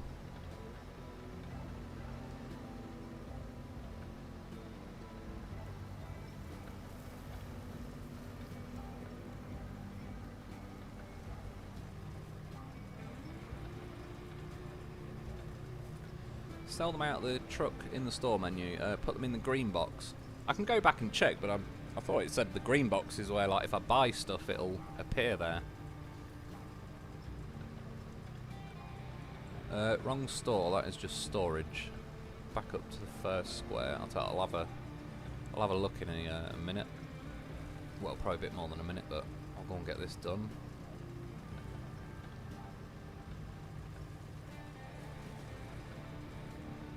Yeah, it's not the quickest thing. Rebel by choice. Have a good morning. Thanks for the stream. I appreciate it, dude. Enjoy the rest of your day. Or evening, it might even be. Cousin Eddie, I just finished that mission. What about me leaving, Rebel? Finger it out, that's what she said. Certainly did.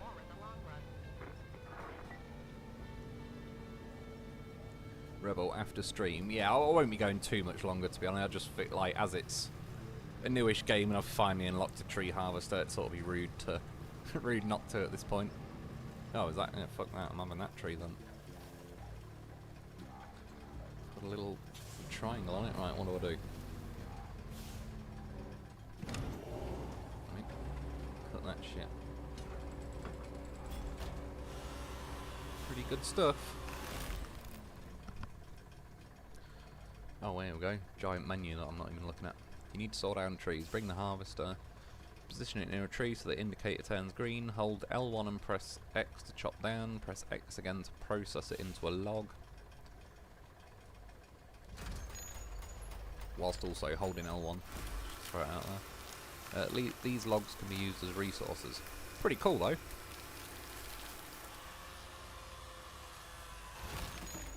Years ago I went on a school trip to Northumberland. I think it's either just in Scotland or just before you get to Scotland, and they took us to a massive wood forest trimming company. Not really sure why, but they did. Ooh, wiggling around all over the place. Yeah, it was pretty cool though. There was some pretty crazy vehicles that were like, the hills were ridiculously steep. You had these like massive trucks with big fat tyres that were going up and down it whilst cutting logs and all sorts. It was actually, to be fair, pretty cool to watch.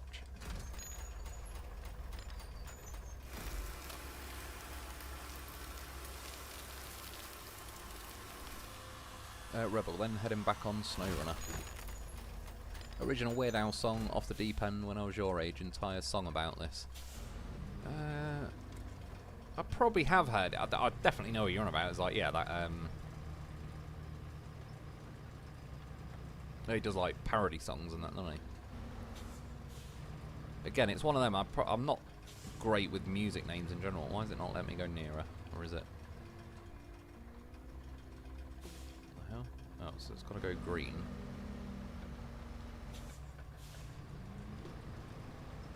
But it's not letting me near enough to go green.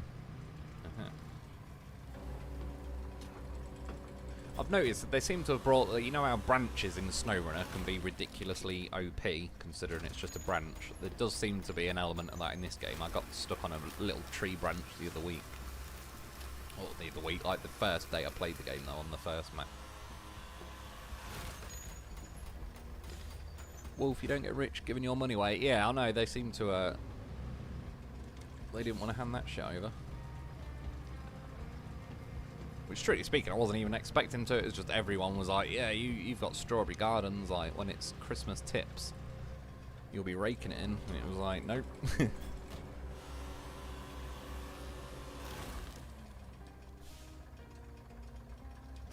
funnily enough, to be fair, the woman who gave me £2, she was like an old grandma that lived in, like, a normal little bungalow. She'd probably just been there since, like, probably got it off her parents and all sorts. Everyone else had like big mansions and all that, but she was actually in like a normal little bungalow, and she was sound.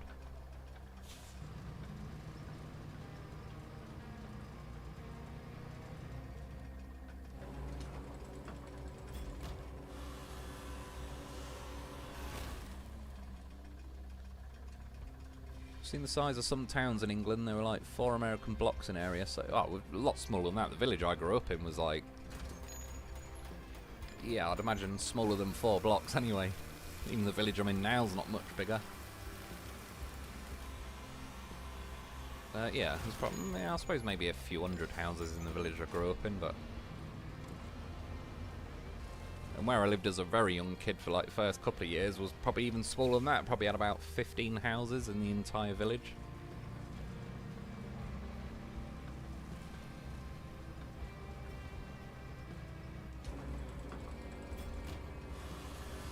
Seems pretty, once you get near and it goes green, you press it and it seems to do its thing. At least I think it's better that way. It's not forcing you to be like ultra precise. It sort of get close enough and it'll do the rest for you. Obviously, I suppose if you wanted, you can get super close.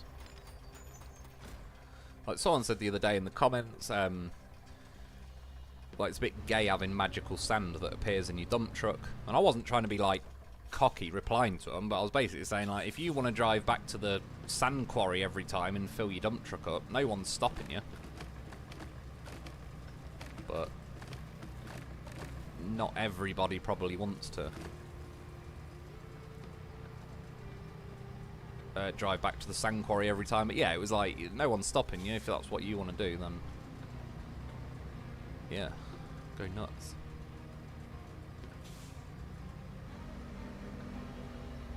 Branches have been a bit awkward again. See if we can sort of get the grabbers, like, seeing if we can get to the side of it.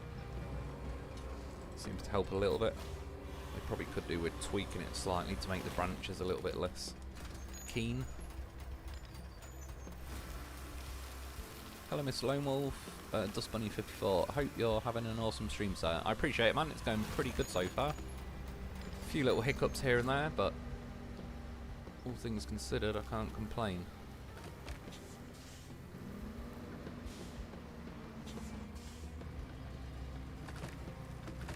Surely you can run over a log. Can I run that medium tree over? Yes. It's got violent. Something's got violent. Oh, it's a tree stump. Don't make me put you on the list. Rebel, is that 1:30 right now? Again, oh yeah, my phone is back on, isn't it? Yeah, 20 to 7, so just over 4 hours. Again, yeah, I'll finish this mission. I'll go back quickly just to see if we can figure out what's going on with that store. And then I'll probably call it a day. Got me Scammer Saw Weird Owl Live. The casino near where I live in Vegas now gave my mum free tickets. Great show. Yeah, again, like, it's been around for a good old while. It seems one of them people that doesn't doesn't seem too keen on like the public eye. Obviously, other than when he does his videos and that, but I never really hear or see him out and about. Beyond that, though he might be. Rebel, gonna go slow. Try not to screw up so much. That's why I've started calling myself Dumasky Rebel. Sometimes you just have one of them days or weeks where everything seems to go tits up in a game. Everything that can go wrong finds a way of doing so. Right, cat's back. That's definitely... He is hinting. It is nearly time. Where did... It is the construction depot. One sec, Nutter. Where did I end up taking the mule? Up here. Yeah, I believe it's the construction depot that... Not that. Where you cache things in and that. We'll give it another go. If not, then fuck it. I'll figure it out later. If not, and I'll make a video on how to do it if it's a bit weird. I'll try it in the green box.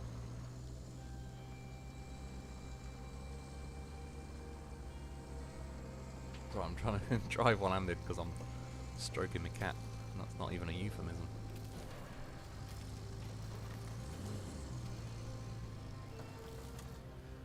Still says like sell all nothing. Try and unstrap the cargo. Ah, 250. Press triangle. She's gone. Let's get this then and see what this bags me. Crane.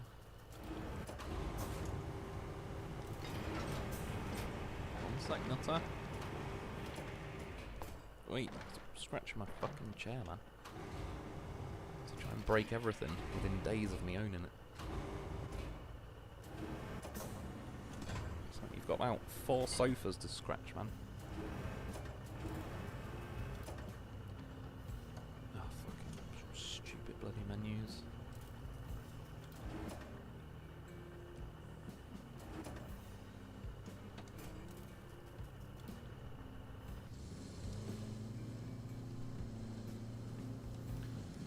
open the shop. They're 500. So yeah, given enough time, it'd probably be quite nice to have a bit of a bigger sideboard. Yeah, I'll probably call it a day there. Just before I do go, I just wanted to look in the shop, see what I actually have available as far as vehicles go. Nowhere near that yet. What level am I? Nearly level 6. So they're going to be a little while. I assume, is that a tree stump mulcher, maybe? The only thing I would like, you see how it'll let me, like, I can click X to view vehicle, even if I don't own it. Own it? I don't know why I'm speaking like a crackhead. Own it. I can still look at it, but the ones that are locked, it just doesn't give me, I can't even check. That looks like it's going to be a pretty good recovery vehicle. Probably a tree mulcher. Obviously I can buy like a new version of the roller and everything. That's a log thing that I unlocked as well. Mulcher, that's the big thing I will buy at some point. Just again, I don't know if the 65 grand will come in handy. Apparently that's a really good scout as well, that Invictus Type A, so I would like to bag that at some point. It's cable layer, tree stump thing, transporter. Oh, it's got this big crane vehicle then, got another crane looking thing. That, maybe like, you'll unlock that, but then in theory, hopefully, it'll have like different, well you can see there, unlock the chassis by completing objectives, and then reach level 12 to unlock. So there might be other options in the future that have hopefully bigger sideboards. That looks like a dump truck, scout, kind of like a better logger. Scout, dump truck. I believe that's probably like a purpose-built. It seems like it's going to be more for destroying roads that you've laid. It looks like the plough's kind of perfectly made to rip them all up. Another scout-looking thing probably. Log carrier. Another crane. Better paver, better roller. I believe that's similar to the loaf, like a recall vehicle. And then yeah, back around to the start. So not got many yet, but now I can get money. Well, on this playthrough actually, I'm going to go back to my other one, so I'm slightly behind. Yeah, I'll probably call it a day there. The size of North America is shocking compared to the UK. 6 hours, you're in another country. Over here, you're still in Manitoba. Yeah, it's like, over here, if you're driving half an hour to visit someone, we'd consider a long way. Obviously, in America, it's not like that. And then when you go to the Isle of Man, that's tiny, like 7 miles by 11 or whatever. People moan when it's like 6 minutes. It's like your mate lives 6 minutes away and they're like, oh my god, I've got to drive 6 minutes, which to them is like half the island. But days on the SnowRunner where I could put 6 hours all for nothing. Yeah, exactly. I've certainly burnt some hours doing like, yeah, something that doesn't come to fruition, or I roll it near the end and decide to scrap the whole thing and start the mission again. Green box to sell, yeah. Cheers guys, whoever, all of you that were saying green box, that appears... It's the one. Green box to sell. The yellow one must be like where you pick stuff up. Part 1 through 13, Rebel. Is that, yeah, on SnowRunner? That's a bit of a long one, that, isn't it? That's what she said. Burr Omega, he owns you, just accept your fate, Servant. He certainly does. He's pacing around, he knows. Even though he has a plate of dinner and a plate of biscuits and all the rest of it, he gets spoilt. But he knows he can wing a bit more out of me. Rebel by choice. Night, mate. I appreciate it, dude. Cheers for popping in. And yeah, enjoy your SnowRunner. Wayne Randall, great stream as always, Wolf. I appreciate it, man. Boa, maybe for demo of broken asphalt roads to lay new roads. Yeah, I do need to do that at some point. I want to test that out. Like I say, I built the road on my other map, and then I lost the end of the footage, so I might try rip all that asphalt up and possibly lay it again. But yeah, anyway, I'll call it a day there. Again, appreciate everyone popping in and sticking around. Yeah, it's been another pretty good night of Roadcraft. I'll get back to making videos, kind of, hopefully daily. Yeah, carry on with that. But enjoy the rest of your night, whatever you guys are up to. Get yourself a loaf, of course, because he's goddamn professional. And I'll be back soon. Now I've just got to figure out how to end the stream again. Good Sabbath day, friends. Right, I think I'm going to go Alt-Tab and then stop streaming.